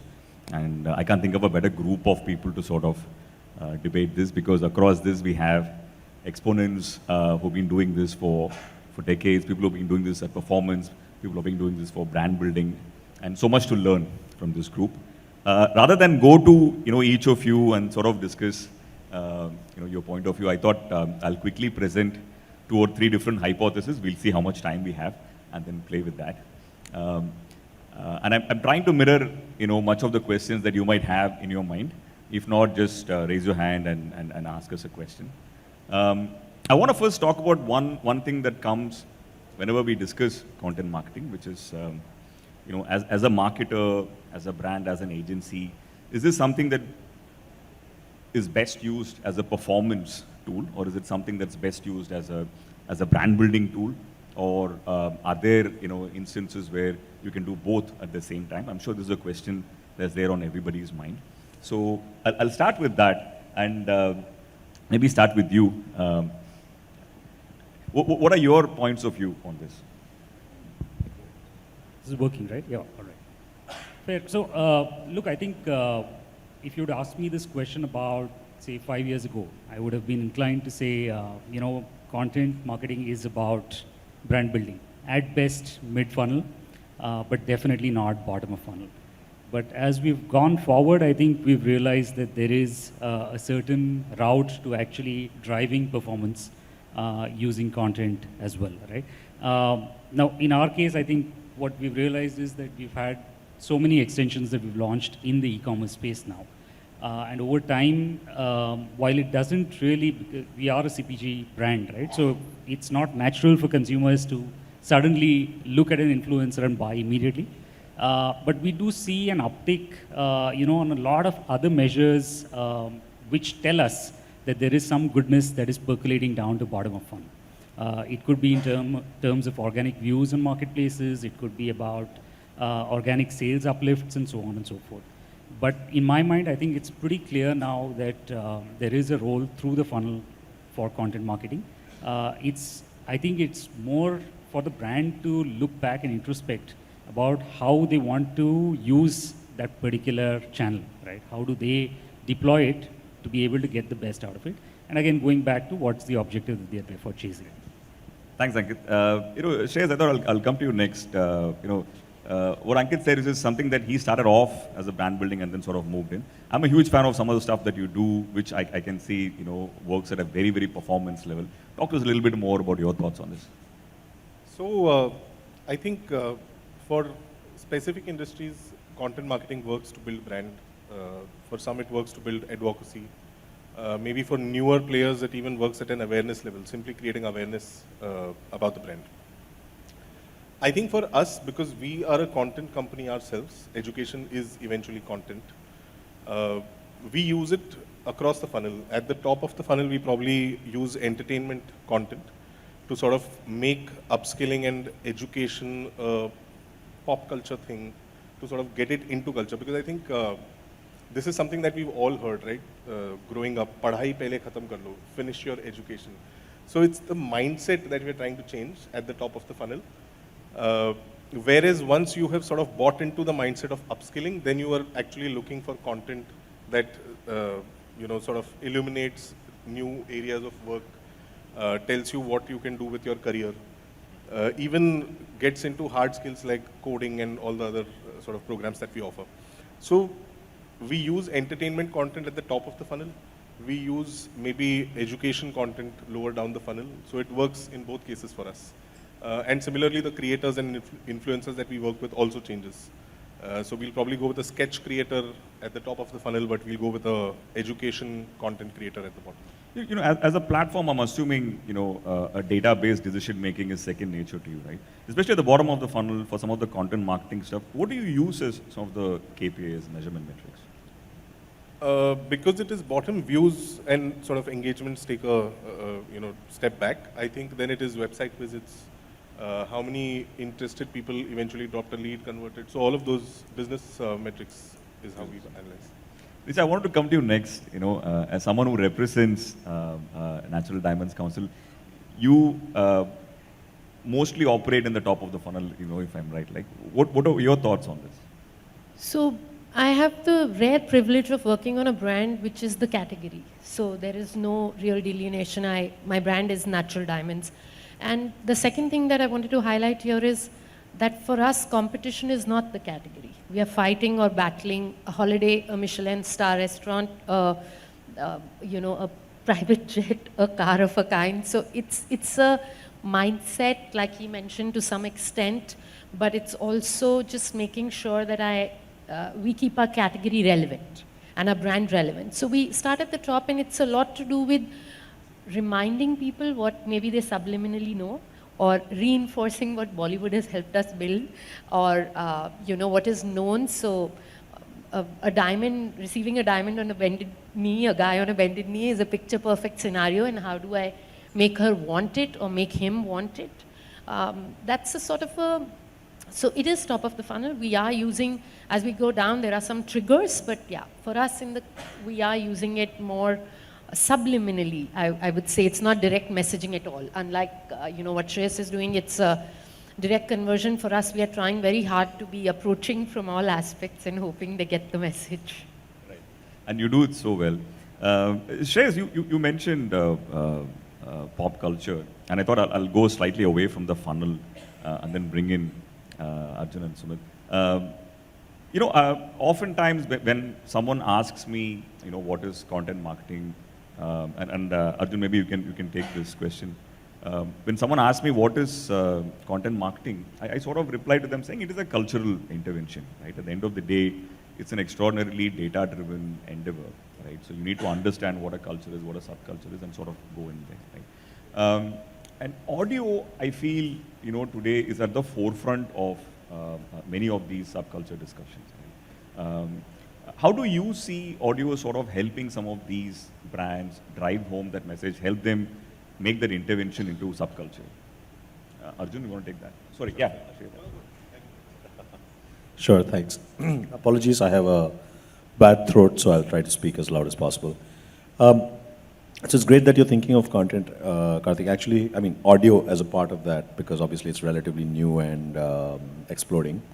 But when I was thinking back to my days of being introduced to cable TV and the new era of television, in many ways the ads themselves are also great content, right? There are still hundreds of YouTube videos that collect ads from the 80s, 90s, etc. as content. There are people who've done a cappella versions of it, etc. What we're finding is, as brands and marketers have gone down that journey of earlier it being sort of long form or whatever it was from a print point of view, to television, to digital, to short form video, to gaming and audio, they've had to adapt the way of what content means, right? So earlier, for example, if you were a bank, you would probably think of all the things that you want to talk to people about, but now you will also think of, okay, should I be doing a podcast? with experts, because and then your influencers there are basically the podcasters in some way, right? If you think about people spending time and where you are present or not present. So for example, from a marketer's perspective, if everything that you're doing is visual, there are many, many moments during the day when you don't have an opportunity to be a part of a moment for a consumer. So for example, for Richa, it could be the getting ready with me moment in the morning, right? When people are listening to audio and preparing for the day. It could be drive time, it could be fitness. Now, all of these moments, as they come out on newer platforms outside of what people have always been reaching, so connected homes with smart TVs and home speakers and watch and car and gaming consoles and all of that, it's opening up newer ways which audio is leading for content marketers to think about where their content should sit. So it could be from a brand curating a playlist like Mondelez does really well for Valentine's Day, etc. It could be about ads as content, as I said, which Snickers has done really well by sort of using some data on our platform to twist the moment in some way, right? So I think the explosion of devices, the explosion of audio as where people are predominantly spending time, and the fact that that gives you data to be a part of interesting moments or mindsets for people is really opening that up in interesting ways and going across various categories of audio for brands to get engaged. Go for it. So I would like to take the first question, which is about performance and content marketing as performance tool. Actually, we get a lot of briefs on the clients, and all the briefs starts from brand building, and then the narrative changes and it comes to performance. So I would say, in today's time, any brief which is coming, there has to be a ROI angle to it. And this is true whether, it's a small article, it's doing video series or anything which is related to content will have a performance angle. From B2B perspective, we get a lot of briefs, and so our solutions cut across all the funnels. So top funnel, basically it's about interviews, panels. Mid funnel is about roundtables, about downloads, and bottom funnel is about panel discussions, leads, things like that. So I would like to talk about a case study of Instagram, wherein Instagram wanted to target marketeers in India, and it was a 9-month program which they did with us using all our vehicles. It was about brand building. They wanted marketeers to sample influencer marketing and use Insta credits. So through this campaign, the end result was we reached out to 10,000 marketeers and brands. There were 100 nominations. There were 5 winners, and the brand marketeers could use the Insta credits and the influencers. But at the end of the day, it was boiled down to ROI along with brand building. Extraordinary story. Sorry, I'm going to, so while I understand from his perspective, it's all about ROI, at our stage where we are on our funnel, we honestly don't look at a ROI when it comes to a particular piece of content. We are in a category which is extremely niche. Luxury today in India is extremely nascent. The whole idea or the spirit of it is that we do something that hasn't been done before. So we hopefully do things that the industry will pick up and build on and reach the ROI stage.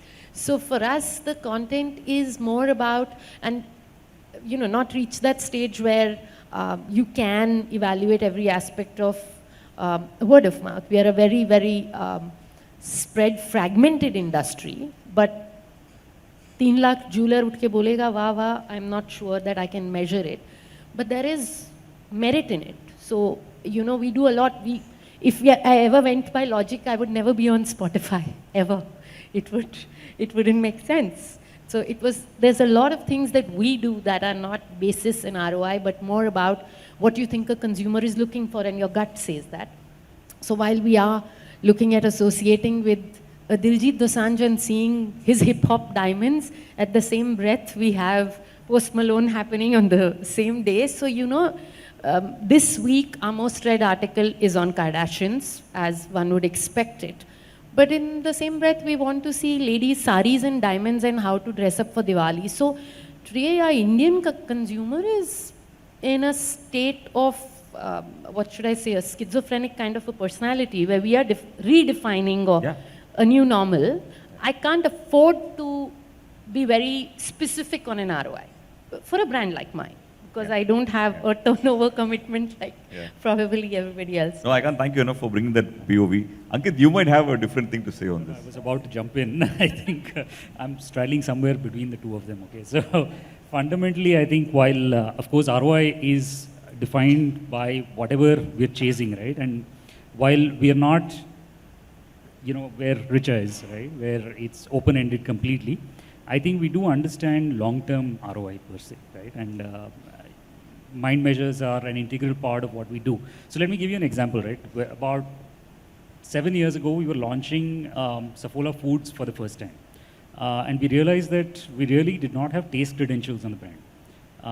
The brand at its core was built around health, right? And we realized that if we wanted to succeed in foods, we would have to build taste as an equity credential somewhere within the brand. We looked, we did a lot of data diving, which we love to do as FMCG brands. And we realized that, online our consumers are consuming a lot of cooking videos, right? And by itself, I think that was interesting. But it got even more interesting when we went a step further and realized there's a white space around healthy cooking, right? And once we connected that back, we said, now we have a space that we can actually take the brand into without really compromising on the core health piece, which can continue on mainline advertising. And we created this asset called Fit Foodie, right? Which was essentially healthy yet tasty cooking. Now, one could argue, did it give us immediate ROI in terms of sales lifts? Maybe not. But over a period of time, as we scaled the platform, and I think at its peak, it was reaching about 1 million users every year, which might not be much from a publisher point of view, but for a brand, I think it just made all the difference, especially when we were getting into a new category. Now, for us, therefore, that sense of ROI was elevated because what we were getting was far beyond what we would have otherwise been able to manage with mainline advertising, which would have anyway risked, diluting the core proposition that the brand was built for. And yet, we were able to almost get a lift in the midterm for the brand, right? So, the point I'm trying to make is that I think ROI is important. It's critical because otherwise you will never be able to, at least for us, justify the investments over the medium or the long run. But does it have to be immediate? Does it have to be short term? Is something that we try and pull back from. We stay a little bit more cognizant of, if not averse to. I love how you put it. It's not about ROI or no ROI. It's about short term or long term. And you will know because you wrote the book on creating associations. You own heart health the way others only sort of dream of. I want to go slightly back to the point that Arjun was making, which was on audio as a cultural intervention. I wanted to ask, the three brand representatives, Shreya, Richa, and Ankit, as marketers or as just audience listeners, how are you seeing audio as, and obviously I'm deeply invested in this topic, which is why I'm bringing it up. But how do you see audio as a cultural intervention? See, I think it's interesting, but like Richa said, fundamentally, if one has to take a step back and look at it dispassionately from a numbers point of view, it's not at the tipping point where it can be justified just yet. But it's interesting again, right? So, and I'll again take an example from some work that we did in the East. So we have this brand called Nihar, hair oils that we run in the East of India. And I think over there we realized that culturally, I think the younger women over there, they resonated with some pop music that was gaining steam over there. And what we did is go actually platform agnostic. We tied up with the band and we created something that was cheeky, that made sense to that lady out there who we were wanting to talk to, and at the same time which hooked back to what the brand stood for. And we saw some fantastic results, right? When we looked at mind measures, at track scores, we realized that suddenly the brand was looked at as someone who's pushing the envelope in terms of being modern, in terms of being progressive, and so on and so forth. So music is fantastic. I think it has a great space that it can open up for brands. Whether it's platform forward, whether it's, I think the important part is to actually figure out where it plays within the context of the cultural piece that you're trying to go after. So for us, the reason, like he said, music for us was more interesting because this is the space where we felt there was no conflict. Like when you're on your phone, you're also watching a television, or vice versa. When I'm watching football, I am still looking at my phone. Whereas when I have my headphones on and I'm listening to a particular song, even if it's on YouTube and not just Spotify, I'm singing along or dancing along. And we just felt that there was a captive audience there that we could use, and that was our trigger for wanting to go into music. We have very, very strong roots. So whether regional, you go to TN and Chennai, the kind of music that we love. So certain things, yes, transcend and go across, but the beauty is the love for music across is there. So everybody is humming, whether tum besure ho ya, you may have the rhythm or not, and that's the point, that we wanted to be there when they're associating. And we picked on it from an angle of romance, where we said that you all have your song and you go back to a moment which you built, and we tried to build those associations with our product. But it was my song, and my favorite thing, which I'm hoping he'll make come true on a Valentine's Day, which is to have a mixtape. So, a playlist which is customized for the one that you love. And it's something, again, not a direct connect with diamonds, but direct connect with love. So we are hoping that, we use music in a slightly smarter way, but we are convinced on music as a, what should I say, music as a medium of, Yeah. Personalization is a huge aspect. Now, Shreyas, what are your thoughts? Are you a proponent? So, I keep going back to what's already in culture, right? And I think audio as a storytelling format has existed since the time we all used to tell our parents, tell me a story, ek kahani sunao. Right? So sunna and just to listen to stories is quite inherent in our culture, and it's global. For upgrade, I think audio consumption works, and I have a feeling that our consumers already use it. It's just that it's on video. But probably when you're coming, driving to office or coming in a metro, you probably have it in your headphones and the voice is going on. So I think audio, like Arjun rightly put it, it lets you be present in moments where there is no media exposure per se. And that's the beauty of audio. Wanted to make a slight shift, since we're talking cultures and subcultures.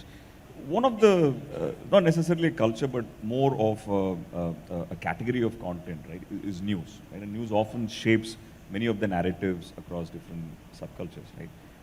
So my question to you is, I have many of my clients today who, for compliance reasons, cannot touch television news because it is just so toxic. Right?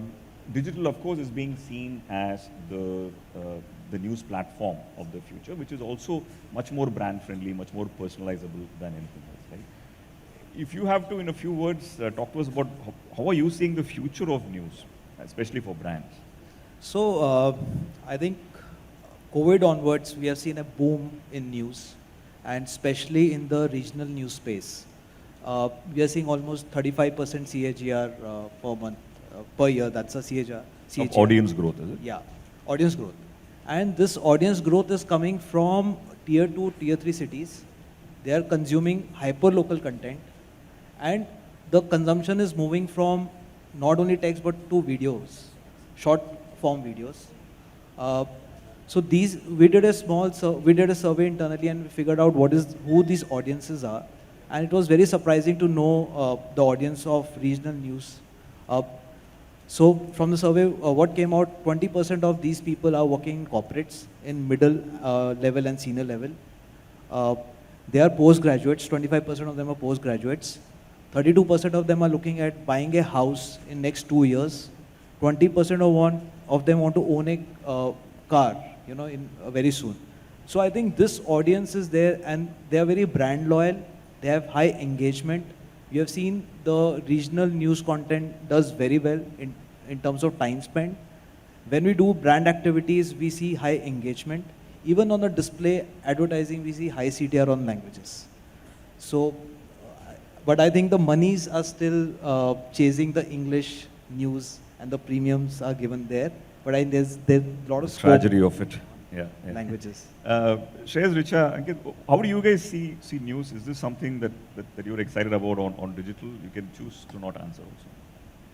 Yeah, so look, I think taking Sumit's point, we are excited about vernacular for sure, right? Obviously all of us agree that that's the next round of growth for all of us, our brands and our businesses. So that said, I think news for us, there is a certain gap that does exist with our TG, core of who we want to reach out to and where news plays. So I'll skip that part of the question. But I think all the other stuff that Sumit spoke about in terms of high level of engagement, velocity, etc., I think vernacular for me is a huge opportunity waiting to be tapped into. For me, again, same, very similar to what you said. News we tend to shy away from because, the emotions are high during any now come elections or COVID or so we try to stay away. We try to stay in an environment where the consumer has an easy, clear mind to think romance, if not anything else. But vernacular, yeah, completely buy what he said, that we are seeing a lot more engagement. I think the consumer is asking for a lot more content. So excited to try out languages, if to a limited extent, but yes, try it out. Which is very telling that you're still hesitating to touch news, because for luxury, it's a very natural category otherwise, isn't it? To a consumer today, we are looking for family viewing sort of a thing. So, where she's able to nudge him or he's able to look at her and have a sort of a moment together, and that's not a news moment. But anything volatile means we would stay away from, India Park cricket match also would be as volatile for me. Yeah.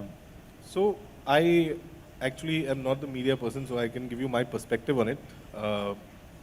I think for us as a category, as long as people are watching the right kind of news, where they get to know what's changing in the world in terms of technology, industries, that's good for us because they understand that all industries are subject to change and hence the need for upskilling sort of comes in. But I think I agree.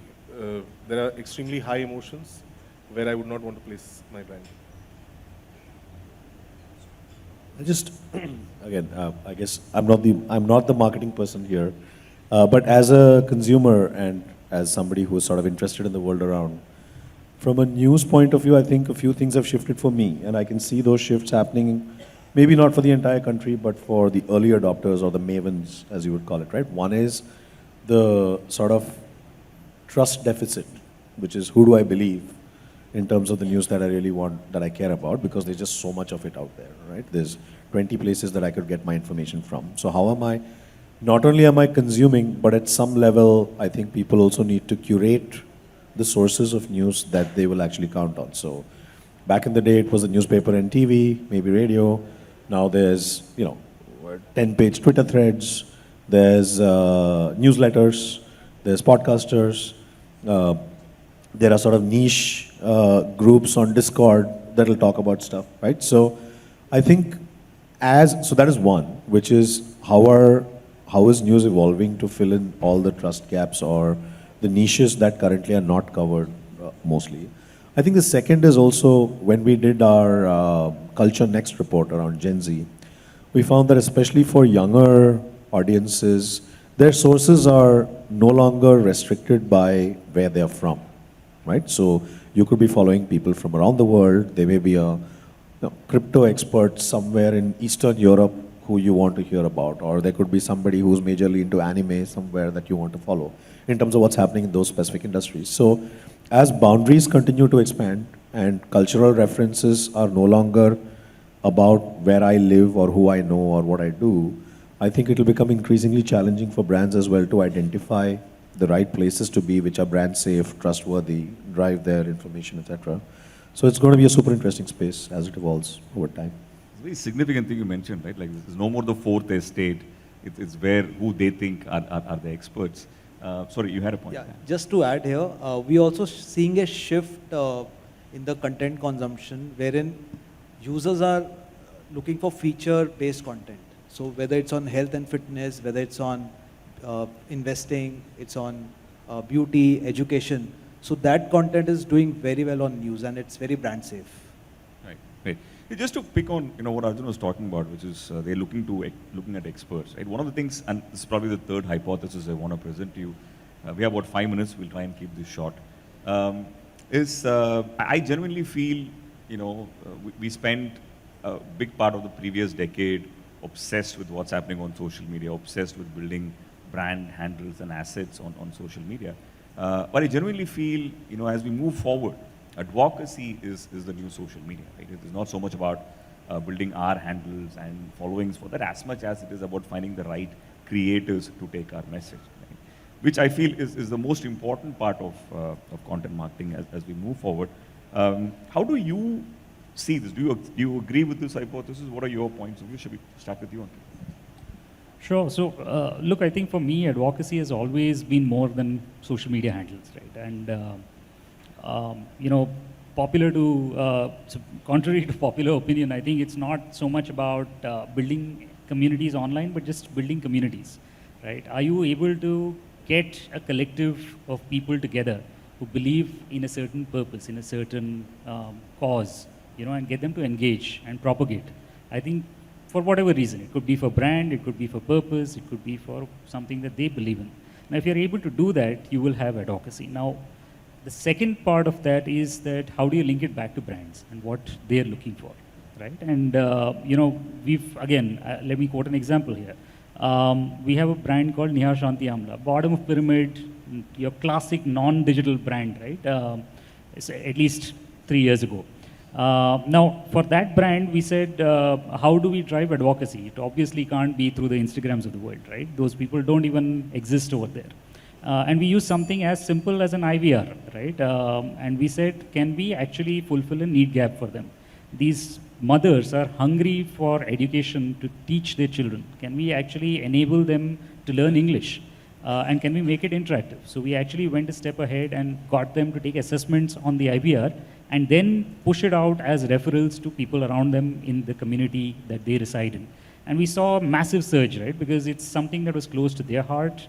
They obviously consumed the content, saw value in it, and then from there they expanded. They literally exploded that content out to people around them. So for me, I think that's really what advocacy is, right? It's about figuring out a need space that you can tap into, connecting it back to a platform that is accessible to them, and then linking it back to what the brand wants to try through them. And not necessarily be obsessed with following on Absolutely. social media.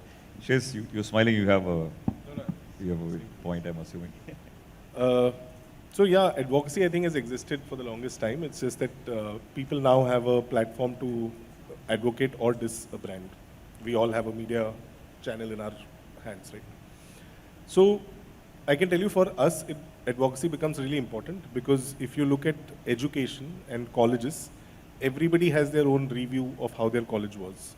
For some it was a great experience, for some it was not a great experience. Some people will tell you that they had fun but didn't learn anything. And some people will tell you that they learned everything but didn't have fun. And now because everybody has a voice on social media, it becomes even more important for us to put the voices that are also there, maybe not very vocal, but it becomes important for us to put those voices ahead as well. And I think, yeah, so advocacy has always existed. It's just that we all now have megaphones to speak with. Is there someone who operates in the luxury space, right? It's extremely critical who's carrying your message, isn't it? So how do you see things evolve with what's going on in the worlds of Instagram and Snap and everything else? Does it change your approach?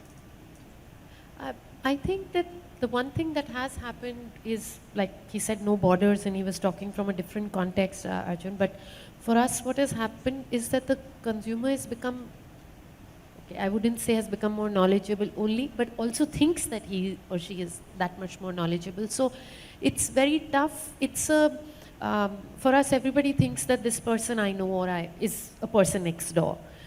The influencers, at least at our level now in luxury, have become, you're jaded towards them. You don't want an influencer. Whatever an influencer says is not believable. So you're going into a micro-influencer sort of a space, and while cost is that much more, but and from an ROI perspective or trying to see the legitimacy is that much higher. So we are trying to go into much smaller circles with a higher legitimacy and advocacy through much smaller megaphones. And we do get disrupted by the WhatsApp, the big brother WhatsApp that happens, who can disrupt one narrative that can go viral without any. So that somehow transcends luxury, non-luxury across the board. Great. Thanks so much. We have about a minute and a half.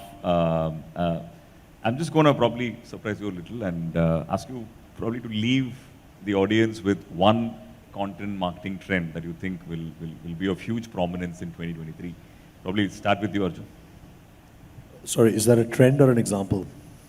You can choose between the two, either an example or a trend. Trend, I think, in the next 18 months, podcasting will become more important as a lot of YouTube creators discover, how that ecosystem is building.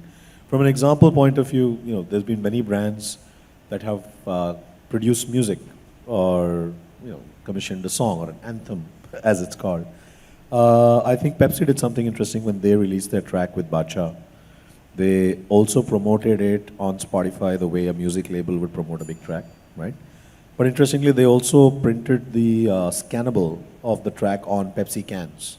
So a user could pick up the can, scan the can with the Spotify app, and it would basically launch the track on Spotify and drive listenership. So that's one example that I really liked. Shreyas, a trend or an example?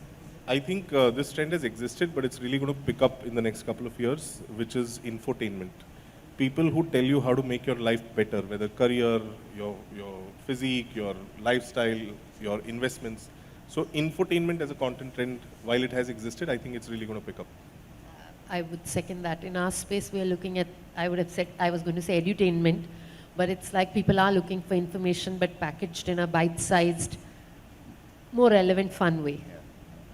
I think it's going to be nano and micro influencers, which will grow further.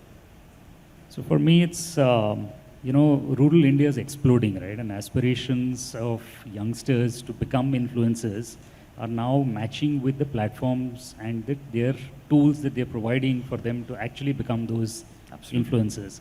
So I think that's really, for me, the big trend, right, that I'm seeing. You're going to have a whole new space that's going to explode. It's already exploding, but we're going to see it pick up steam as we go along. Great. Lots to look forward to here. That's it from us. Thank you so much.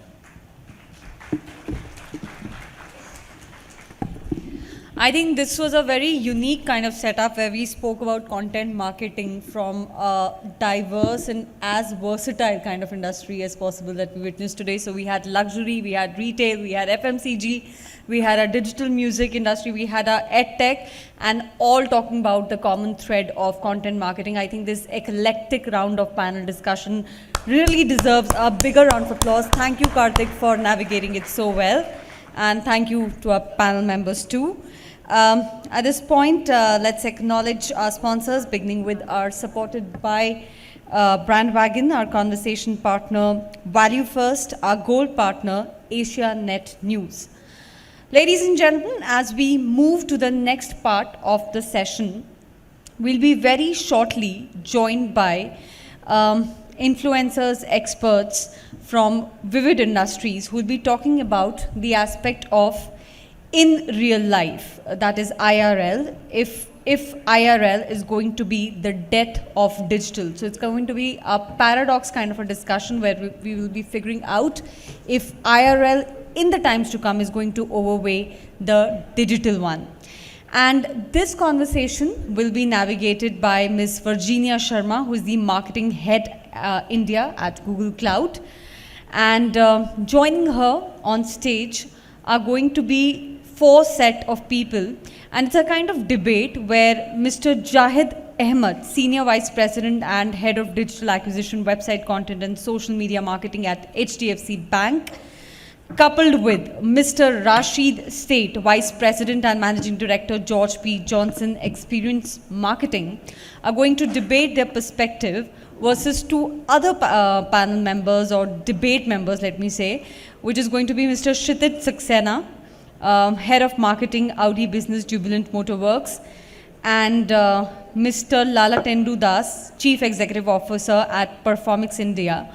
So you're going to be watching a debate, Jahid and Lalatendu versus Rashid and Kshitij, which will be navigated by Ms. Virginia Sharma. It's going to be clutter breaking. It's going to be debate, not the kind of debate that we are going to watch on television. There won't be any conflicts, but there'll be a lot of creative conflict tension that you're going to be witnessing. So for this one-of-a-kind conversation, can I request our moderator, Ms. Virginia Sharma, to join us on stage? And joining her on stage will be Mr.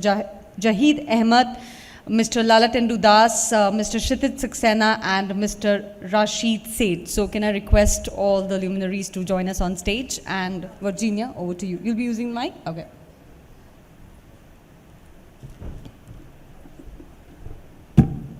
All right, good afternoon. You guys ready to have a little bit of a spicy afternoon, I guess?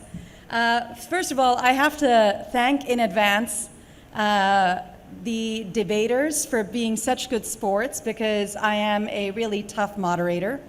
Let me first explain to you all how the format will work, is that the debate will be structured in 2 teams. So on one team, we will actually have Kshitij and Rashid, who will be presenting the motion 4, which I'll explain in a second. And then we will actually have Jahid and LD who will do it against the motion. So the motion, the way it's written, and it's for those, how many of you all have ever done debate in college or? Okay. Everybody generally know what a motion is? Okay. So the motion stands as experiential marketing will take share from digital marketing budgets. Let me read that again. Experiential marketing will take share from digital marketing budgets. That's the motion. You all will be voting at the end of this, okay? So 2 things I need you to do is to pay attention, and secondly, to actually have your phones handy because you'll be voting at the end. Very important because the team has prepared as follows. We will actually have the first speaker from the 4 team, the experiential team who's for the motion, who will actually speak for 3 minutes. And I will chime them in. I have a bell. At the 2 minutes 30 mark, I will signal to them, and at exactly 3 minutes they have to stop. Then we will have 3 minutes against the motion. Then we will have 3 minutes rebuttal by team 1, and then 3-minute rebuttal by team 2. Then they'll take a short 2-minute break, and they will prepare questions that they will hand over to me. If you want to influence their thinking on questions, you can, and if you know them, you can help them. Phone a friend, but they have 2 minutes to prepare questions that they will hand over to me that I will read. And for the next 10 minutes, there will be questions asked to each of the teams, up to 10 minutes. Okay? Then they will have 2 minutes to prepare closing remarks. The closing remarks cannot include any new information that has not been presented in the previous 28 minutes. And I'll have you guys please hold them accountable to this, because when you vote, you are also voting for their ability to conduct the debate in the manner that I have just described. Okay? So everybody clear on how this is going to go? It's going to be fast moving, a little bit different than what you're used to when a panel, and all the debaters, and I would just ask that when you're ready, just come to the podium. So can I first invite the speaker for the motion to present the opening comments and the speaker arguments from Team A. Who will be doing that? All right, over to you. Yes, please, applaud. Give me a quick second, I'm just going to time it.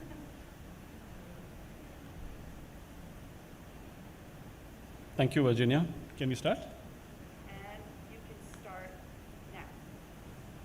Okay, one of the things that has emerged recently is that, surprise, surprise, and all of you may not take this well, because a lot of you all are from the experiential or, digital background, I suppose, that experiential, after the comeback from COVID, is taking share from paid digital advertising. So the premise of today's debate is that experiential marketing will take share from digital advertising budgets. We all know that experiential has made a stronger comeback. Marketers have realized that people are seeking human connections more than ever before. So if you have been to a mall or to the movie hall or even to a holiday destination, you will find that anything to do with face-to-face and experiential is filling up to the brim. Even events like Microsoft Ignite, which used to be difficult to get people to, it's a paid event. The tickets were sold out within a few weeks when it went live. So to capitalize on this trend, and maximize ROI, what marketers are doing now is they're putting human experience at the center of their marketing mix. And for years, if you all know, and I'm sure all of you all are aware, Red Bull has been doing it for many, many years, right? You hardly see any advertising from Red Bull. That brand is purely an experiential brand that does stunts, that does all kind of Formula One sponsorships, and anything to do with adventure. And then customers become fans, fans become ambassadors, and today Red Bull is an $8 billion brand, $8 billion US brand. So that's the power of experiential that we're talking about over here. And a great example of how free media and earned media works best when it is in the service of experiential. This year, if you know Dreamforce by Salesforce, they had 40,000 attendees attending the event, but had 1 million views online with digital working as a support channel. And I'd like to say, welcome to the world of unified experience. Welcome to hybrid. So what Gartner CMO study has just revealed recently is that until the beginning of this year, digital budgets used to contribute to 70% of a marketer's marketing mix. It's gone down in 2022 to 56%. And the trend is that it will go down further as experiential makes a comeback. With the return of in-person, audiences and brands alike are reevaluating how and where they invest their money, time, and resources. I told them that I would be strict. I think they thought I was joking. Thank you so much. Thank you. Thank you, Rashid. All right, can I have the opening remarks for the next team? Thank you. You tell me to start? 1 second. Yeah, give me a Hello, second. guys. Hello. Yeah, sure. Give me a quick second. Yes, please start. Well, in real life experience, we'll take the budgets from digital. This sentence actually saw its death the day the basic necessities of a human being changed to roti, kapra, makan, and mobile. The sentence saw the death when Maslow's hierarchy started including digital and social data in its psychological needs, because the way money measures wealth, digital and social fans measure your social acceptance and belongingness and self-esteem. So digital is not death, but digital is the way of life. Let's talk about the sectors where in real life was only way and how digital has penetrated. Let's talk about movies. Well, OTT has gone into a penetration of 20% CAGR with 42 crores population and 2 to 3 hours of daily spends online, where it's actually the doomsday for multiplexes because movies are consumed only once in a month. That too, if the content is guaranteed and not a Bollywood blockbuster. It has to be South Indian, right? Let's take the shopping commerce, right? E-commerce. We have got a whooping 256% growth from a 30 billion in 16 to 100 billion in 2022.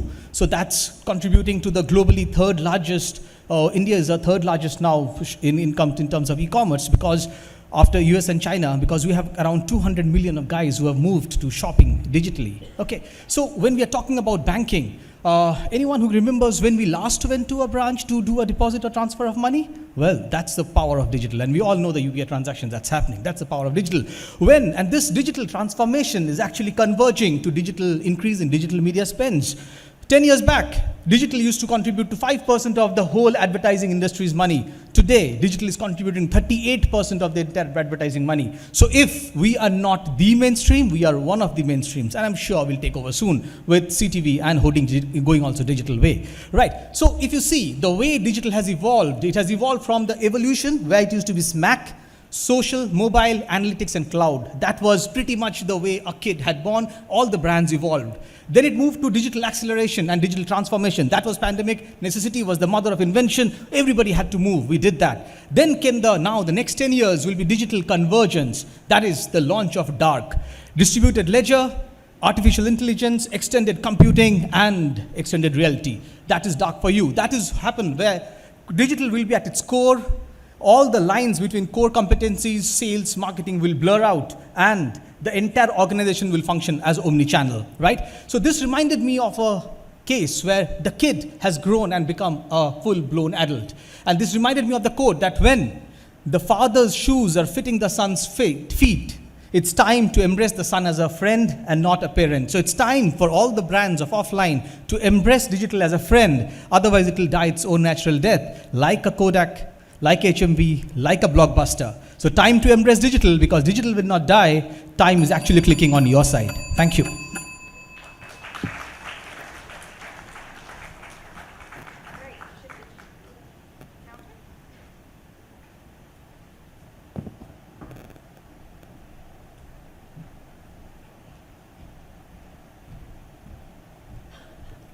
Thank you, Virginia. Thank you. Good afternoon. Please start, yeah. Good afternoon, everybody.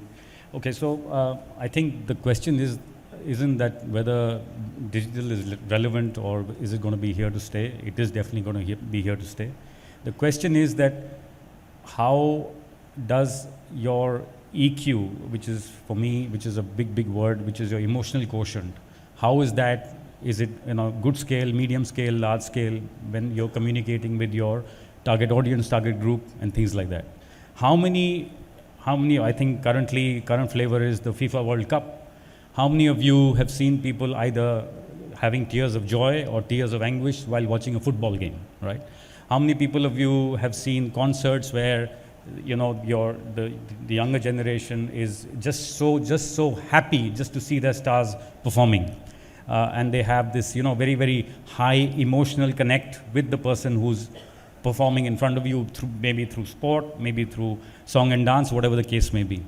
The key is that we have to constantly and keep on constantly doing activations and doing shows and doing event marketing, which has a absolutely connect with the person's emotional quotient. From the category that I come from, which is automotive and premium automotive, this is absolutely key for us to make a sale, key to have start of a journey, which also looks at creating fans, like Rashid says, because one thing is for sure, fans will forgive, but customers will complain, right? If you have a connect with your consumer base, you will have a lot of referral cases which will be on a very high level. And once a referral happens, you are getting closer to the referral and closer to making that sale at absolutely zero cost. There is no cost of getting a referral. That is, if the first person in line has had a good time with you, he will pass on that experience to somebody else, which is free word of mouth marketing, as I call it. And customers, you can nurture them, you can do whatever you want to do with them, but at the end of the day, if there is no EQ, customers will complain. That is for sure. And I guess the proof on the pudding lies if you have, as we call it, bums on seats. So you have trials and test drives and things like that by people experiencing your product, and that can only come by doing lots and lots of experiential marketing, which will have a larger connect, more loyalty, more referral, and things like that. Yeah. Thank you. Thank you. Thank you. Ahead of time. All right. Can I get LD to do rebuttal? Hi, everyone. I'm going to give the rebuttal for Team B to the argument that Saeed presented. So let me start by saying what is the motion we are debating about. The motion is experiential marketing will take share from digital marketing. That was the motion. The motion is not about whether experiential is good or digital is good. So I want to lay it out there up front. Now, to make the motion, my friend Rashid came up with 3 arguments. I'm going to go through each of his arguments one by one and share our perspective. His first argument was experiential has made a comeback after COVID. Yes, I give it to him. This is anecdotal at best. Maybe the experiential thing started from non-existent to insignificant, but it doesn't tell that it is taking market share from digital. Number 2 argument Rashid made is marketers are putting experiential at the center of marketing. Again, he gave another anecdotal evidence that Red Bull's $8 billion brand is made because of experiential. Now this is, I would say, far-fetched and stretched. It is as if saying that Sachin Tendulkar scored 10,000 runs because Vinod Kambli was his friend. It's as relatable as it is, but we go with that. The third argument, which was very pertinent to the motion, he started by saying digital budget has started to shrink from 70% to 56%. He quoted some figures from Gartner, I guess. Now here are some other figures. I'm going to quote from FICCI and Ernst & Young report. In 2020 to 2021, the media and entertainment industry as a whole grew only 16%, whereas digital marketing spend grew by 29%. Where is the shrinkage? Where is the money going? Only CIC is digital is actually going stronger than ever. Here is some additional data point from Bain and Flipkart data. The e-commerce market last year grew by 25% with 40 to 50 million new users, first-time shoppers, joining and doing transactions digitally.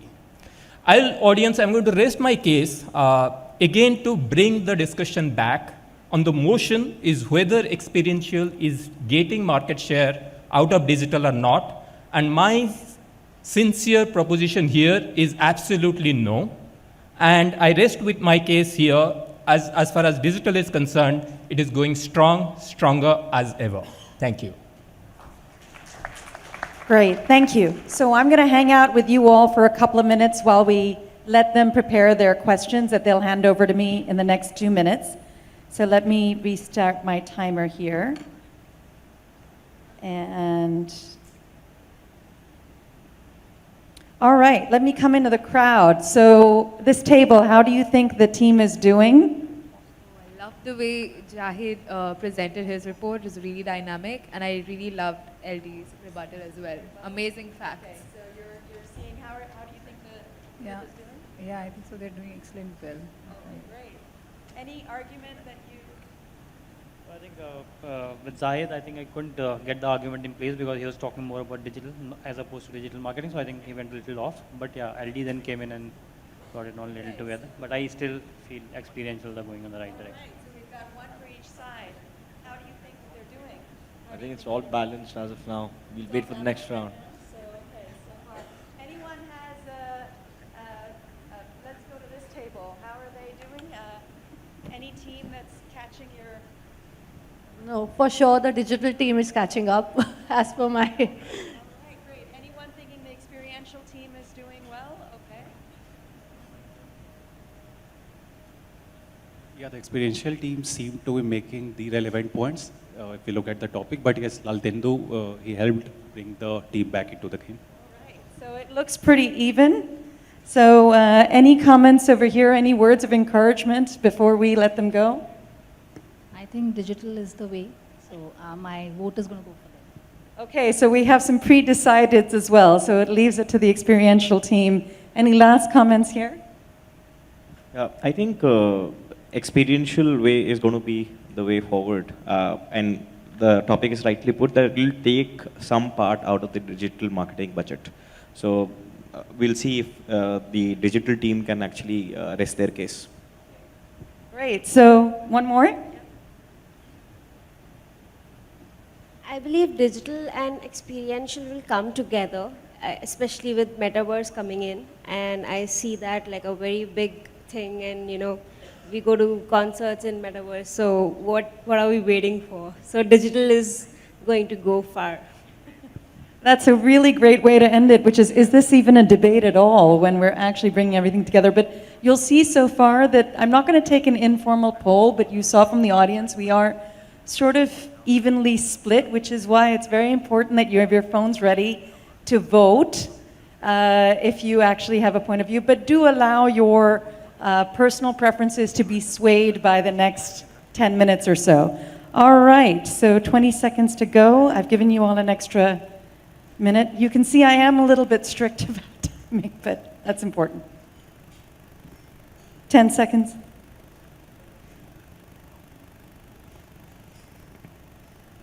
Please prioritize the questions as well, because we'll have 10 minutes for questions. All right, time's up. What do they do in classes where they steal the question paper even before you're finishing writing? Is there... I will try to read it. If I can't read it, I'll have you come up and take the questions. Should we penalize them for, what is the thing when you're still writing when the... All right. Nice guys get 30 seconds more. All right, great. That's one question, right? Or two? Oh, those are two questions. First one. Oh.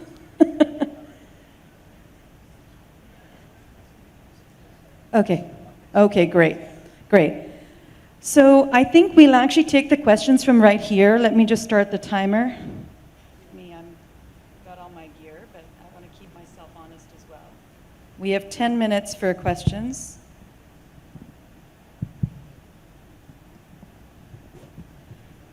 All right, so we're going to ask the questions first of the experiential team to the digital team.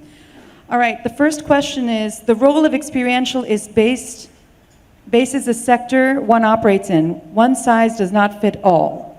How can digital be all-encompassing for all sectors? Well, the essence of digital, the way we look like today, is personalization and customization at core. That's pretty much the basics of digital that we're looking at, right?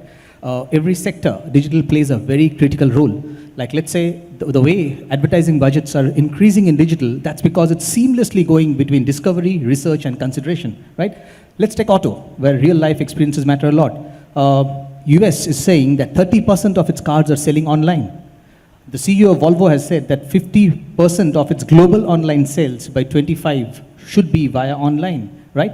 Back home in India, Shashwat, the ED of Maruti, is saying that 21 out of 26 touch points are via digital before a guy actually researches and goes for a final test drive, which has reduced from 4 to only 1 because of the entire digital experience, right?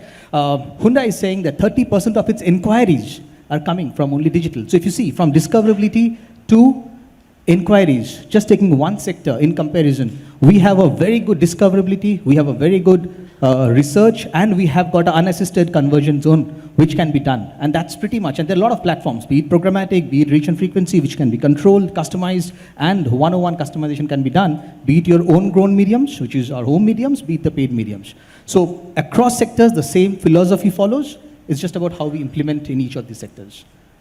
Great, thank you. All right, people like that answer, well done. I like the use of automotive against an automotive guy. That'll be interesting on what you're going to do with that data, but that was pretty brave, actually. Okay, so now a question from the digital team to the experiential team. How can you run a physical experiential event without creating using digital as a cost-effective platform? You can repeat the question? How can, did I read that correctly? Yeah. How can you run a physical event, experiential event, without creating reach, without using digital? Without using digital as a cost-effective platform to support that event? Yeah, so if you look at the motion that we are arguing on today, it is not about earned media and owned media. We are talking about paid media is the issue. And that is where experiential is taking share from, right? So I gave you the example of Red Bull, again, where the brand primarily revolves around activation and setting world records and things like that, where digital comes in and works in service of experiential, right? All the fans that are sharing all the content, they are becoming ambassadors of the brand thereafter. Take, for example, Volvo, right? I don't know how many of you all saw this activation that Volvo did recently, where there was a truck on truck. Did you guys see all that, what Volvo had done? So the shareability of doing a great experiential campaign that does not require any money to reach the hands of the consumers is what we're talking about, is the power of experiential when you put experiential at the heart of what you're doing. Take Dreamforce, for example, of Salesforce, right? In 2019, it had 170,000 attendees attending that event. This year, it had 40,000 because as we are re-emerging, but online, there were 1 million viewers of that. All free, paid. So what we are saying is let experiential work for you and get you better ROI. Don't go and pay for it through paid advertising. Let it work for you harder so that you're earning your ROI through free channels, whether it's PR or whether it is earned media that we're talking about. And that's what we're really talking about over here. All right, great. Should I ask it in the order? Are you comfortable with it being the order? Yes. No, there is no cross question, but you can actually cover any points in your closing comments if you choose. But maybe I'll allow cross question. That might be interesting. No, I'm just kidding. Okay. This is a question for Team B, who represents digital. US-based online platforms pulled the plug on Russia post the Ukraine war. If we are faced with a similar situation in India, how would your media strategy look? Maybe I'll take that. I think this is a good scenario to consider, where US, which is superpower, pulling the plug on some of the digital channels operating in Russia, which is, of course, not good for Russians at least. But here is another anecdote I would give. When TikTok was banned in India, we certainly got the alternatives. We had Moz, we had Takatak. So that innovation cycle is going to continue. It's not that digital users are suddenly going to one day wake up and say that today I'm going to go just meet people. If I have to give a tweet, I'll go and tell somebody in his or her ears that this is my idea. No, this is not going to change. The behavior is certainly has permanently changed. People will find different platforms, new innovators would come in and create new digital channels for people to collaborate. Again, we expect this to be a global world, global interconnected world. But if such an event happens where a major superpower kind of intervenes, whether it's right or wrong is for another day, I would still consider that digital will still find its own way and not default to a physical experiential channel in its entirety. Okay, great, LD. So new platforms will find their way. Digital will always stay alive. All right, a question for the experiential team. Digital is growing at 29%. Overall, the market for media is growing at 16%. Why do you think budgets will not come from offline spends? Offlines is what I'm assuming they mean by experiential. Or it can be print as well. So offline is broader than just experience. Why not anybody else's budget? So if you look at a marketing mix, right, when you plan media, there are only 3 or 4 possible line items which will make the entire marketing mix, right? So be it offline and online, be it experiential, be it digital, be it television, be it print, there'll be 4 or 5 very, very vanilla topics which will make a full marketing mix. If we are saying that the digital spends will either plateau or they will reduce, then the idea would be that some other pie would definitely go up in terms of their spends. We are saying it's growing by 30%. Yeah. So what makes you feel that this will stop and not the offline, which is going down? No, so within the offline, suppose I'm saying, I mean, even as what I do specifically, I'm spending about 30-35% on digital even today. And I'm not saying that digital is not relevant. Yeah? I'm saying that it is, but from the balance 60-70%, I am still spending 80, 85, 90% on experiential, because the gestation, when I'm doing an experiential activity, the gestation from somebody sitting on a fence to making the sale is that much quicker, right? And the issue is that, a lot of your automotive examples that you stated, sometimes the problem happens on attribution of the lead to a specific source basis the spend that you do in marketing, right? So the sales journey from point A to point B, in that journey, there's a lot of gray areas where we cannot really put a nail saying that this was actually a digital lead which converted, right? And that's what happens, and then there's a constant debate between offline and online teams to say what really worked and what did not work, because there is definitely an issue of attribution. Okay, so we only have 56 seconds for the last question, so I'm going to skip that and give you all time to prepare your closing remarks. 2 minutes to prepare, please, and I will come hang out with the audience. Till then.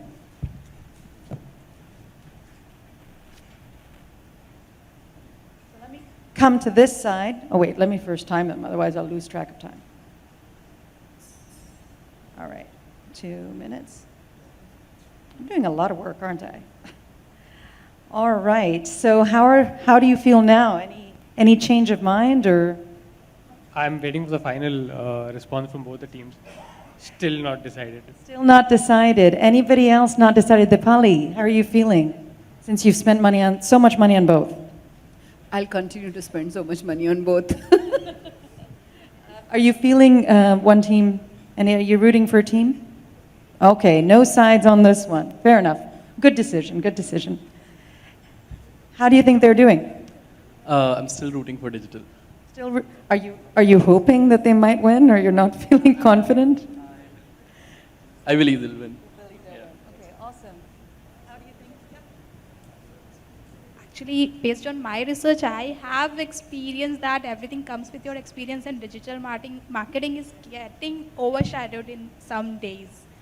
It will be overlapped by AI or something, and experience that we talk about that counts a lot. So I would go for experiential. All right. Yeah, I guess digital marketing is good for reaching people at their home. People just sit on the internet and they just search the things, they get to know about the things. But at the end, if you are buying costly things, you definitely need to experience it. So definitely both the marketing styles will never end. Both have their pros and cons. But as AI is increasing, we are saying digital. Experiential cannot be eliminated from this world. That's great. So we actually have a point of view that both are here to stay, but as a reminder that you're voting for is that experiential will take share from digital, right? So what is this coming from? There's some data that says a majority of budget is still being spent on experiential.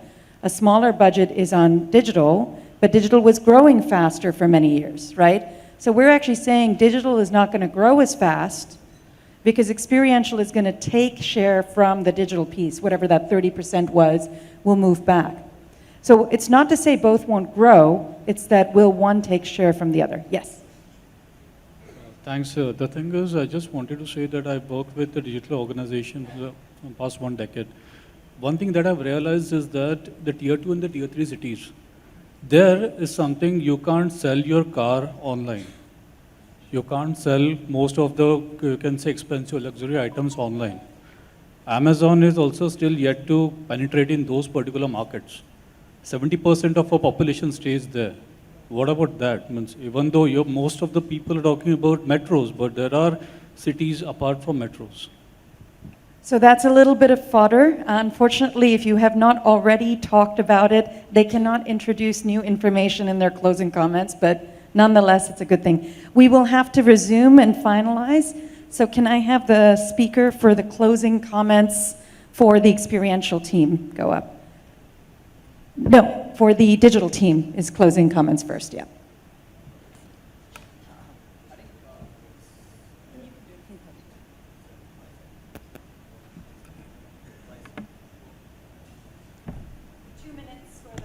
It's a 2 minutes for the closing comments. So will experience take the budgets from digital? We have established very equivocally when the team by itself said that they are spending 35% on digital. Because the question is, you made a great experience, you make a great product. How do you talk to people about that? You have to come to digital. Because the team members were very kicked about participating in this event, and they actually took the post to LinkedIn talking about welcoming people, please come and visit our forum. So it's pretty much talking about it, that we cannot go away from digital. You know, the whole aspect of it is, digital is the way of life, because what we spoke about it, be it top of the funnel, be it mid-funnel research, and be it bottom funnel. Because today you are researching about the products. It's not only that the sales has to happen from digital. Understand, the entire research is happening on digital. And the last part of it, you can always go and take over there in experiential marketing. We are never claiming that we're going to take it all. Because, again, what's happening is, the budget is going to come out from the other cost medium where there is no attribution. At least they are agreeing that there is attribution. There are problem areas, we can solve it out. But look at the other journals and other genres where there is zero attribution. How do you deal Time's with that? up. Okay, thank you.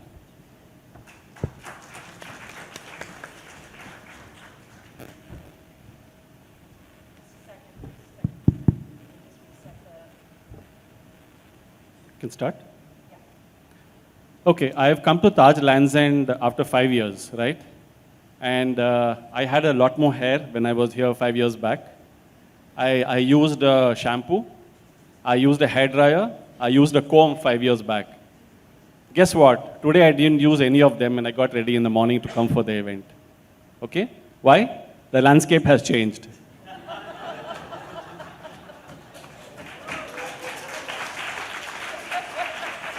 So what we are really saying is that be prepared for a changing landscape. People are wanting to experience brands in real life more than ever before. Don't get stuck to digital, and don't feel bad if experientials are going to take share from digital. Digital will also grow because there'll be a lot more brands that will come into the market.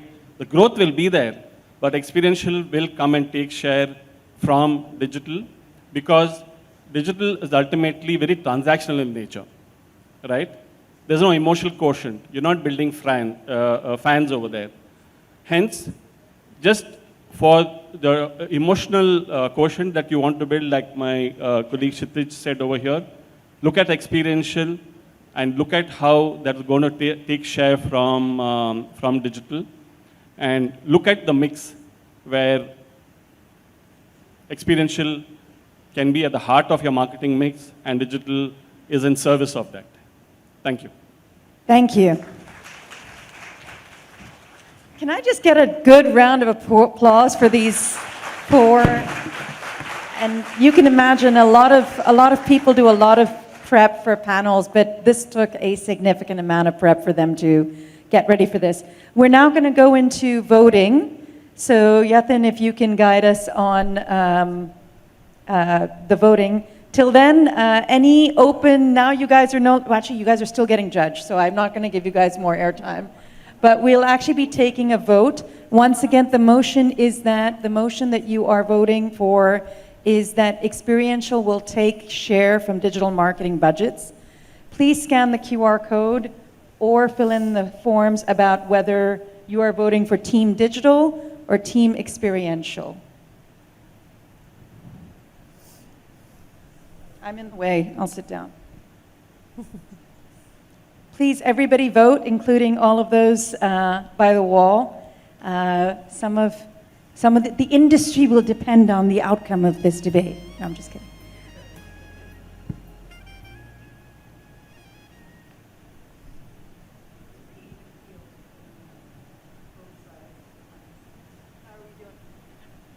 You guys are losing?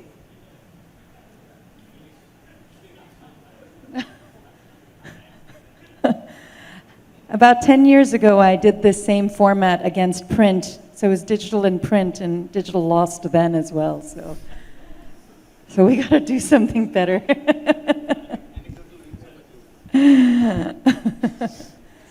Wow. I must say this reminds me of a Abbas Mastan film filled with twists and turns. That's how the results are panning out right now. This looks like it's, oh, it's moving. The needle's moving. You can see. The blue is gaining.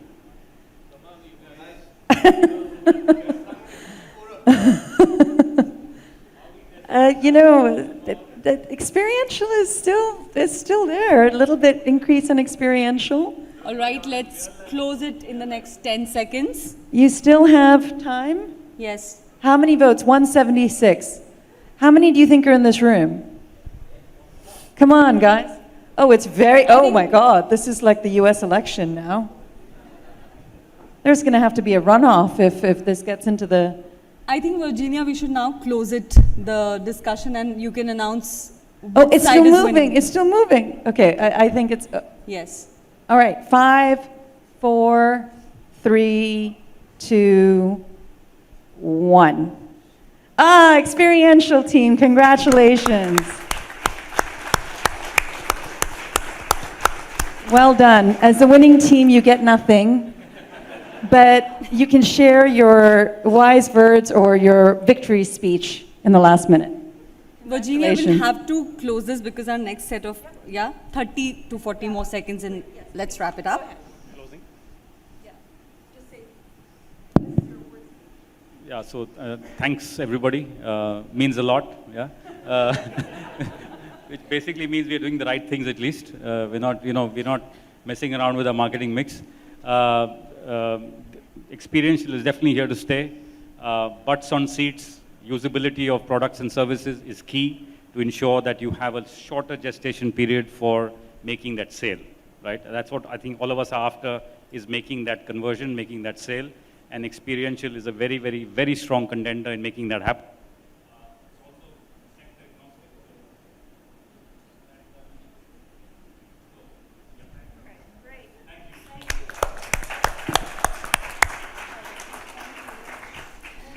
Thank you so much, Virginia, for moderating that really nail-biting debate that kept us on the edge of our seats.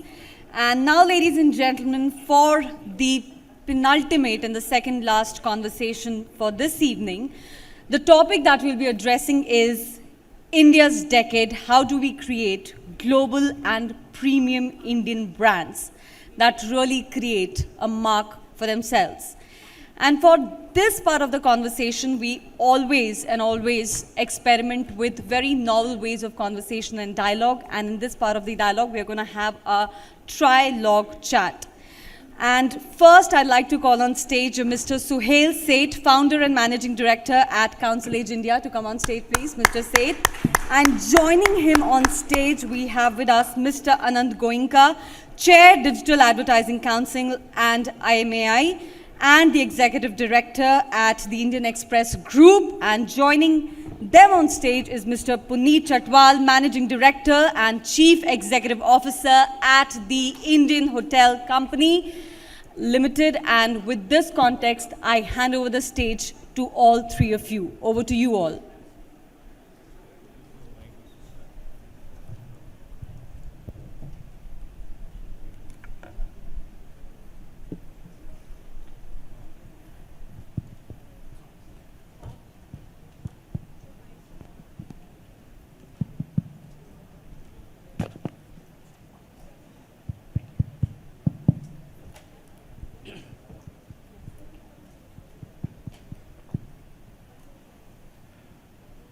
Shall we start, or what is the order?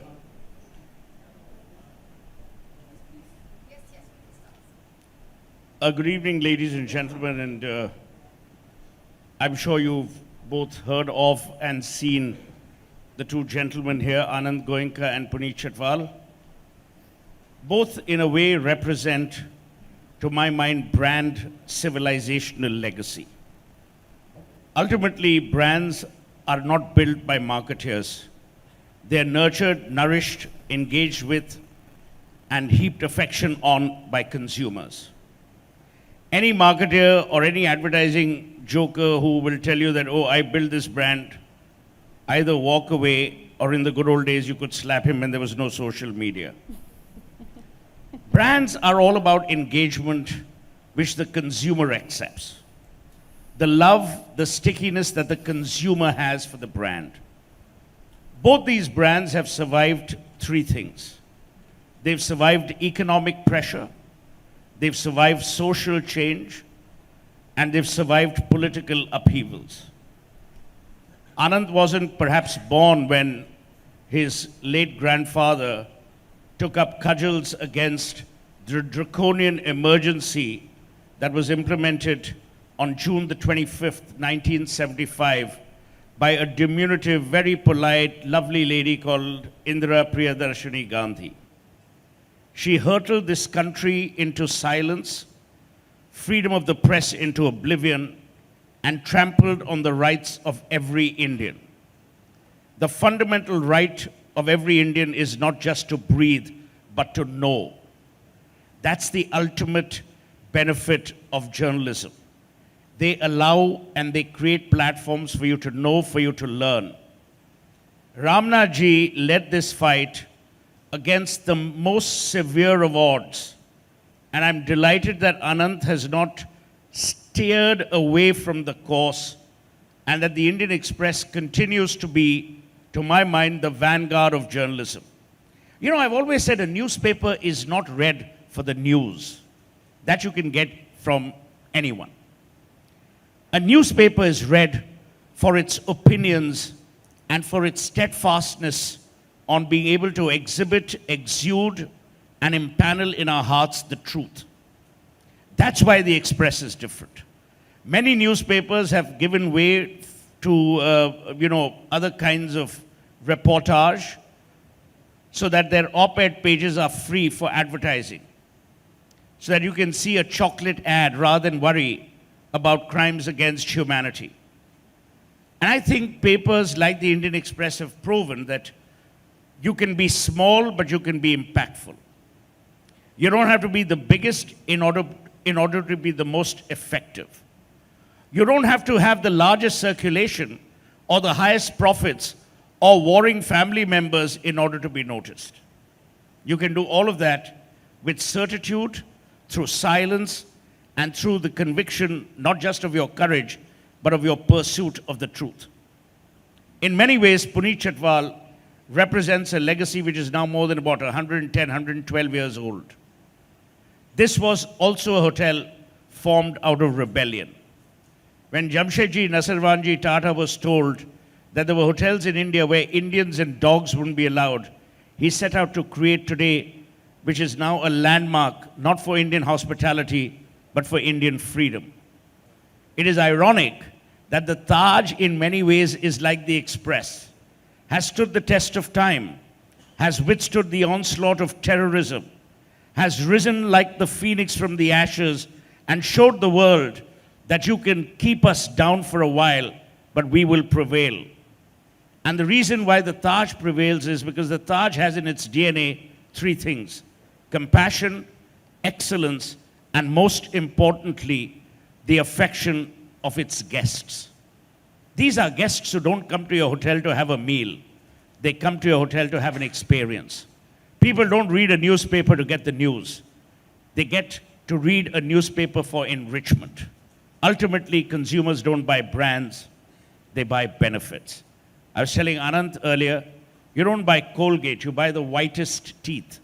It so happens that in your mind, Colgate is the biggest provider of that benefit. So having laid out that premise initially, I will now start with Anant, since he is the youngest on the panel, but wisdom, and George Bernard Shaw famously said, wisdom doesn't necessarily come with age. You carry a very, very strong legacy on your shoulders. You also carry a legacy that is now in troubled times. You know, people blame Modi for Godi media and this media and that media. Khushro Irani of The Statesman famously said, the press in India is as free as it chooses to be. So, well, I don't want to get into, who's doing what. When you wake up every morning and you have the burden of this legacy or the joys of this legacy, what are the things that actually drive you? And most importantly, what are the things that worry you? Oh, it's a great intro and a great question. I think, I think what Khushruji said, I think that's what, drives all of us, not just me, but the whole organization, is that people keep saying, I keep getting asked, how do you withstand the pressure? All the government, and I keep reminding myself and the team and tell people that the stronger the government, the more the pressure. It's the case in every country and at any point in time. But if we are true to our jobs, if we are true to what we stand for, and if we keep doing it consistently, we don't have any agenda. We're not against anyone. We're not out to, hurt anyone. We're not out to bring down governments. That's not what drives us. What drives us is, as you said, the truth. What drives us is, can we stand what we are known for? The emergency you brought up, it happened in the 70s, but we're still associated with that. You didn't rehearse this. This came to you spontaneously. I never rehearse, sadly. Spontaneously, this came to you, the emergency. When you think of Express, think of emergency. There are people who weren't born during the emergency who still think of Express when think of the emergency. So I think as long as we are honest to ourselves, I think we're able to, sort of do what we're known for. And I think the very fact that, there is an impact to what we do. So that's the important thing. It's great that we can, beat our chests saying we're courageous and, we can feel good about ourselves. But the fact is that, we can only do it if there is profit. And we're able to be profitable today because the audiences appreciate and respect that. And they wouldn't appreciate and respect that if our journalism didn't have impact, right? So when we did Panama Papers, Government of India, we made a lot of temporary enemies at that particular point in time, many of whom may be your clients. Not my clients, but many of whom are your friends. Are my friends, yes. But the Government of India had, 24,000 crores of undeclared assets Government of India found just by reading the Indian Express and Panama Papers. There was a bureaucrat, famously, I think last 6 months ago who used to shut down this athletic stadium to walk his dog. It took 2 months of investigation to go get photographs, put it on the front page. At least after that, you had 3 athletic teams who were able to train past 6 p.m. because of the journalism that, we had done. I don't know how many of you know, we've done this piece recently about the migrant laborers from India who are building all the infrastructure for the World Cup. 7 of whom died building this. Not 1 rupee of compensation or was given. We investigated the circumstances. One of the people actually, killed himself, sadly. Went for this, went to, I don't know what exactly he was doing, but he was a migrant laborer who went, got paid less than he was promised, continued to work, couldn't take the pressure, he was full of debt, killed himself, and the authorities didn't even inform the family. And when the family called saying, where is this guy, where's my husband, where's my father? They say, look, he's killed himself, please come and collect the body on your expense. So I'm saying, if we were not driven to bring the truth through events like this, we wouldn't be profitable, we wouldn't have the respect of the consumer, and we wouldn't be able to, we wouldn't be consistent with what the branding that you remember from the 70s. So I think, no, I don't think anything really scares me. I think what scares me is that can we keep doing this consistently? And we've created a culture that I think does that. Well, that should be easy because R.K. Lakshman famously said that if India didn't have politicians, he'd be out of work. So, you'll have a lot to do in the years to come, because I don't think corruption is going away in a hurry. I mean, we may have AQI going down, but I don't think corruption ever will, which, by the way, is a good thing. Coming to the Taj, and I want to come back to the digital a bit later. Coming to the Taj, you came here after 30 years of working abroad, but your roots were in India. You passed out of Pusa. At that time, the Taj was as formidable a brand. So 2 things. Number 1, when you took up this assignment, what did you feel about the Taj then, and what do you feel about it today? Actually, Suhail, let me start with what you said about the brand. If I remember correctly, you said it has the affection, compassion, and excellence that it has. And Anant, I'll just pick up a couple of words he mentioned for the audience. One was responsible, and the other was culture. Right? Now, we have had 120 AGMs, and we are the oldest operating company of Tata Group. A lot of people think it's Tata Steel, but it's actually Indian Hotels. So that's number 1. Our culture is defined in the 3 letters called Taj, which stands for trust, awareness, and joy. Easy to remember, no marketing jargon. Every employee in every property, at corporate, or wherever else in the field across the globe. And these 3 core values is exactly the trust of all your stakeholders, the awareness of your community, and the joy in doing whatever you do. So I think, and on the responsible, so culture I addressed and what you said, I would say responsible, profitable growth.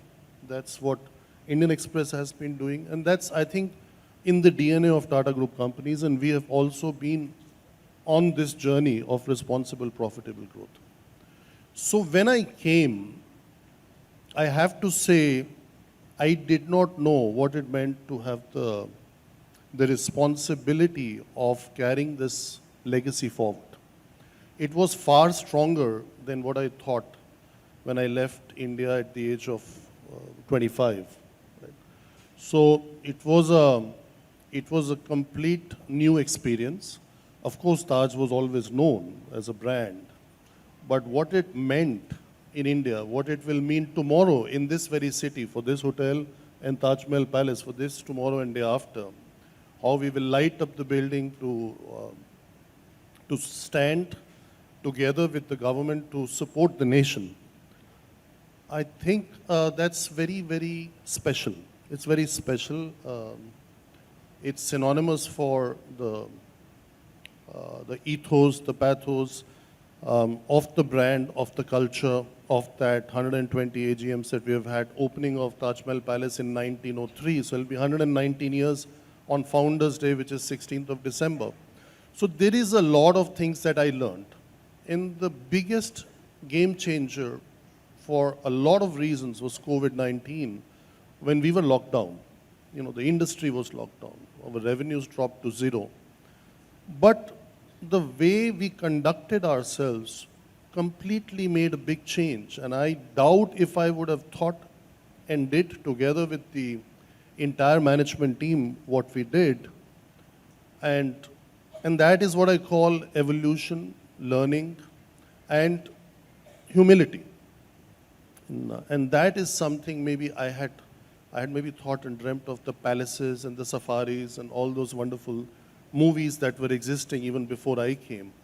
But since then, a lot changed in the 2 years of COVID, and a lot changed in the Indian hospitality landscape, and I see things very differently than that time. We were always like very well-known company. We were always the largest Indian hospitality ecosystem, getting challenges from international, but today we are undisputed leader on the Indian subcontinent in number of hotels, in many things. So I think all in all, I did not think all this will happen, but it all happened, and it happened well.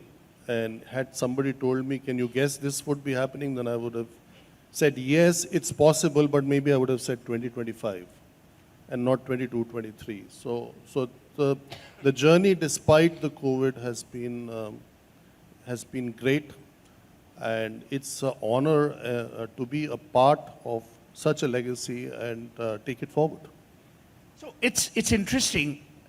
You know, there are many brands today, and there was a very interesting book written by Kenichi Ohme, who was the then managing partner of McKinsey Japan in the 90s, called A Borderless World, where he talked about marketing actually becoming borderless. Today, both you gentlemen are in a very strange situation.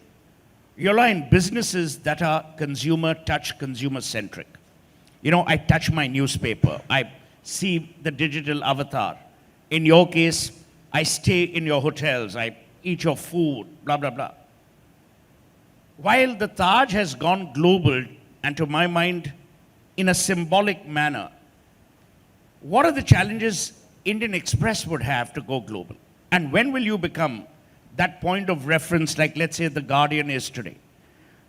I don't know. I'd like to believe that the Indian Express is a point of reference for India when people abroad consider. I mean, our podcast is recommended in, I think, 3 South Asian study classes at the University of California, the University of California's.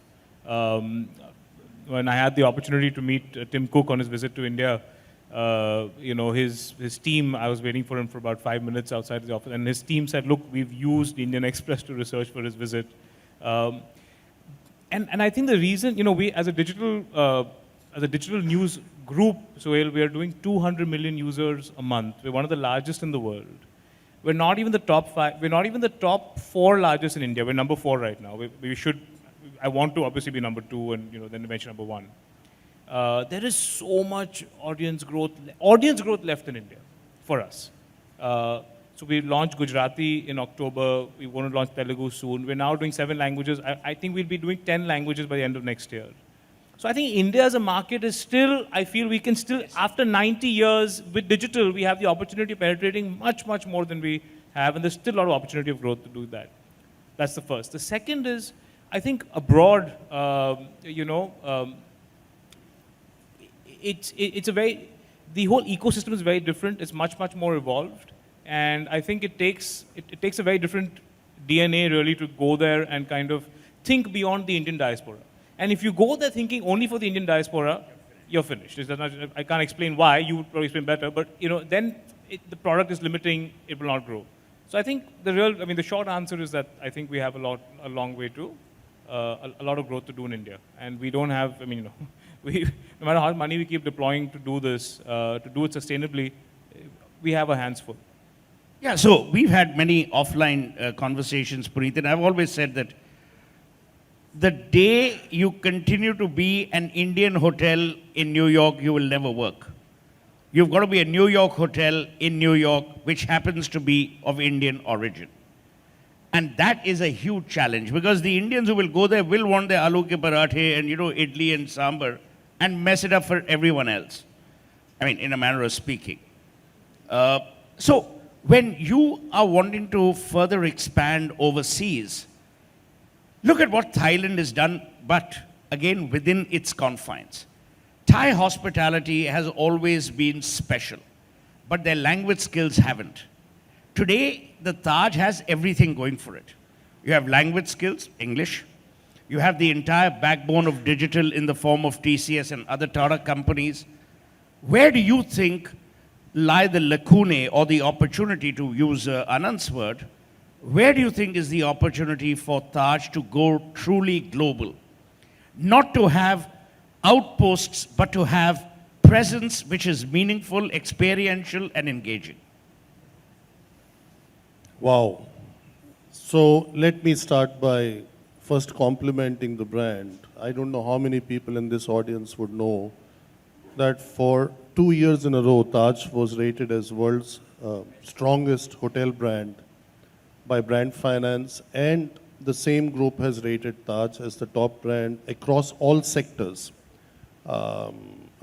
in India. So that means insurance, banking, everything included. So I think some of those things that we do are right. We've expanded to 3 hotels in Dubai in operation, 4th one under development under the Taj name. Our 250th hotel that we signed is for a Diriyah Gate development where the royal family comes from in Riyadh. Should be up and running in 4 years. I think one is a customer perspective, and the other is an investor perspective. So we not only have to take care of one stakeholder, of course customer is the king, but investors are also important. So the kind of business model that we embarked upon, or the kind of business model we embraced, will make our growth very selective in international markets. That's number one. So that business model is based on management contracts or operating leases. We are not going to buy assets as Indian hotels. If somebody as a strategic partner, whether from within the group or outside comes, then we'll do that, but that's not a model that companies work on in today's day and age. The second very important factor for us going forward would be aligning ourselves with the airline strategy. So the whole Air India integration. Integration. So I think wherever Air India is flying to, I give an example like Frankfurt, you have both Air India and Vistara flying to.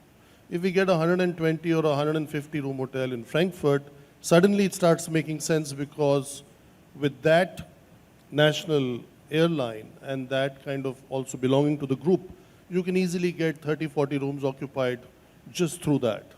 So maybe Frankfurt, because it's German speaking, would not have been on our strategic map before, but suddenly it becomes relevant. It's all about relevance, and we are living in a very dynamic world. Things keep changing and evolving. So I think important hospitality hubs.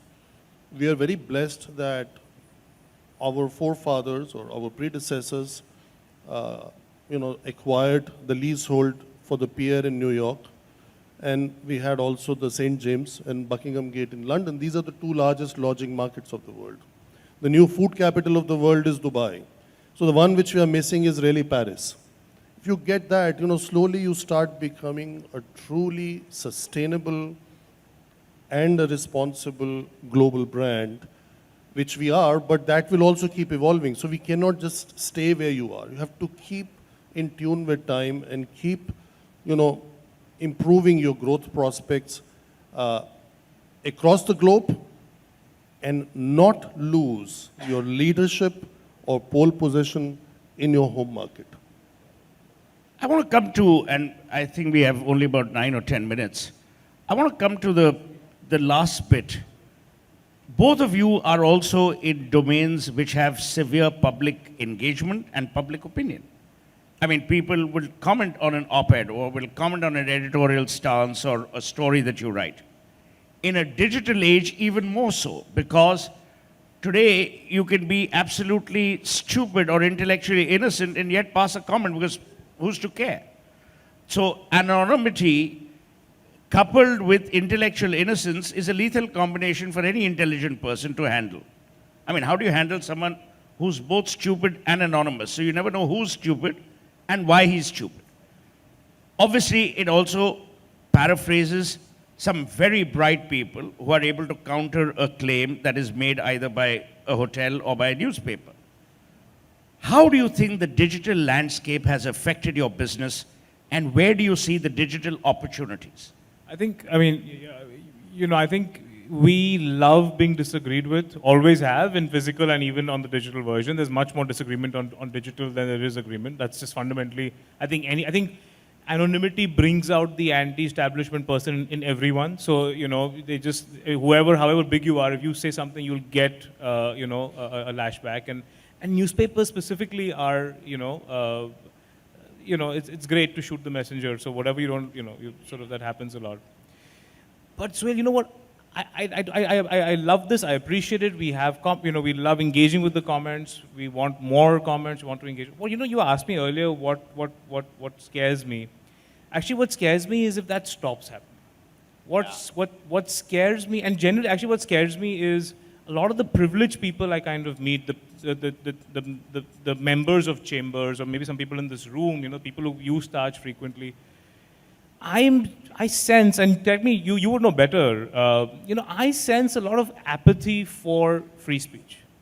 I sense that a lot of people are beginning to be like, who cares about free speech, yaar? Like, I want a golden visa to Dubai, that's all I care. You're so right. There is a feeling that, this free speech is a fight that's for journalists, for Litfest lovers, for academics to fight, and not for anybody else. And and I think that's, so I'm not answering quite your question, but I think that's the challenge, right? Like, how do we convince everyone that free speech is at the center of innovation, that free speech is at the center of being India, of what I, recognize as India? Why so many people, I know from, English school educated people want to go abroad, but one of the reasons I would never think of it is because I have a view of India. I think free speech is the center of that. Free speech is, asking your teacher a question in class. Free speech is choosing who you want to marry. Free speech is choosing which hotel you want to stay at, That's all free speech. Innovation why are 6 Silicon Valley companies controlling the world today? Because that culture creates innovation, as opposed to a Chinese, digital ecosystem, which is kind of a copying rather than innovating, but one that's been created by regulation. So I've answered this in a lecture 10 days ago in New York. Let me paraphrase the Indian situation. I don't say it's a Malays or anything. Number one, for far too long, we've been unforgiving of failure. If someone fails in India, you really look down upon him. Steve Jobs failed. Bill Gates failed. People drop out of school, college, the whole neighborhood will come or matam machayenge. Keep, oh my God, it's worse than a funeral. So that is number one. Number two, the average Indian doesn't want to confront. He wants someone else to confront on his or her behalf. I'm from Calcutta. I call it the Amake Dhore Rakho syndrome. If there are two people in Calcutta fighting, and I'm as Bengali can be, I will tell my friend, I'm going to attack that guy, but you keep holding me from the back. I'll pretend as I'm going to beat him up, but you keep saying, no, don't. That way I don't get beaten up, but I'm still showing myself to be aggressive. That's what I call the second Indian syndrome. The third is what you said. We don't understand. And you know, I'm often asked, like today I was asked on the flight, how do you say these things that you do? I said, mind and mouth. The tragedy is, scholarship has actually declined in India. And I'm saying this very seriously. I'm 59, so I don't need to pretend. People don't read enough. People don't debate enough. You know, Narayan Murthy said, as long as you disagree and are not disagreeable, it's a fair world. We don't challenge the status quo. You know, if a client asks you to jump, you will say how high, not why. So it's all changed. I mean, nowadays in advertising, we would walk in like lions. Today, even a rat is proud that he's a rat and not in advertising. Advertising guys walk in and say, oh, theek hai ji, haan, jo bolenge. And it's the wife of the chairman who takes a decision based on what her milkman has told her about the ad he saw at his home the night before. I mean, how bizarre is that? So I totally agree with you. Free speech is missing because parenting is missing. And parenting is missing because even parents want to toe the line. When you and I, and we both have, you know, small children, when we go to schools, I can tell you, the parents that I see, it's almost civility, as if the school principal or the school owner is demigod. I mean, for what? Why are we decrying the legacy that we have in India of debate, of dissent, which your grandfather promoted, which you continue to promote, and I'm proud of what the Indian Express does. But the tragedy, it's far and few between. I mean, and I'm telling you, as someone who's seen the world, if we don't stand up now, we never will.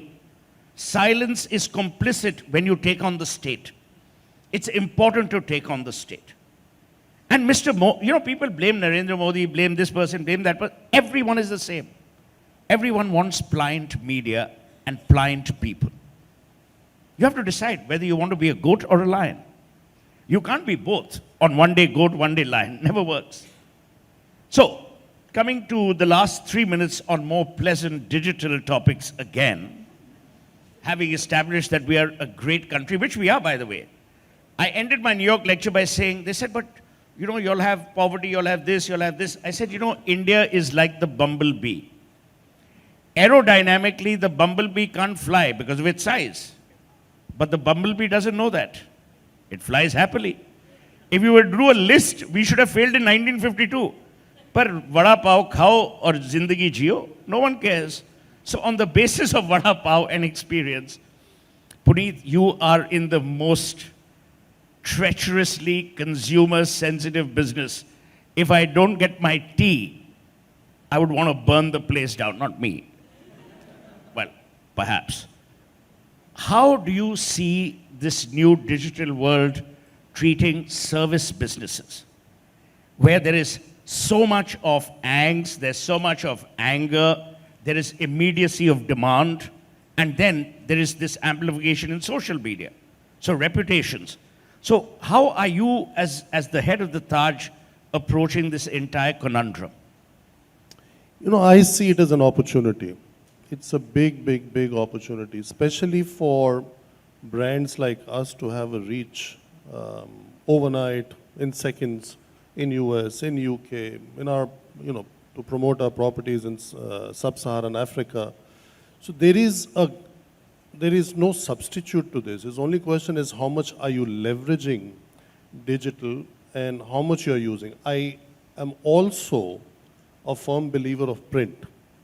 There is, on the Indian subcontinent, there is a generation of people who like to feel the paper in their hand.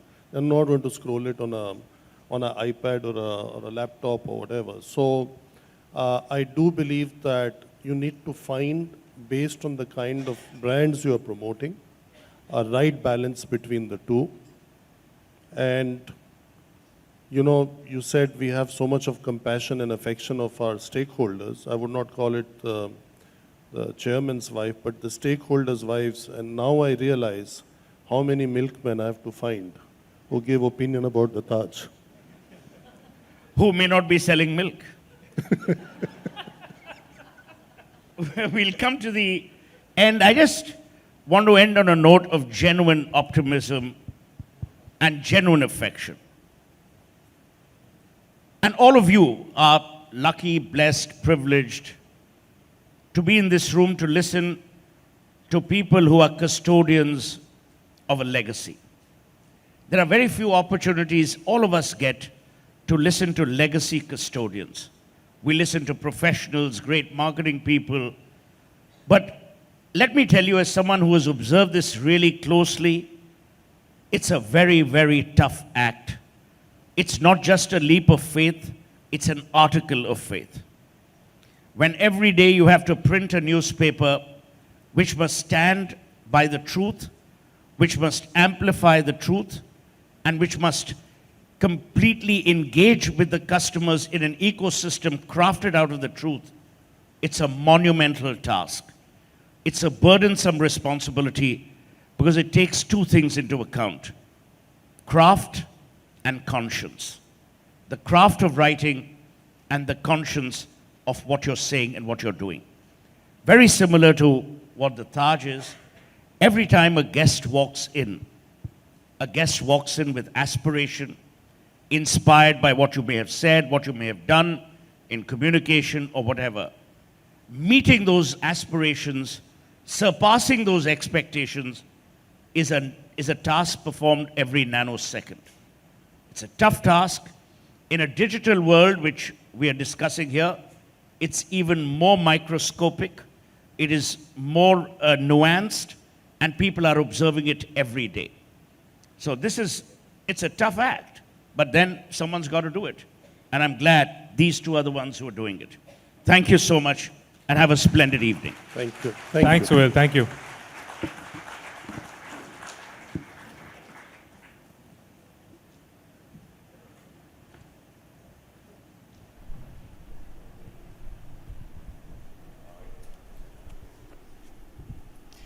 All right, can we give a huge round of applause for this riveting round of conversation?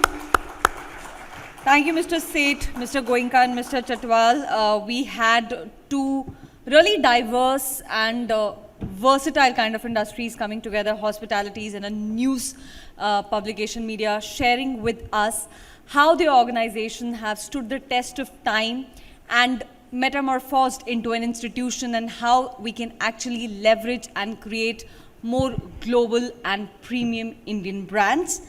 Ladies and gentlemen, stay tuned, because next up is the finale conversation, the finale panel discussion that we are going to have, which is going to be on the topic and premise of Martech 2.0, increasing efficiency with marketing automation. And this session, ladies and gentlemen, shall be moderated by Ms. Priya Chaudhary, who is the Director Business Solutions at Google. And the panel members are going to comprise of Ms. Darshana Shah, Head Marketing and Customer Experience at the Aditya Birla Capital Group, and Mr. Deepak Khurana, Co-founder and CEO at WeServe, and Mr. Puneet Bekal, Director Marketing at MasterCard. So can I request our eminent set of panel members and moderator to please join us on stage? Yes, please. So I repeat, Ms. Priya Chaudhary, Director Business Solutions, Google. She's going to be the moderator. We have with us Ms. Darshana Shah, Head Marketing and Customer Experience at Aditya Birla Capital. Mr. Deepak Khurana, Co-founder and CEO at WeServe. Mr. Puneet Bekal, Director Marketing, MasterCard. With this context, over to you all. Good evening, everyone, and a warm welcome to my fellow panelists. I hope I'm audible. Yeah. So we have with us today Darshana, Deepak, and Puneet, and a very eminent panel. And it promises to be a really engaging session, so please stay tuned in. So welcome, Darshana, Deepak, Puneet. I think, I wanted to kick off this session by a favorite quote of mine. It's from Henry Ford. And it says that reducing advertising to save money is like stopping your watch to save time. So I thought it was very appropriate for this session, because it's a very relevant topic for our conversation today, and we'll be talking about how marketing technologies contribute to increasing efficiency. and would love to get a point of view from all three of you. Let me start with you, Darshana. Darshana, your organization particularly has been one of the early movers towards adoption of digital technology.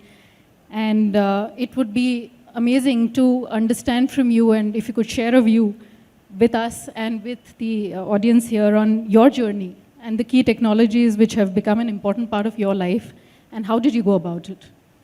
So thank you, and thank you everybody here sitting late in the evening and listening to us.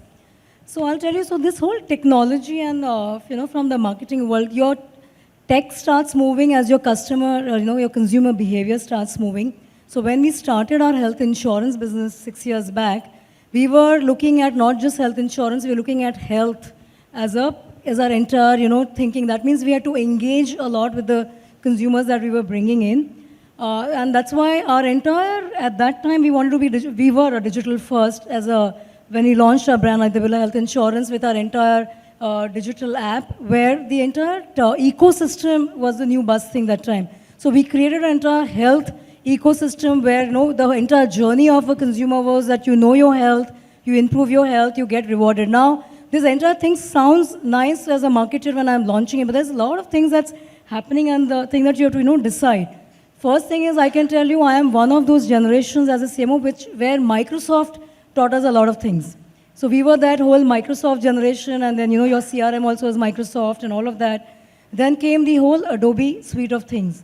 Adobe came in because that's where the entire full, Adobe had the full stack, everything from their CMS, experience, analytics, all of that, and very expensive, but it was Adobe. It was, one of the things that if your organization had, that which means as a marketer, you knew how to, do things, and that's where the whole data, loyalty, customer coming back, a lot of those other things were coming in that time. I'm talking about, let's say, 5 years, 6 years, and anybody who's used Adobe suite of things, you know that how, apart from being expensive, it is very, very, challenging. You need coders and you need vendors, and it's not easy. So that's the journey I have started. Then obviously there was Netcore. My friend Netcore will be here. Netcore, for a lot of our front-end dissemination, all of us, started early on the Martech. We would have used Netcore in some point or are still using. Now, where things starts getting challenging, and like I said, we were the organization which started from health, not health insurance. We didn't want to just be that, buy and sell, but buy and engage. Now, the whole engagement needed a journey, which means I have to know you. I have to understand what kind of health behavior you are showing, capture that data, then start talking to you in your one-to-one, because what I can talk to, let's say Deepak and I have similar many things. Your demographic can be similar. Of course, now I'm talking about different sex, but at the same time, can I say the same thing to Deepak because he's a runner and I'm also a runner? No. So we had the whole world of personalization started. So now there is, first of all, data by itself, which is a complex animal, and I can tell you, in my kind of large organizations, we are, Aditya Birla Group, in that capital, 14 line of businesses, a lot of regulation in the background. So our data is also living in silos. So the first big challenge was to start bringing all that, because there's offline data, online data, start bringing data together. Then comes the whole analytics, because you have to start understanding. So there is a, entire, what is that customer mindset, not just the demographic. So putting that together, and then coming into the whole dissemination of, so your app-based dissemination, the world became omni-channel. In last 3 years, the world started becoming omni-channel, so now you had to catch customer real time, where they are, and start engaging and talking to them. This required a different set of, Martech tools. So where I started from Microsoft to Adobe, then came the new age tools, which are more easy stack, the Clever Tap, all the CDP platforms, the customer data platform. There are many out there. And I know I have tried Lemonist, we have Clever Tap, met Mo Engage, tried Web Engage, and there are many, many different, CDP platforms that they call you. And then comes the whole final dissemination, where on your WhatsApp it is different, your chatbot it is different. So consumer journeys became omni-channel. Our tech tools started becoming, whilst UI-wise simpler, but still complicated, because now we had to stitch this whole journey. So what I'm trying to say in a nutshell that it is not easy because like some of the platforms were very good, they were app first, but they were not good on the offline channel. Now I had to also stitch that. Some of them were very good on the bots, but again, or they missed the bots, but they were very good on the, let's say, website. So the platforms were learning with us. We were learning with the way consumer was behaving. And in a financial services, another layer to add is consumers were learning from the QSRs. They wanted the Swiggy and Zomato experience on the claim experience. They wanted the Amazon experience on your money that you are lending. I wanted 2 minutes loan. I want 5 minutes claim settlement. So imagine the entire technology background that first we have to create because there is KYC, there is a lot of CIBIL scores, a lot of things. There's regulation which is coming to play. On top of that, we had to put in our Martech intelligence to bring the whole engagement seamlessly and do the fulfillment. So it is a very, very complex journey. But I have, and I'm not saying I'm seeing it all, I'm working with the complexity starts when the consumers become demanding and the tech platform, there are too many startups who come to you and then they start telling you that we can do this, we can do that. So our legacy systems where we start getting more and more integrated to today's new world where I was just saying that we want to be more modular. We don't want to be integrated because, and then we have to answer to our boards. We have to answer to an ROI because I have invested so much on the technology and now suddenly you're saying this is defunct, this is not making sense. I want this new age clever tap or more engage or whatever to use. And it is more UI friendly, it is cheaper. But what happened to what did I do with Adobe earlier? What happens to the earlier things that I have, bought in? So this omni-channel, real-time experience, hyper-personalization is extremely demanding. And that's a game we are playing because we are talking about consumers' health and we want engagement, we want stickiness. Finally, it's about renewal. So, I mean, that's the journey I am living today. And I can't say that I know it all, but from a early generation of Martech to the new age tools and across the social omni-channel world is a very, very interesting, complicated, and I hope there is somebody, and it's a group that we are living in, right? I'm Aditya Birla Group, so I have a Voda Idea Intelligence, I have Fashion Retail Intelligence, but still all of us are struggling. I don't think any of us can say that we've got it right. We are playing, learning, so I hope there's somebody who can tell me that they know it all, but we're still discovering ourselves. And that's my learnings. No, absolutely. I think it's a fascinating journey, first of all, Darshana. So thanks for sharing that. And you're absolutely right. Martech journeys are complex and they are evolving. And even the best organizations can't claim to say that they know it all. So we are all learning and hope to, like you said, one day we crack it completely. But we are far away in that journey. But I think a good segue into my next question, and Deepak, this is to you. We say data is the new oil, but we are living in an overabundance of data. We were talking about it outside as well, that there are so many choices. And a lot of data getting generated in the media ecosystem, whether it is online data or offline data which exists as CRM. Now, some of the issues that we are grappling with when we speak to a lot of our advertisers and we are consulting them on is how do we bring this data together to be able to create meaningful connections and drive efficiency, not just media efficiency, but non-media transaction efficiency as well. It'll be great to understand, Deepak, how you're working through some of these things when you work with your set of advertisers, some of the use cases that you think you could share where you were able to bring this together and drive efficiency. It'll be great to understand that. Sure. Okay. I just want to make a comment on what Darshana was echoing. I think time and again, we are always very curious enough and we are always trying to push boundaries when it comes to building efficiencies. So most times, whether it is engaging with customers, whether it is personalization, whether it is a CDP or whatever Martech tool we are looking at, it's largely driving more and more efficiency. And I think that efficiency journey is going to remain with us and we will constantly be improving on it. Talking about the point about data and abundance of data, I think we all are familiar with the fact that all of us as consumers now, if we look back 4 or 5 years ago to where we stand today, technically we are all connected. We are all having our digital journeys at a variety of different places. So as that engagement continues to grow very rapidly, we are leaving breadcrumbs of our digital footprint at lots and lots of different places. So you could say that, listen, the country has become data rich. Okay, the organizations have become data rich and the richness is growing very rapidly. Someone could have said this 10 years ago that, look, you know, Google, Facebook sit with a lot of data because they have scale and they've managed to build customer intelligence at their end. And that's the USP of Google, Facebook. Okay, fast track this to today, and if you fast track this into the future, this is going to become like a commodity. Lots and lots of enterprises will have intelligence and they will use that to their advantage. Now, from a use case perspective, you know, everyone is familiar that, look, a brand or an enterprise has their first party data. They have transacting cohorts. They have people who are interested. So they are constantly segmenting, resegmenting basis that intelligence. So there's going to be that world, and obviously that data is also exploding. Yeah. So that will be a continuous process at one end. On the other hand, there will be alternate platforms. Like at Visa, we are the alternate platform. What we are doing is we are basically aggregating a lot of alternate intelligence without storing any of the intelligence on our tool.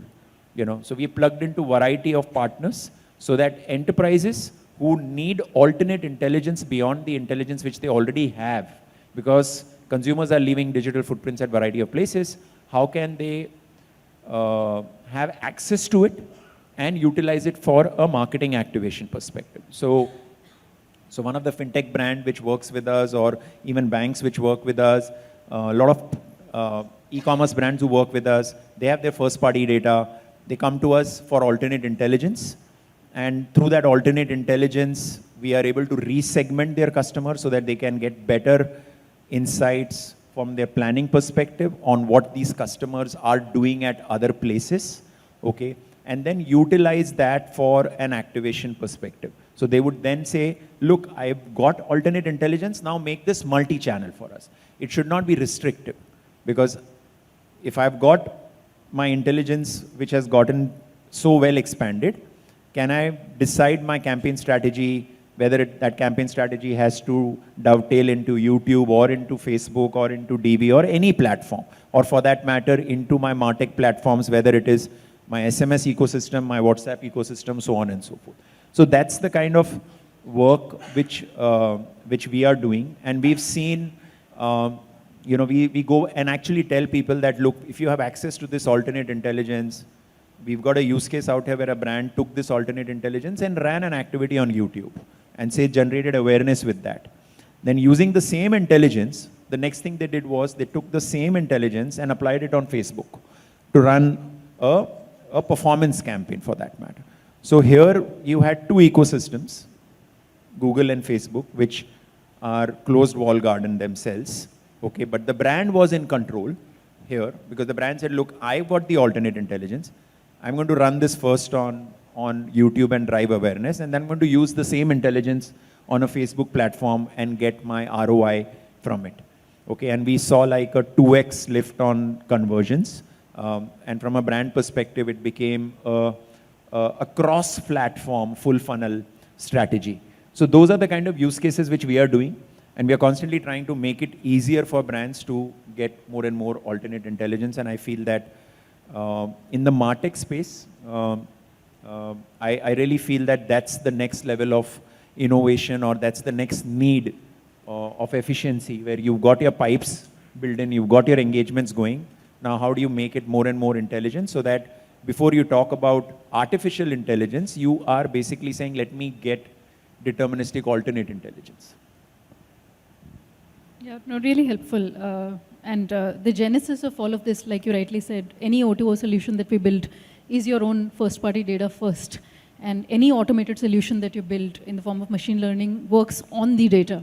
So Puneet, my next question to you, how important do you think is the quality of this data when you build any automated solution, and sort of anything that you could share which you're doing towards improving this and building on top? Sure. So I think the quality of data is the most important aspect for any campaign in data mining. And to be honest, this is the least spoken about subject in the marketing fraternity. Pre-processing the data before the format of the data is put into any software or a machine learning system is critical for you to understand the accuracy of the prediction or accuracy of the output that you're going to deliver, right? So for us, over years, we have realized that if you have to summarize how do you pre-process the data, it falls into two buckets. The first is something which we call it as variable transformation, in the sense that if you have many variables into the system, how do you scale and normalize the variables so that different variables fall into the same space or digital space, that's what you call. For example, if you have household income as one variable, and if you have number of cars as another, the units are way different, right? Like from single digits to thousands and in lakhs. So how do you normalize these data points so that so the machine acts coherently in form of an output is an important exercise. The second and the most important thing, which I think is again a fallacy in the data science world, is dimension reduction. In the sense, how do you select the appropriate input variables for your objective of the campaign is a key to make sure that you're optimizing the campaign on a regular basis, you know. There is a common perception that more data is better. But to be honest, when you keep on adding variables into an algorithm or a system, what you're doing is essentially your digital space is getting sparser, which means your classification, clustering, behavioral dynamics, or for that matter, predictions becomes weaker. Now, let's take an example of like a chessboard. When you look at a chessboard, you have 64 options to choose from, as compared to your cube, which has got 512 options to choose from. So instead of confusing the machine, it's better that you optimize the machine with variables which you think are going to influence the output, one. Second is look at variables where you can combine those variables together. For example, in one of the projects which I was working, we found that 92% of retail shoppers are the ones who also inquired for a property in real estate in the same group. So does it mean that the machine needs to have both the data sets or just one? To weed out redundant and useless data. There are many techniques as to how you arrive at a optimized data set, which is in input to data mining software. I think this is a very key and important step which we all miss because, as everyone said, garbage in, garbage out. So it's important to optimize the data at the beginning itself so that you have accuracy in predictions, which basically means you're optimizing the campaign on a month-to-month or a week-to-week basis. Thanks. I think really important words. This is garbage in, garbage out. So the kind of quality of data that you input, most likely all the models that we work on top of that data are going to work on that data, and hence ensuring quality of first-party data is the most critical. So we spoke a lot, Darshana, Deepak and Puneet, on technicalities of Martech, but I wanted to get a human element as well. That changing with this entirely evolving Martech journeys, I think a lot of onus on you as leaders is also about how you're shaping people and processes. So I think that's a question I want to ask all of you on how have you, embarked on this journey from a people and process perspective, and I'm sure it wasn't easy. Every step is difficult, and would love to get some insights from all three of you on that. So it is complicated, right? So I was just, trying when we were talking, and I said there was a world when we started which was all about SMS and fitting your things in 160 characters, the time when mobile was penetrating, and suddenly Bitly came in our life.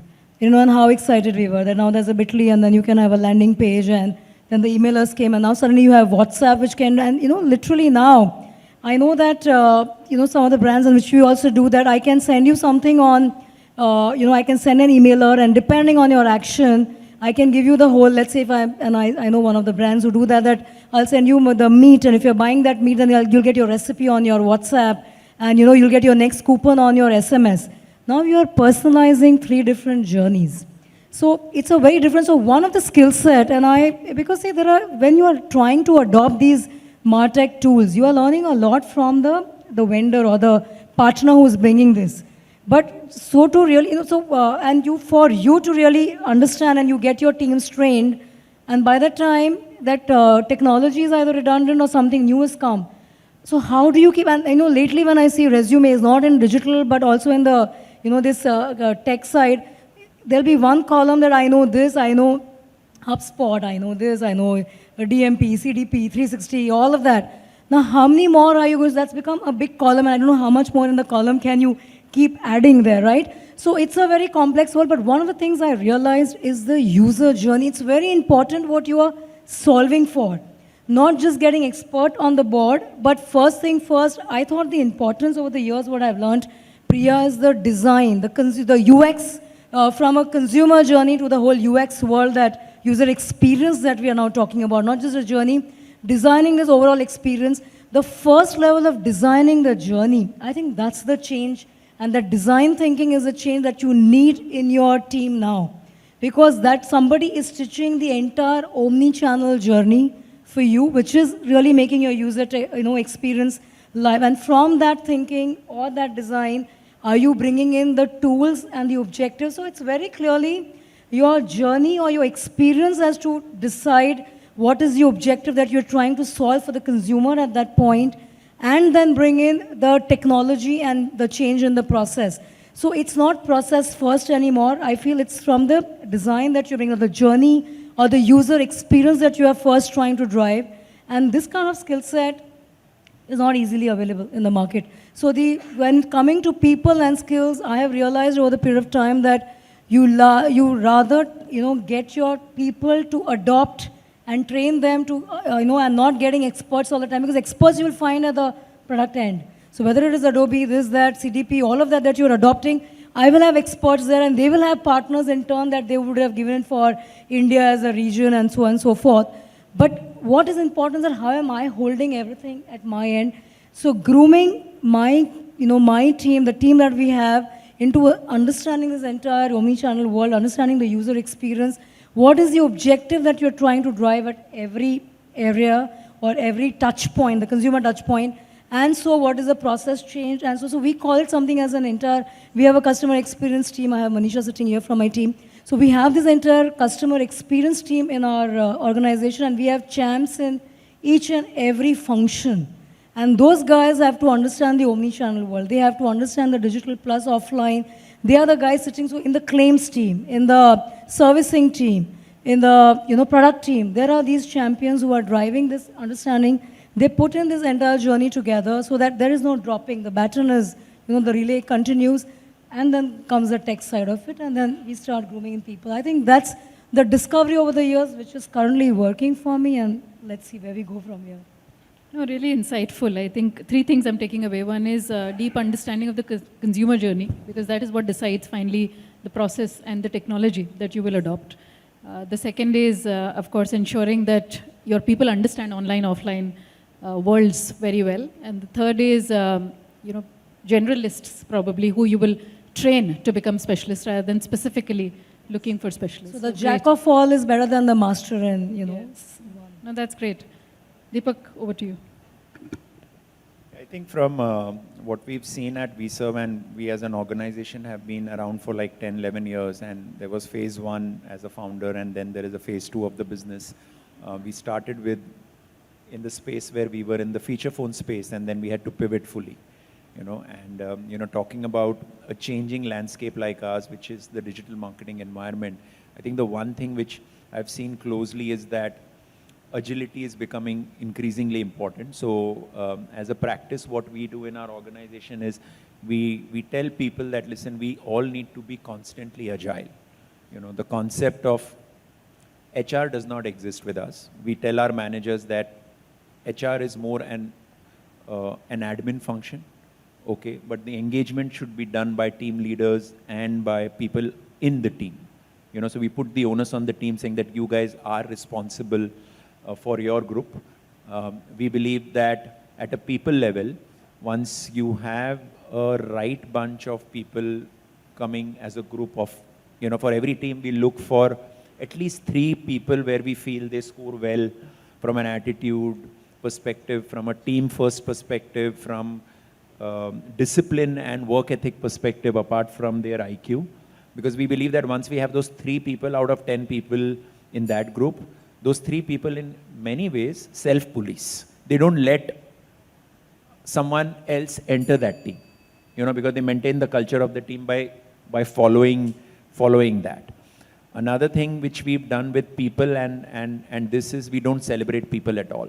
So we celebrate moments. We break it down into saying that, look, in the last 3 months, everything for us is a project. It's not an individual task. So we never do that. We try to tie it down into saying that, okay, this project was done with a combination of tech, product, delivery, and business teams, or whatever permutation combination is there, but it's never an individual. So we've taken that piece out.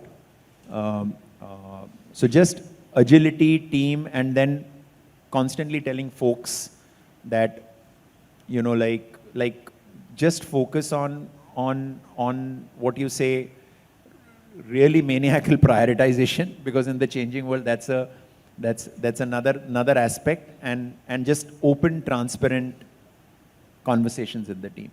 So that's keeping it going for us for now. That's amazing. Great to hear all of this. I think sharp prioritization is the call of the hour for all of us, and amazing. Even the points that you made about hiring attitudinally right talent, I think that's a big step.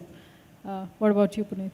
So we have a model and a framework which helps us to fit in all actions irrespective of the context and the objective of the campaign. Something called the 5P model, right? It starts with planning, where you build intelligent strategies basis your objectives and your segments.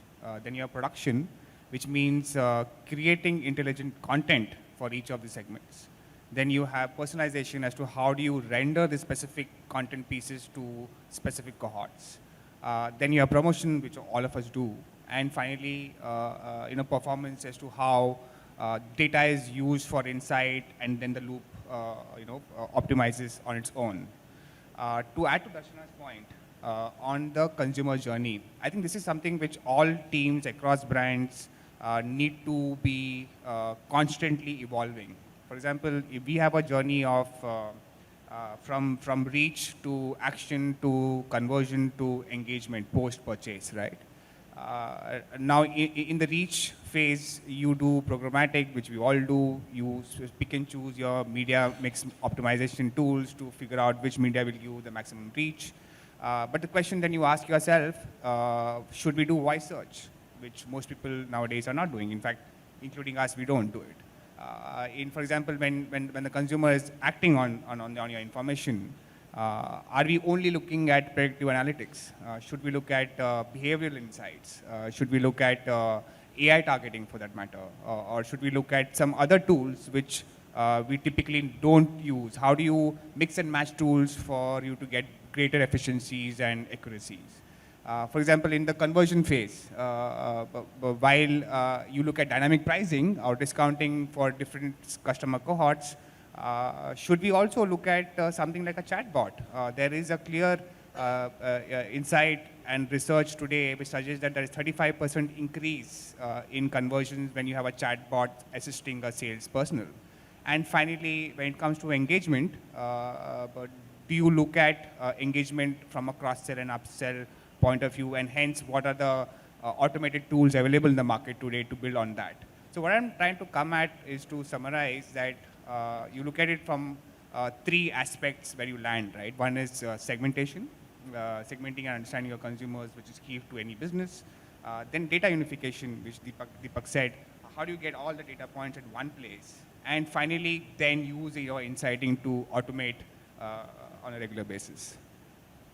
Really, really useful, Puneet. And like I think all 3 of you said, without process and people, this journey, we will not be able to really go far in this journey. I think our time is also up, and we did a phenomenal job of keeping time. So thanks a lot. I think this was really, really insightful for me, very engaging. I hope all of you felt similarly. And thank you so much for taking time out.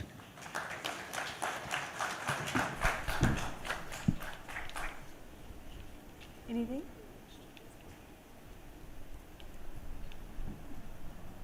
You had a question?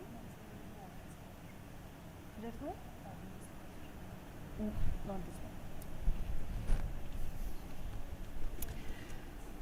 All right, can we give it up for our epic panel, ladies and gentlemen, as they demystified and delineated what is Martech 2.0 from their own experiences of their brands, of their products, of the customers that they stumbled upon. With this, we come towards the conclusion of the 18th edition of the Marketing Conclave, ladies and gentlemen, which was filled with a lot of disruptors, thought leaders, experts, influencers sharing their outlook with each one of you. This was co-powered by IAMAI in association with Web Engage. And as we come towards the conclusion, as you are all aware that we were also running a contest all day long, which was all about digital footprinting of this entire event and how well you turned up at the workshops in different halls, and I've been told it was a lot about digital presence. So I have the winner's name in my hand, and as I announce the names of the winners, I'd request Indulekha and Neha to come on stage to do the honors of presenting the prizes to the winners. So our first winner is Alicia Memon. Is she in the room? Alicia, you're there? Oh, can we give a huge round of applause, Alicia? Thank you for participating so diligently and making sure that you excel in all the parameters. Yes, you can come from there. And ladies and gentlemen, be nice. We're coming towards the culmination. Can we give a loud round of a cheer for her? And our next winner is Divyank Jain. Divyank Jain, if you're around. You have to understand that every time you're rising from there, I feel Divyank Jain is around, but I don't think so. We have Divyank Jain with us. Yes, so we'll be making sure that Divyank, you get the prize. And on behalf of Divyank, who's not in the room, can we still give him a huge round of applause for doing and approaching the contest so diligently. With this, ladies and gentlemen, we come towards the culmination and conclusion of the 18th edition of the Marketing Conclave. Give yourself a huge round of applause for being such an amazing audience, keeping your curiosity and eagerness buttons on, making sure that you were listening to all the thought leaders so intently. On this note, this is your host, Ridhima, signing off. Thank you very much.